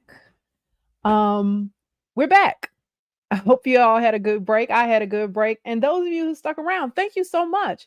You stuck around. That says to me that we are doing something right here tonight. So, I want to start this one off with some do's and don'ts, some things that I want to share with those of you who are creators. And then I'm going to show one of my videos. And then we'll lead into the next segment. Well, in between there, I'll show one of my videos. So, those of you, I've been getting a lot of questions, or we've been getting a lot of questions with regard to just how to how do we monetize, or what ways can we monetize, or how do you get yourself out there, how do you get commissions? And I get those questions all the time, and I want to go over about just 10 things. I want to just tell you 10 things, and I'm just going to go real quick. I'm not going to do a whole sermon on each one, but I just want to give you 10 things to think about. These are my 10 tips, my advice for creators who are submitting to contests, all right? Or you're looking to take your work seriously, all right? So, tip number 1, make yourself easy to find and to contact, all right? Make yourself easy to find. You cannot be a secret squirrel, okay? You cannot be, I'm probably dating myself on that phrase right there, but you cannot be a secret squirrel and expect for people to find you, to commission you, or even just to, really admire your work. So make yourself easy to find. Tip number 2, respond. Respond promptly to communication, or when someone's reaching out to you, they want to commission you for something, wherever it is that you are, where people need to reach you, whether it be Instagram or an email address or Facebook, whatever, wherever it is, make sure that you're checking that on a daily basis, because you just never know. You might have a really great commission waiting for you in that inbox that you never saw. Okay. That's number 2. That's tip number 2. Tip number 3, always have a bio ready. Always have a bio. You just never know who's gonna ask you, say, hey, I need your bio. I want to, run something on you, or I want to do an article, or I just need it because I'm going to interview you. Always have a bio ready. You just never know when you're going to need it, and always update it as you continue to do different things. Update your bio regularly. Number 4, always include a narrative with your work. Okay. When you create, create a narrative to go along with that piece, so that people understand what your thought process was with that particular, with that project, with that piece. Have a narrative, even if it's just something really short, 3-4 sentences. Have something that shows that you put some thought, into what it is that you're doing. All right, that's tip number 4. Tip number 5, don't be afraid to enter into contests. Guys, do not be afraid. Do not think that you are, that you aren't good enough, that your stuff is amateur. Don't be afraid. Put yourself out there. You have to put yourself out there. That first time, you're one step closer to winning. If you never enter, you're never any steps closer to winning. Okay? Put yourself out there and do that. Put yourself out there. All right. Number 6, get creative with the resources that you already have.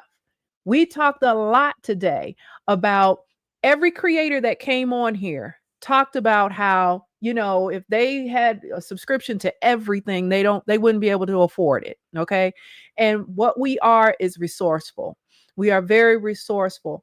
And I subscribe all day to applying for creative partner programs, because If it were not for creative partner programs, I'm telling you right now, a lot of the stuff that I do, I wouldn't be able to do because I can't afford all of, these platforms, but you have to be resourceful with what you have. Okay. So that was number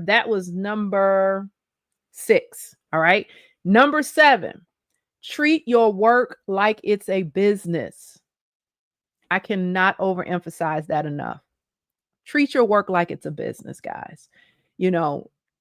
Start if you're going to create images and video that you are selling and film that you are putting out there for commission work, etc. Set up a business, set up an LLC, set up a bank account that is specifically for your business.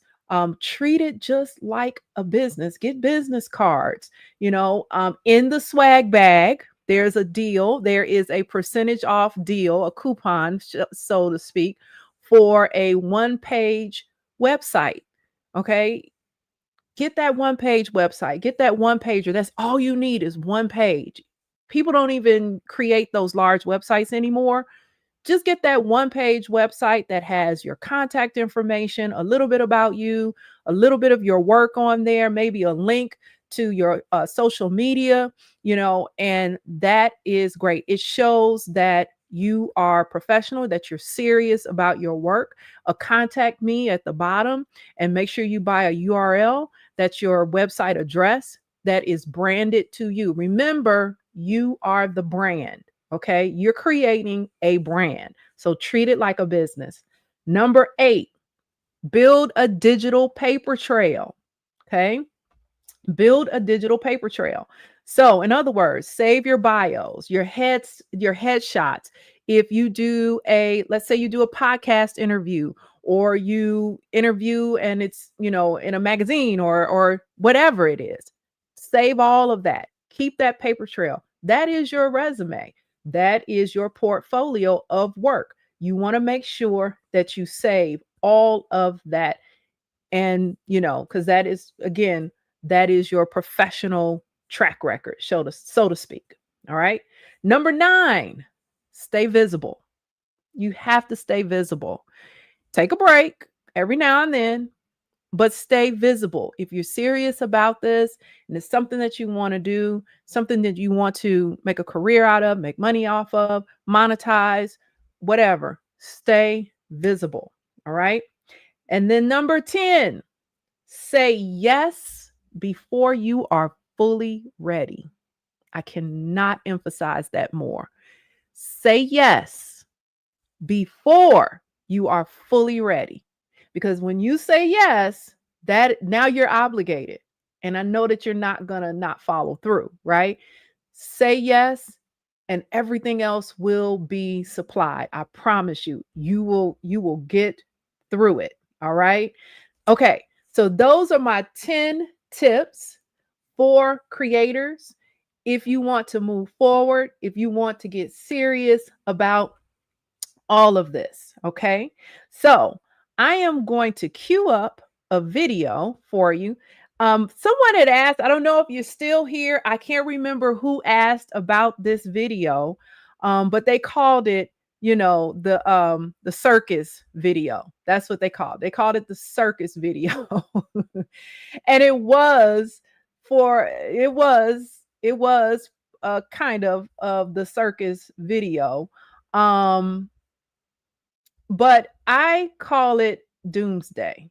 Yeah, I call it doomsday. And, I wanted to, when I created this video, I was mad. I was a little angry. I'm not even gonna lie. And I create some really good stuff when I'm emotional. So let me try to get that pulled up here and then we'll get it going. Real quick. Any questions? Does anybody have any questions that they'd like to drop into the chat right here, right now? I'd be more than happy to answer those questions for you while I get this video pulled up.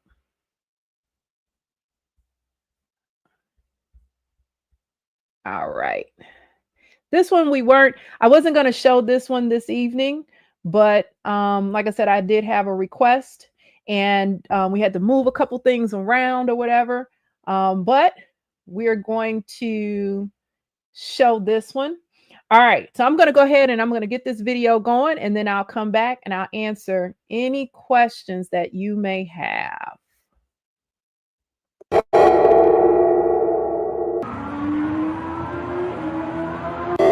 Hold on, let me stop it and I'll come back. Okay, there we go.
All right. All right. All right. All right. So that was one of my creations, and I was like, okay, I need to tell this story and express all of this in 1 minute and 30 seconds. I think I did a minute and 30 seconds.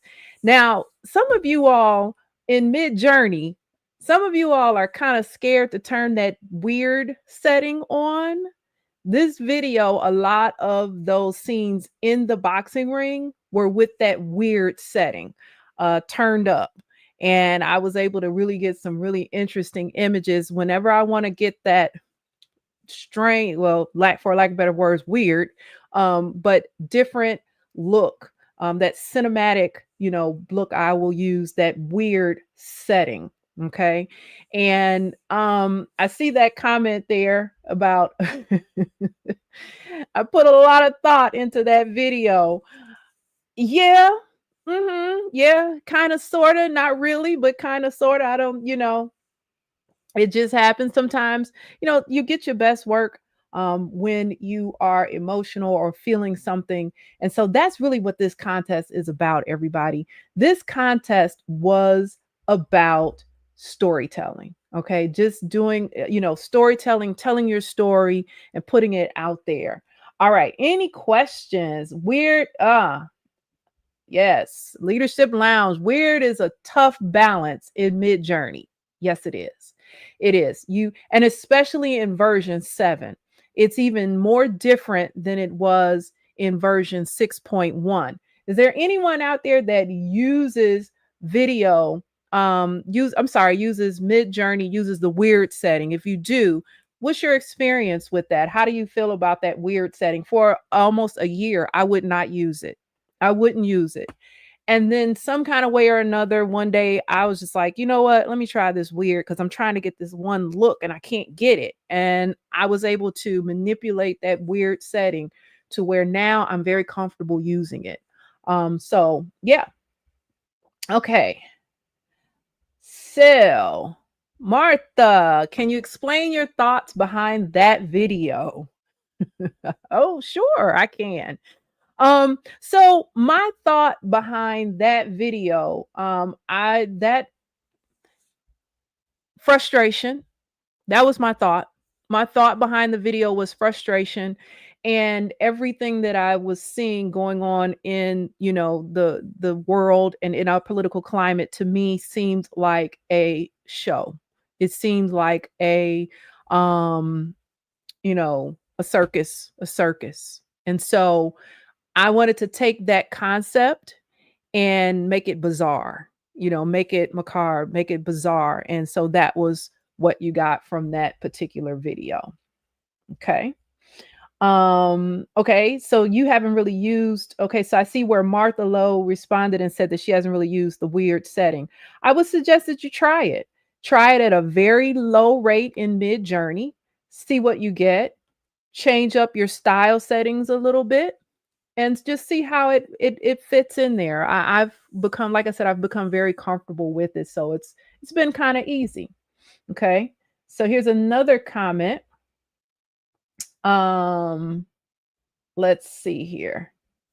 You like turning on the weird setting in Mid-Journey when you're pushing past the obvious. Sometimes the best ideas show up in the unexpected. Absolutely, I agree with that. There have been times where so any of you who've worked in Mid-Journey, you know that 4 images are going to come up every time that you prompt through a regular prompt. And using that weird setting, I may have 4 images, 1 images that matches what I'm trying to do right then in that moment. But then there may be 1 really crazy image that it doesn't fit what I'm doing right now, but I definitely don't want to delete it because it's really interesting. And I may be able to create a story around that image. So yeah, I agree with that. Awesome. Okay, so here, let's look at this one. I frequently hide pictures after using the weird setting. Maria, let me tell you. So, I was creating, my best friend was telling me, we were talking about old 1980s videos, and we were just music videos. And we were talking about how interesting they are and how they were different. They were just really different. I don't even know if we do music videos anymore. But I wanted to recreate Grace Jones' video, Slave to the Rhythm. Okay. And that video is like a combination of all of a few of her videos all wrapped into one. But if any of you all know Grace Jones, it's not going to be something that's safe. Okay. And so I had to use the weird setting for a lot of the video, the recreation that I did of the Slave to the Rhythm video. You want to challenge yourself, do something different that's, not along the same lines of what you always do. And with that Slave to the Rhythm video, I almost got banned on Mid-Journey. I got so many community violations recreating that video because those of you who know Grace Jones, yeah, is probably not community friendly. But it ended up being a really cool video. So if you're ever on my Instagram page, go check it out. Take a look. All right. Okay, let's see. What was the number one tip? The number one tip that I gave was make yourself easy to find. Okay. Make yourself easy to find. So, in other words, if you're utilizing your main form of communication is a text message or a phone number, make sure that you make that known. Or is it going to be an email address? If it is, check your email. If it's going to be a social media profile, make sure that you make that known. But make yourself easy to find and have at least 3 different ways that someone can reach out and contact you. Okay. I have sites. Yes. So here's the thing. When I started out with just period in marketing, period, and in real estate, because I am a realtor, my idea, I needed to brand me. I need to brand my name. I need to make sure that Kimberly Offord is known, is reachable, and you understand what she does for a living. So I have Kimberly Offord as my brand. As AI emerged and I started working with AI, I still was working under Kimberly Offord, but I needed to separate the real estate Kim and the marketing consultant Kim from Kim, the AI image and video creator, which was Playground Pastime. So that's why you'll see 2. However, as we're moving on, the 2 are merging. So that's why you'll see 2. That's why you may see an Instagram page with my name, and you may see an Instagram page with Playground Pastime. But for the most part, all of my AI work is through Playground Pastime. Okay. All right. Let's see now what we got. Yes, Grace. And I am going to see Grace on Saturday. If anyone is in the Chicago area for Ravinia, she will be there. It's my first time ever seeing her. I cannot wait to be graced by Grace. It's going to be crazy. I know it. It's already going to be crazy. I already know. All right. Okay, y'all. So, with that said, I believe that we're going to take a very quick break, a quick 5-minute, just 5 minutes, y'all. That's it. Don't go anywhere. Put your questions in there. We're going to have a coming back. So we're going to put that screen up so you'll know what we're going to be coming back to, showing our number 7, 6, and 5 video. Okay. So we're getting down to the wire here. And thank you for everybody that has stuck with us all day today. All right. Am I correct, Ellie? We got an up next video. Okay, cool. All right.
All right, guys. All right. So, I see you guys getting in the chat, getting over there. If you're not over in YouTube, you probably need to come over to YouTube because they're over here exchanging prompts and everything. So it's definitely a party. Okay.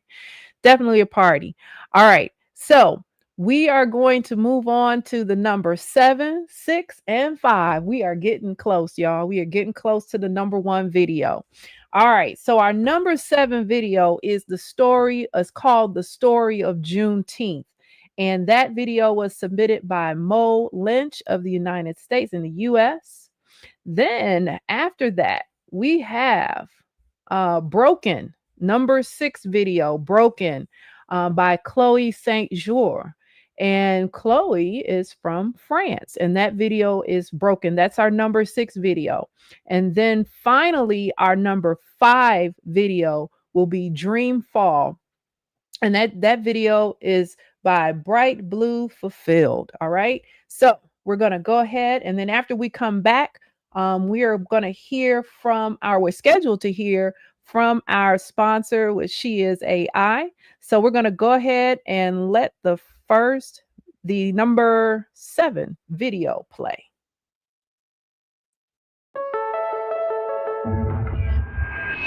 Granddad, what is Juneteenth and where did it come from? Let me explain it in a way that y'all young folks can.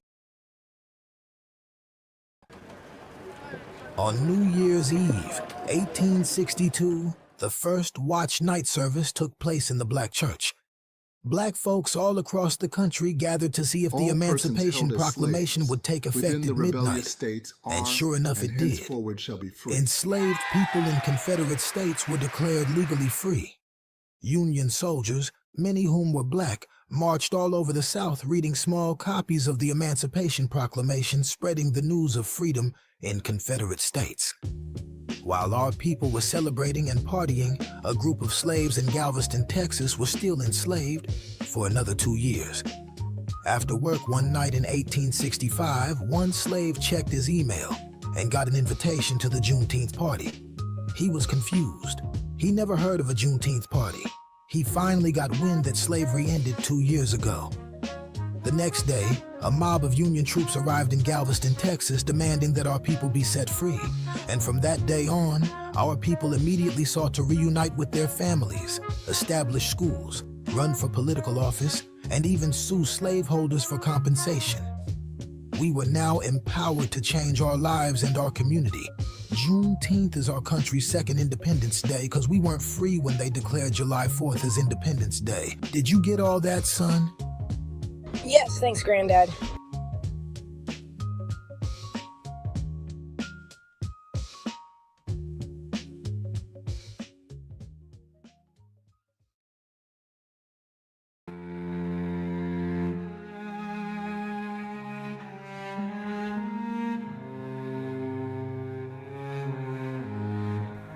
Ouais, je sais ce que tu vas dire. Djibril, c'est vraiment la gueule du suspect numéro 1. Pourtant, sur le ring, c'est un putain de champion. En parlant de champion, tiens, il y a Loïs, le cliché du bodybuilder. Mais derrière ses muscles, il y a un petit garçon qui se faisait taper sur la gueule par son père. Lola, c'est une sale chienne en uniforme, persuadée que sa plaque lui donne tous les droits. Pourtant, quand elle danse, il n'y a plus de plaque, plus de flingue, juste un corps fragile en équilibre. Fatima, elle, bonne qu'à frotter les chiottes et à toucher les allocs, mais ça ne te viendrait même pas à l'idée de te dire que c'est une virtuose au violon. Quant à Nour, tout le monde la traite de kamikaze au lycée, juste à cause d'un bout de tissu sur la tête. Mais au tribunal, c'est pas une bombe qu'elle va faire exploser, c'est ta version des faits. Léo, lui, il avait qu'à rouler moins vite, ça lui apprendra. C'est pas lui qui roulait trop vite. Mais aujourd'hui, il fonce vers la victoire. Jade et Nino, c'est le couple Gaulle. Ils s'aiment passionnément. Peut-être un peu trop d'ailleurs, parce que chez eux, l'amour, ça laisse trop souvent des bleus. Fabrice, bon à rien. Manu, la plus grosse des michetots. Tommy, c'est un sale trans. Boubacar, encore un qui va tout nous voler. Ibrahim, Fatou, Auria, César, Tao, Hakim, Gabriela, Sacha et Zadig, Carmen,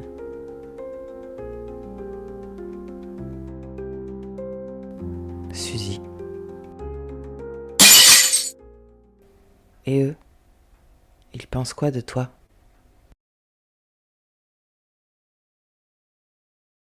Is safe and sound, for a new world is abound.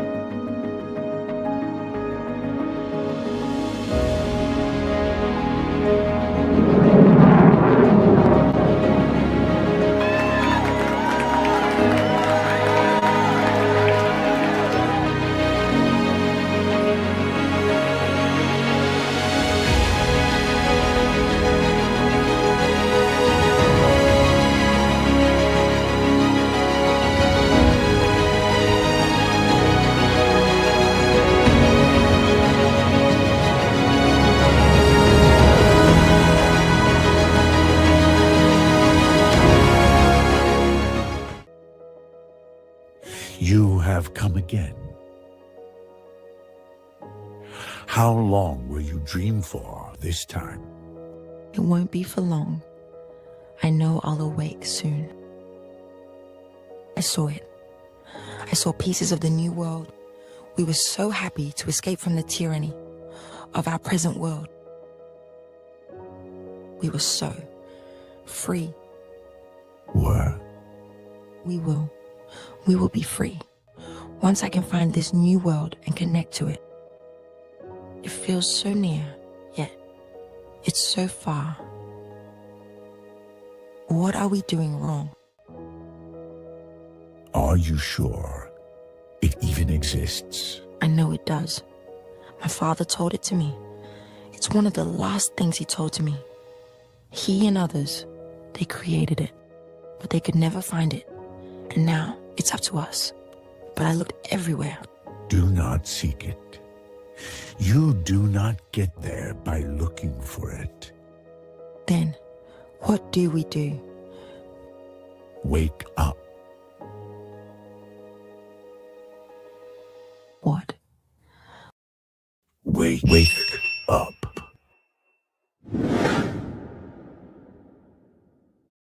Did you find it?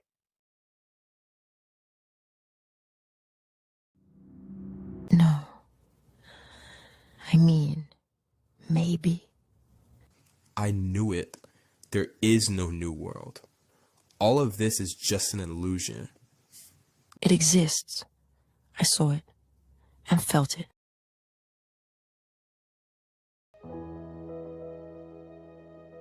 What did the old man say?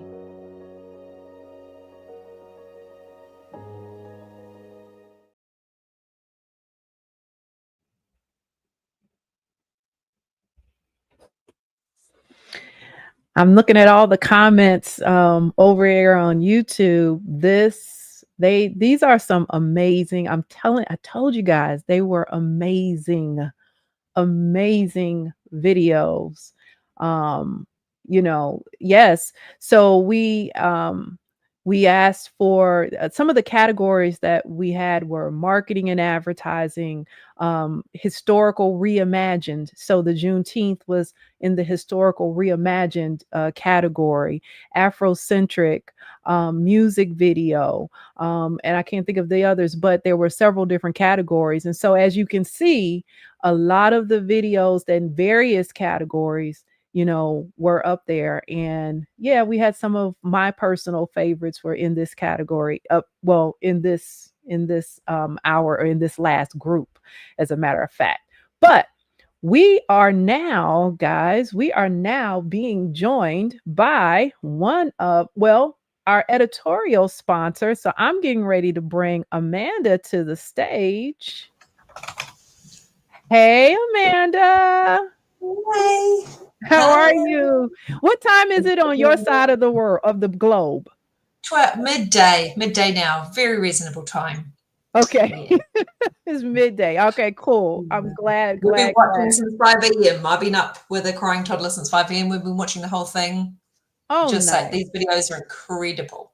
Oh my gosh, they really are. I mean, and just to think there were over 86 of them. And so we had to look at 86 of them and actually try to narrow it down. It was insane. It was insane. But everyone, this is Amanda Jeffs. She is the CEO of, and she has a couple of other C titles as well. I'll let her tell you about it. But she is with She Is AI, and She Is AI is our editorial sponsor. So let me tell you a little bit. So as a result of the contest, our winner, as well as I believe the top 6, are going to be featured in the She Is AI magazine. But She Is AI is not just a magazine. I sound like ChatGPT now. She's not just a magazine. She Is AI is really actually a movement.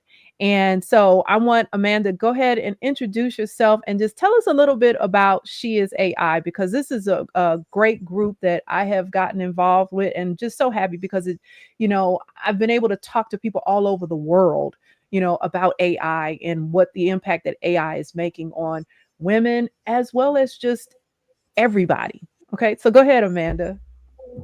Well, thank you, Kimberly. And yeah, I just want to compliment everyone again. Your videos are just mind-blowing, stunning, creative, beautiful, and it must have been a very hard job selecting those, but absolutely incredible. And this has been a fun morning.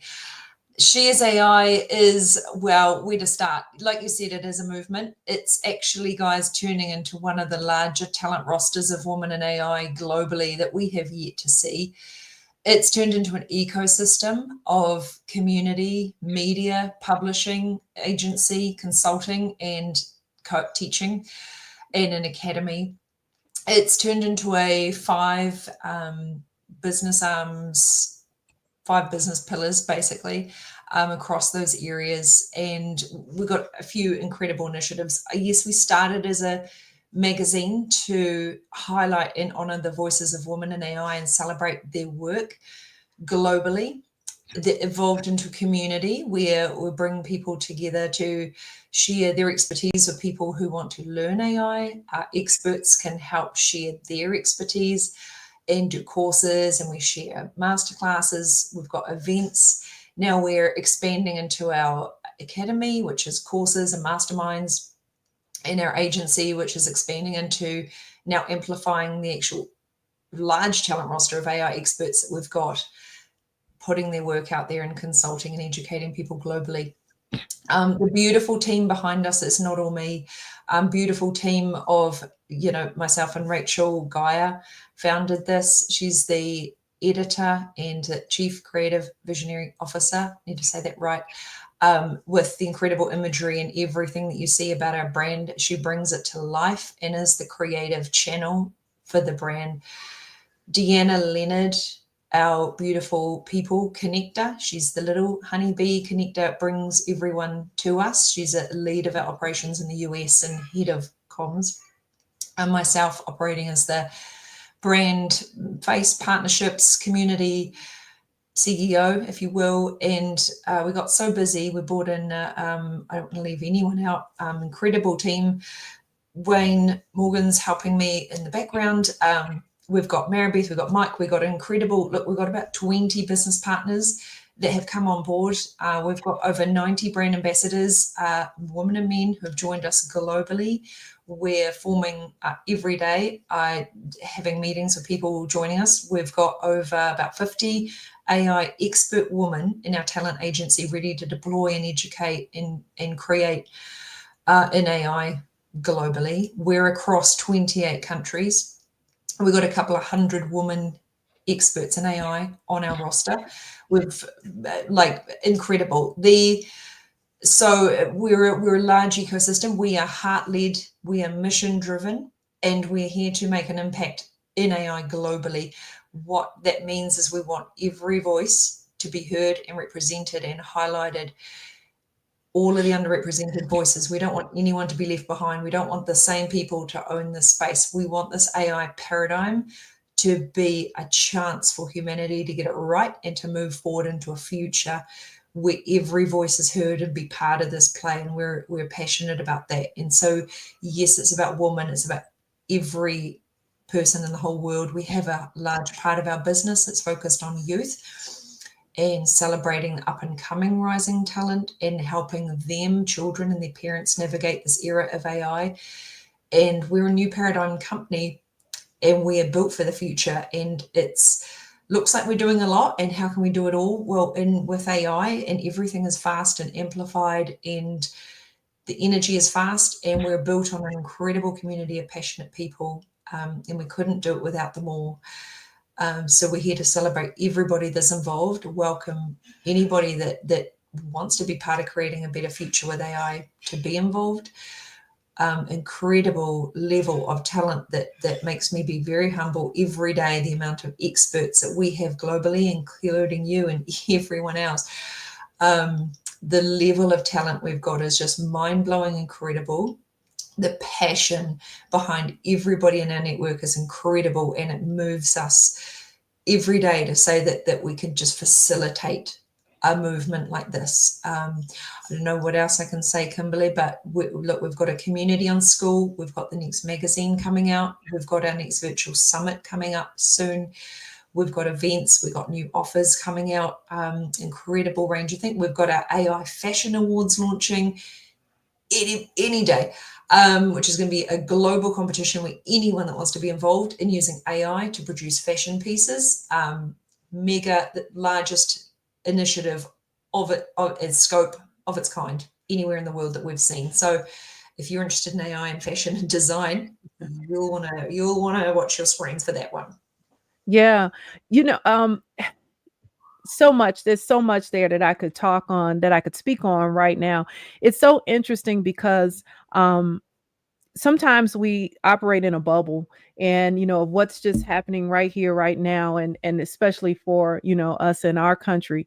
And an article I just saw recently, or announcement I just saw it recently, that the UAE, they are now offering Chat GPT, the plus version, the subscription version, to their entire population of their country. That is huge. And that says where AI is going, or where it's gone, or where it is right now. And just from sitting in on some of the meetings that you guys have had, I've learned more about how, maybe AI is not as progressive in some countries, but in others, it's becoming a requirement. Real quick, where do you see the most, need for AI? And is it in education? Is it in, with children? Is it with adults? What are you seeing?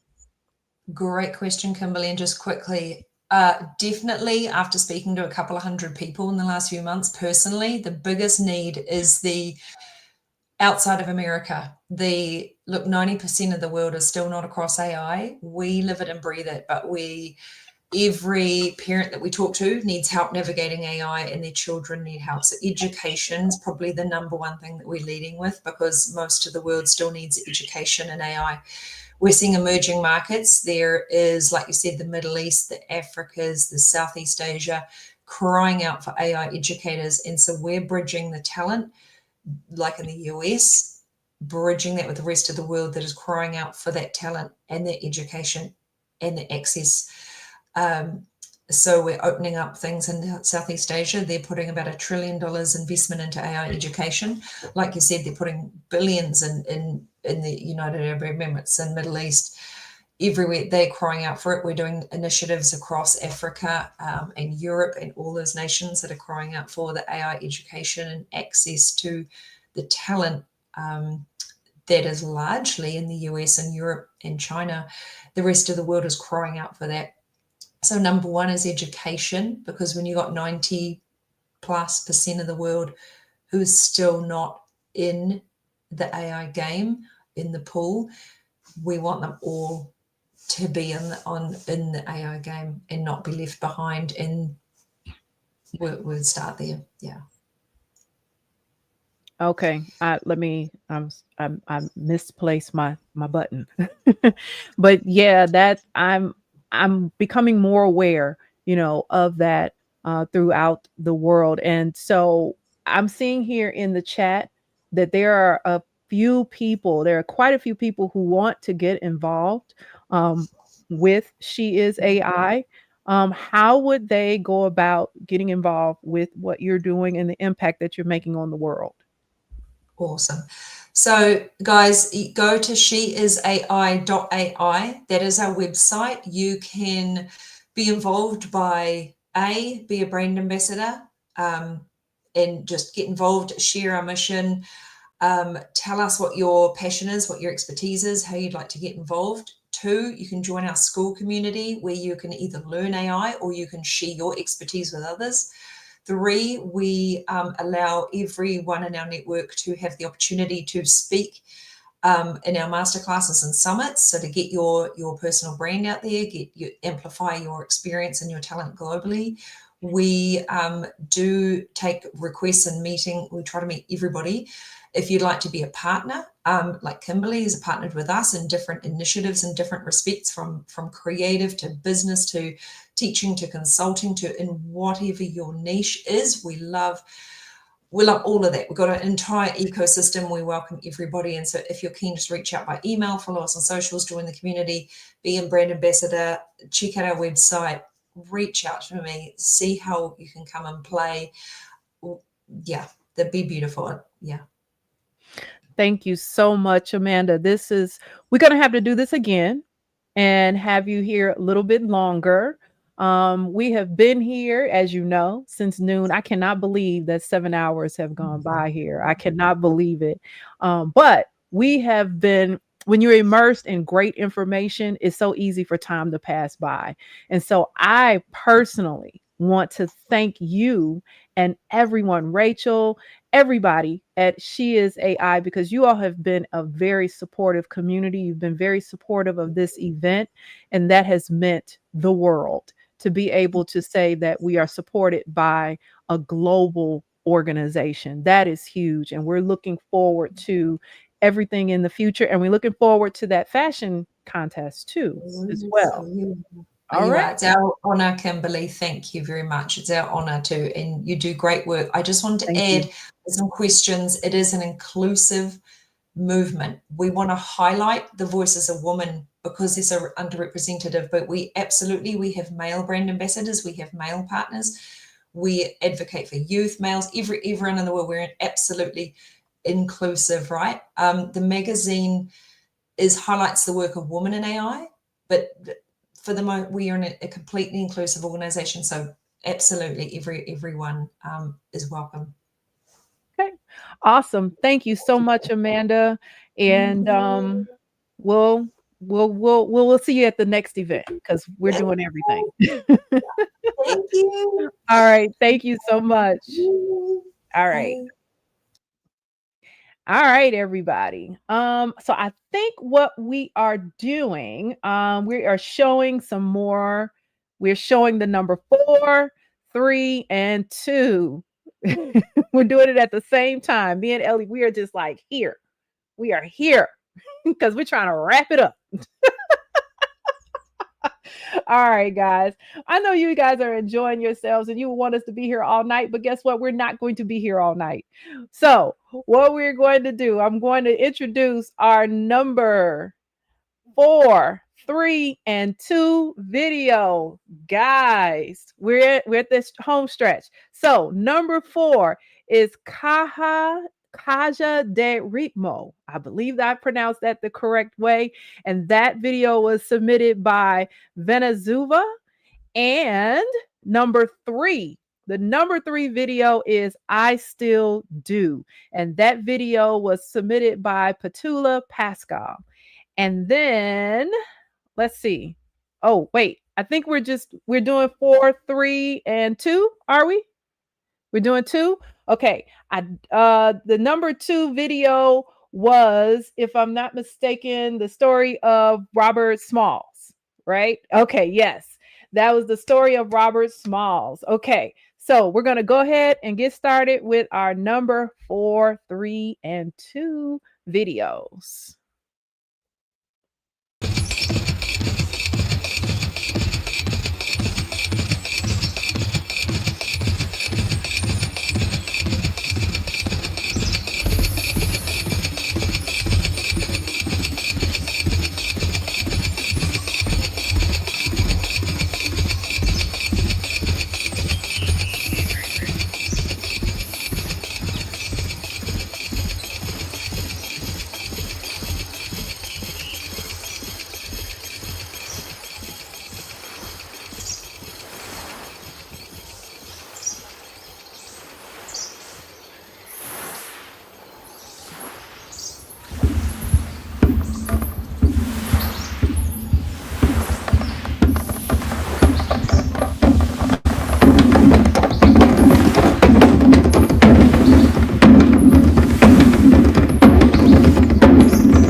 In the stillness, you never lose what the water remembers.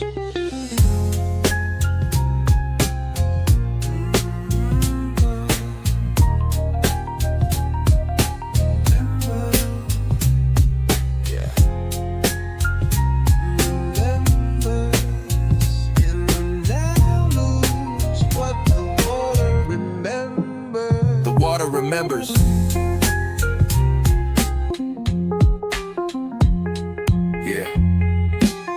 I've walked with weight no one sees. Stories stitched in my uniform, pain in the seams. Names never spoken, but they echo in me. Marching through silence like I'm meant to be seen. The world bends, man, it tilts and it sways. Trying to show me truths I've been dodging for days.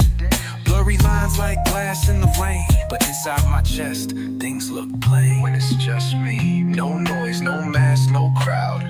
I see clear like water when the tide calms down. The water don't judge, it just reflects. Hold your face, but don't hold regrets. And even if no one's watching, I know I was here, there, fighting. I mattered, I still do.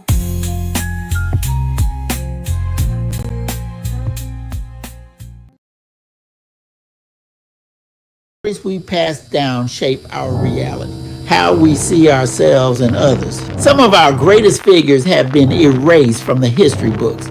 Heroes and legends, risk takers and trailblazers, role models and rebels. Robert Smalls was all that and more. Born into slavery, he became a hero of the Civil War and served 5 terms in Congress. But the journey to freedom and what happened after was where my real legend was formed. And I was at a time the most famous black man in the world. I watched and waited for our best chance to escape. I listened to the chatter on the streets and talked to the slaves and the freedmen. War was upon us, and South Carolina was the first state to secede from the Union. We had everything we needed to sail to freedom, but I wasn't ready. The planner was scheduled to move 4 major artillery guns soon. I wanted those guns. It would be a prize for the Union, so we waited until the guns were aboard.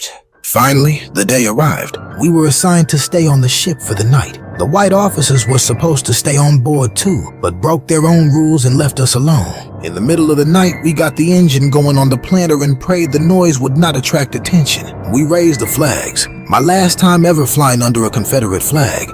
I donned the captain's hat to disguise myself and we were off. First, we traveled further into Confederate territory where the women and children could meet us without attracting attention. There was no freedom without my wife and family.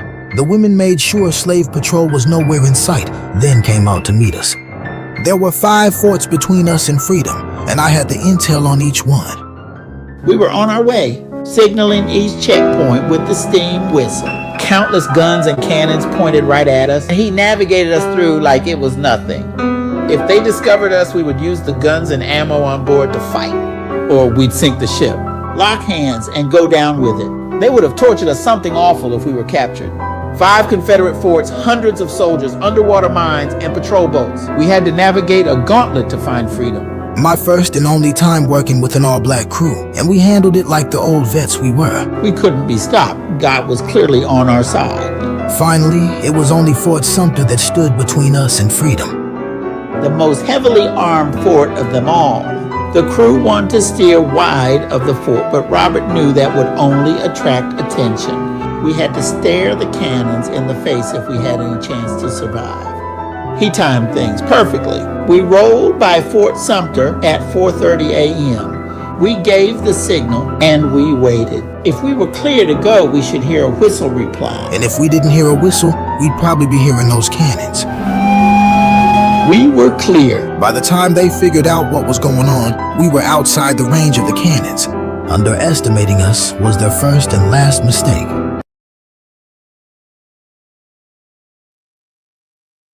All right. Well, that was our number 2 video, our number 3 and number 4 videos. And I know it stopped abruptly, but that's because a lot of our videos, they are the first part of a longer video. That's to make you want more. And I know those of you all who saw it, you definitely want to see more. These are some phenomenal videos, you guys. They really are. And I'm looking at the comments.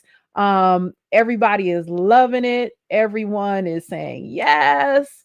This is amazing and informative. Thank you. I'm so glad that you all found this informative. And I'm so glad that so many of you stuck with us all day long. My goodness.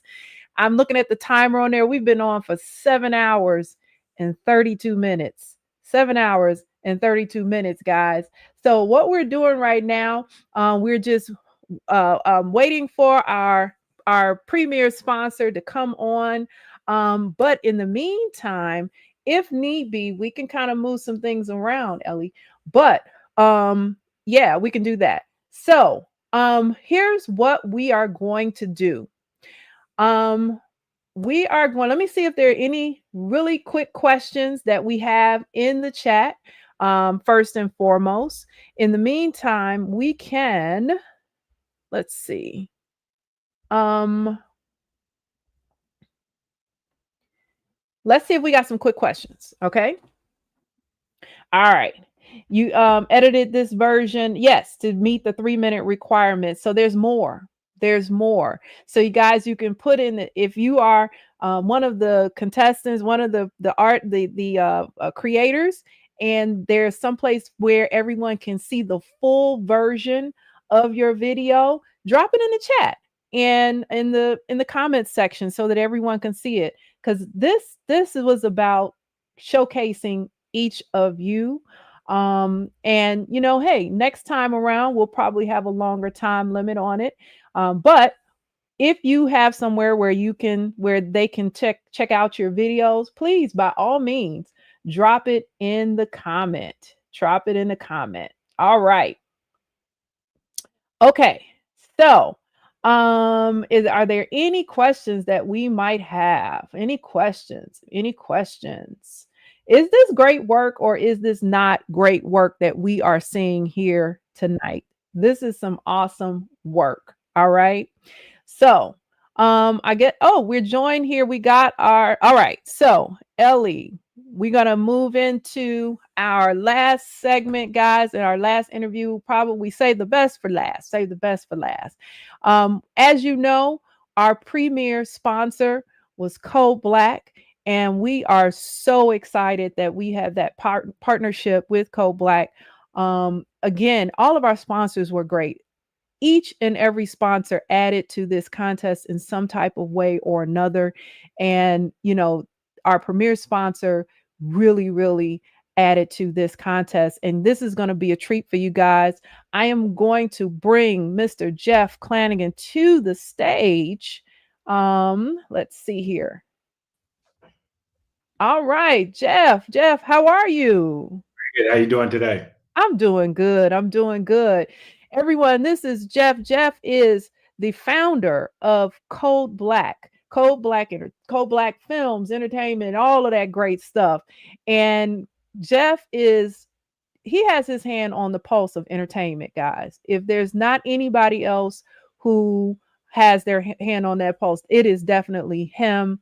And all the work that he has done over the years. If you Google Code Black, you're going to be very impressed. You're going to see a lot. You're going to be surprised. Your eyebrows going to go up. And so I am so blessed to have him as a part of this event as well as this film contest. So Jeff, thank you once again for everything that you have brought to the table with this contest. So tell everybody a little bit about Code Black and what you're doing on your side of the industry. Okay, Code Black I started Code Black, I think, 12, 13 years ago. We started in distribution. One of the big challenges in Hollywood is actually controlling your distribution. And I've always been a big advocate of distribution.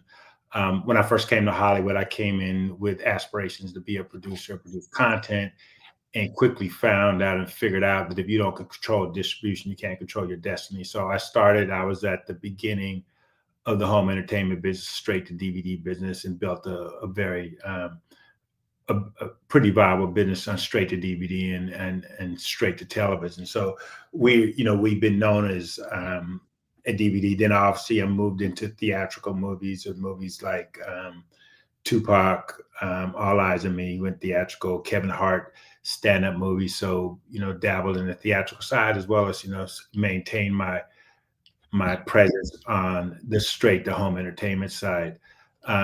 Also along the way, met this young comedian named Kevin Hart before he was big, and I've been working with Kevin for the last 13 years. So I'm also, in addition to my company Code Black, I'm also the co-founder and president of Heartbeat, which is Kevin's entertainment company, which we do a lot of things there. I think right now what I would say that I'm focused on is distribution again, but it's in the fast channel meaning free ad supported television. But it's when you turn on if you have a Vizio television or a Samsung television and you see all those channels on there, that is the next evolution of distribution, is distribution directly to smart TVs. And that's where people are watching viewership, which is why, if you're reading headlines, you're seeing a lot of headlines about YouTube being now the most streamed and most watched platform. The reason for that is because the shifted 2 years ago, people were looking at YouTube on their phones. Now they're watching them on these smart TVs.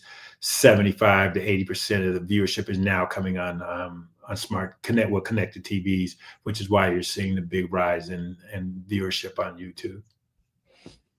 Yeah. I think the big question that everybody has had here today, all throughout the day, is the impact. Like earlier today, we had a professional musician, professional fashion designer, and they were talking about the impact that AI has had on their particular industries. And the big news buzz, of course, is whether or not, what impact AI filmmaking and visuals have on the entertainment industry. Where do you see that from your perspective? How's AI having that impact? Is it negative? Is it good? Is it bad? What are you seeing? Well, interesting, and that's a great question. That's probably like the $1,000,000 question everybody's having. What I'm seeing in the entertainment, right, there is still a lot of resistance to AI, especially from what I call traditional filmmakers, traditional executives. There's still a lot of resistance. There is, and a lot of it is due to not understanding that it's a tool. It's not here to replace, human creativity, but you're still having a lot of resistance. Now, what happens is that when you think about the history of Hollywood has always been disrupted by technology. So when the TV came, then cable came. Cable was going to kill TV, and cable was going to kill radio. And then you have the internet. So there's always been every time there's new technologies come in, there's always been this disruption and this hesitancy.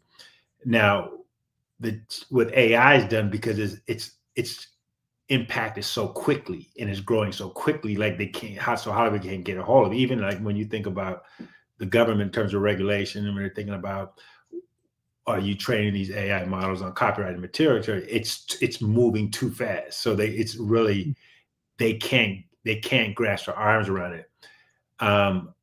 They will have to come around because they don't have a choice, because the technology's here. It's not something in the future. People are starting to make good content, and it's as these platforms like Google VO3, which just came out, and Kling and places like that, as it gets better, it's going to get better, and you'll be able to make. Well, I would arguably say you're close to be able to making studio quality content right now. Obviously, there's nuances with acting and things like that, but there's still a lot of resistance. But I would say a quote that Ted Sarandos, he's the CEO of Netflix. He said this a couple months in an interview. He basically said that AI is not going to replace anybody's jobs, but the person who knows how to use AI may replace your job. And that's kind of what I follow, is that Hollywood doesn't have a choice, but there is still a lot of resistance and negativity in terms of AI generated content. Yeah, I definitely agree with you on that. We have seen a lot of really phenomenal talent here today, from both the people who entered the contest, as well as some of the talent that just came and did interviews. For someone, you and I had a conversation once about how AI could be used, and maybe it's just used as that tool that kicks off that wonderful idea that would move on, as a movie, a feature movie, a film, or what have you. And I thought that was a really, great idea. What would you suggest for someone who has phenomenal talent and are being approached, in that entertainment industry? Because one of the young ladies that was here, she was approached about her content. However, she wasn't happy because because of intellectual property conversation. So tell us a little bit about that, because you have a lot of creators, but they don't know what they don't know. You know what I mean? What I would say for creators, in my advice, and I'll kind of tell you the way that I'm approaching it from a production process. Creators should continue to create and not be limited by what Hollywood's saying, and build your IP. Because if you can build the IP, And if it's through AI, that's fine because you're creating IP. The way I look at it is think about it like this, is that when you look at the comic book industry, you see all these Marvel movies are based off comic books, but those movies originated with comic books. This is no different. So if you're creating and developing IP through AI, which you can do at the speed of light, and you can test it out by putting it on YouTube or social to basically build an audience, you should continue to develop that IP and develop a fan base around the IP, because that will enable you to keep ownership of your IP. Hollywood is quick to want to take your IP and want to own it, and then you'll be working for the studio. So by building audience and building data, that shows that you have an audience around IP, you're in a better position to negotiate if Hollywood or a studio comes knocking. Now, the way that I'm approaching is that we're using AI in a way from a development process where it's really turned our business around in terms of how fast we can develop, how something we can test. So what I do on my socials is that, I'm continuously testing concepts. And because the audience, social is probably one of your hardest critics. So, but if I'm seeing positive feedback, positive views, positive engagement on stuff, then I might double down on IP. So there's a couple of projects that I actually tested out on Instagram and YouTube, got positive feedback that I took that and pitched that and are now getting ready to do a movie deal on. Now, but the way that I'm approaching it is that I'm not going to make an AI movie. I'm always going to continue to use real actors, but what I will do is build the world. So what happens is that in a typical movie, you go through a storyboard process, concept, and AI can build a world. And there's a technology called Unreal Game Engine. This is what game engines use to build games. And so the process that I'm going to use the AI to build the world. So for example, if we were doing a sci-fi movie, I can build the world, the space, but then I can put the real actors in that world. So I get the best of both worlds. So I get the AI tech, I get the vision, but then I can place real actors in the world using Unreal Game Engine. So that's the way we're approaching it in terms of how we're going to develop movies. This is so fascinating.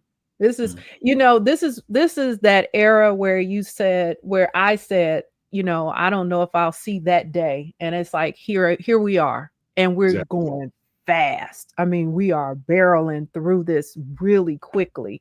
AI is just changing so quickly. So with that said, I'm hoping that those who are watching, and this is going to be on a replay as well, that they're getting the information, that they need. We've been going since 8 o'clock. Noon. I'm saying 8 o'clock, Lord. We've been going since noon, and we've had people coming in and out all day. And we've had some people just sticking with us all day because this has been such great information, but they've been able to get this information, Jeff, because you stood behind this project. And I just want to thank you once again for that. Looking forward to whatever the future may bring, and looking forward to all of the projects that you have coming out there. So those of you can definitely find Code Black on Instagram. Jeff, if you want to tell them where they can follow on Instagram or any other. You can follow us on Instagram. It's it's Code Black Life. That's probably our primary platform. Now, what I will say is, which I'm pretty close, I'm going to be launching a platform. It's at codeblack.com, and the platform is actually to showcase creators. It's to drive traffic and showcase creators. So what I'll do would be reaching out to creators who I think have content and showcase them on the site. I will have a lot of eyeballs on the site, like advertisers, studios, and things like that. But it's going to be an incubation site for creators to develop content, but also have people see the content. So that's something I'm working on right now, and I'll announce it on Instagram once we're ready to go. But we're pretty close. It is going to be. It's not an open platform where everybody they can just put their profile content up. It's going to be a curated platform. I'm definitely looking for creators who are telling stories, not necessarily just putting up beautiful images, but I'm looking for the storytellers, because the storytellers are the ones that really you can look at and get behind and develop IP. Yep. Awesome. You heard that, everybody. You heard it here first. So all of you awesome creators, those who are interviewed with today, and everybody, you get yourself ready. Get ready. Okay. All right. With that said, Jeff, thank you so much. Thank you for coming, for stopping by. I know you're busy, and but never too busy for me. And I appreciate you. I really do. All Appreciate right. it. All right, so we're going to show everybody, we're going to show the number one video. We are going to show the number one video. And also make sure that you're following everybody that we had here today, especially Code Black.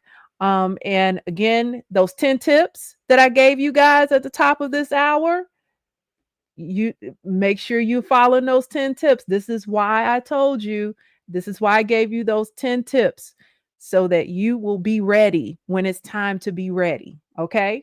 All right. So we're going to first start out with our number one video. Okay. Our number one video, guys, was Pieces by Tiffany Lee. And Tiffany is we wanted her to be here with us today. She was not able to be here with us today. However, she did send a video of her acceptance. So drum roll, yes, drum roll. Da-da-da-da-da-da-da-da-da. All right. Okay. So if we're ready to roll, oh, we are? Yes, no. Okay, cool. We're ready to roll with her video. Here we go, guys. This is Tiffany Lee. This is her acceptance video. And then right after that, we will play the video that won. Hey, I'm Tiffany, the filmmaker behind Pieces, and I am so honored to have won this award. First off, thank you to Kimberly for organizing all of this, and the sponsors for supporting AI creatives. I've been a writer in advertising for almost 20 years, and for me, the story always comes first.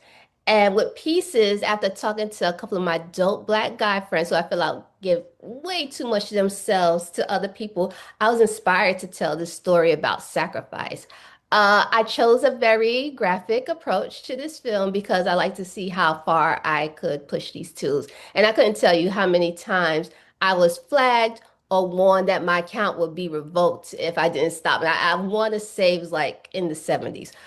The crazy part to all of this is that the way moderation is set up with these Gen AI tools is that I don't think I could create pieces today, which makes all of this even more special. So thank you for recognizing the story and the heart and the risk to my short film.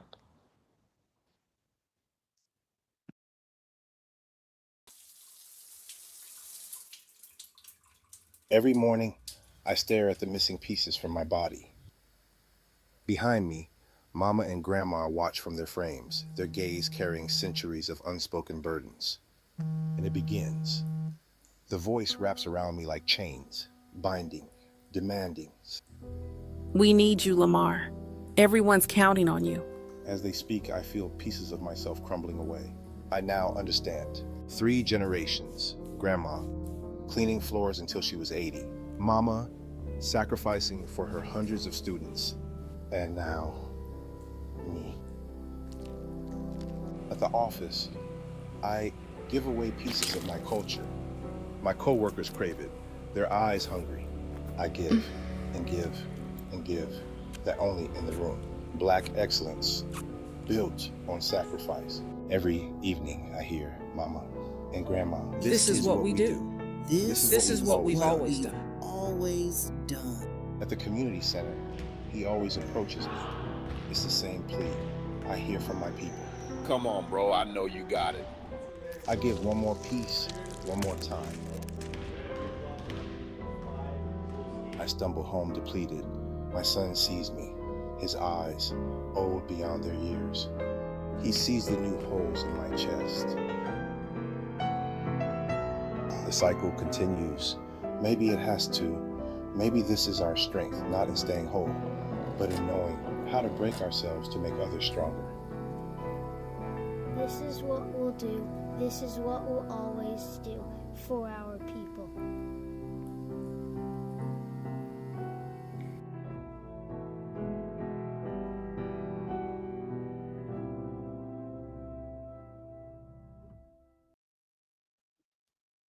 There it is, guys. That was the winning video. Listen, let me tell you again, we focused on storytelling. So, in this video, you may not see all the great action moves and all that other stuff because we wanted everyone to tell their story more so than anything else. The visuals, yes, they were amazing. I want to put that up there. You know, amazing visuals. I see the risk. Wonderful storytelling. Bravo. And that's what storytelling is about. It's about taking a risk, whether it's bearing your soul or bearing whatever it is that you need to tell in order to get your perspective out there. What I found is that there were a lot of people who submitted to this contest, and they, you know what, they were even okay with not winning as long as they were heard. And I heard someone, mention that there were some people who were just so excited and had never even entered into a contest, and they just wanted to be heard. And so, there's a lot that we can say. I want to remind you of a couple of things. There's one, if we can put up that, if we can get at some point the one other one for what's coming next down the line, Ellie. So right now, this is your last chance, guys. This is your last chance. Actually, it's not your last chance, but it's your last chance since we're on right now, because we're going to go off at 8:00, just like we said. We are right on schedule. So you can get your swag bag. You could still get the swag bag. Now, we did not do the drawing. I promise you, we will do the drawing, and we will let the winner of the drawing, know who they are. But you can still get the swag bag if you scan the QR code, or if you follow that URL. You can get the swag bag. There's some really cool things there that you can use for your journey with AI. Okay. All right. Oh, look at all these congratulations. Yes, yes, yes. Congratulations to Tiffany. By the way, Tiffany won a 1-year Luma subscription. She's going to be featured in She Is AI magazine, and she won $1,500, you guys. Okay. I think I probably have the highest prize contest in the industry right about now. But that is everything she wants. So there's the swag bag. There's the information for the swag bag. One more time, I'm going to in their swag bag, you'll find this, but I do have a community, and I would invite every one of you all to join my community. It is a community that is inclusive of everybody. We just want you to come pure and ready to tell your story through AI. I give you all the tools that you need, and all of my community members are supportive in giving information, because that is the one requirement that I have, is that we are open and that we are supportive of one another. It includes trainings, master classes, prompts, resources, templates, and more so than anything else, conversation and sharing. Okay. And so just come for 10 days. Come for 10 days, and then, you go from there. But that is what we want you to do. And then the one last thing that we had was, okay. Well, go ahead. That's fine. It's fine. Listen, what's coming up next?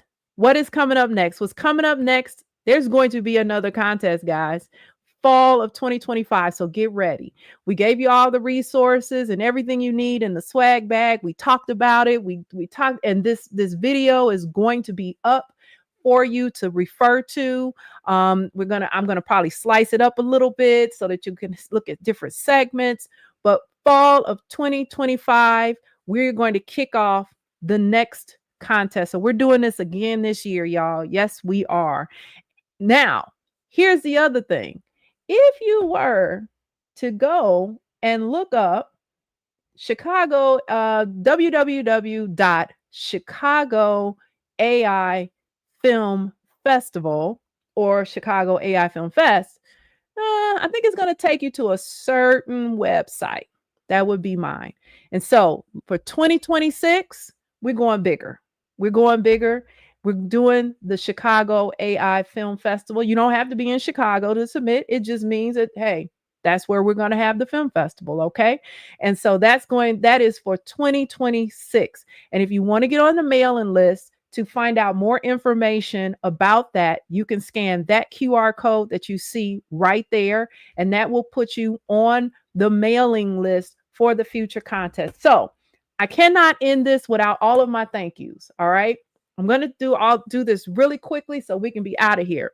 I want to thank each and every one of you guys that joined and stuck with us all day today. Those of you came late, early, whatever. Thank you. I appreciate you and I appreciate everything. I want to thank all of our guests, all of the guests that came here today. Thank you. You spent your time and your energy, and more so than anything else, you shared your knowledge with everyone. And I am so grateful for that.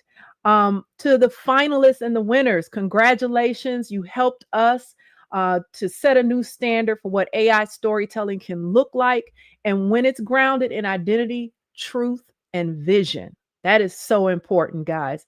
To my sponsors, Code Black Films, She Is AI, Luma Dream Lab, and Topaz AI. Your support was everything, and you helped to create a space for this work that needed to be seen. It was necessary and heard on a global stage. I want to thank all my judges: Kyle Anderson, Carl Ankrum, Nate Austin, Jennifer Bridgeforth, Rachel Gaia, Sherry Henry, Phil Ashley, Shahari Moore, Cassandra O'Neill. Thank you, thank you, thank you. I want to thank my advisory board. I have an advisory board, guys. I don't do this alone. Anita Clinton, Angela Ford, Marky Lemons Rao, Sarah Ware, Sheila Wilkinson Sanders. And last but certainly not least, my partner in crime, Ellie, who doesn't show up. She's that person in the background. She's Robin. Thank you, thank you, thank you for everything, Ellie. And if you haven't already, sign up for the swag bag. And guys, I will see you later. We have just ended on Facebook and we are about to end on YouTube. Thank you, thank you, thank you once again, everyone. Have a wonderful evening. I am going to go and sit down somewhere. No, I'm not going to sit down. I'm going to stand up. It's been 8 hours. Okay. I'm going to stand up. All right. Thank you so much, everybody that hung in there with us. Thank you. I love you all. Thank you. Thank you. Leadership Lounge. Thank you. You all were the best and you hung out with me all day. Thank you so much, everybody. All right. Take care.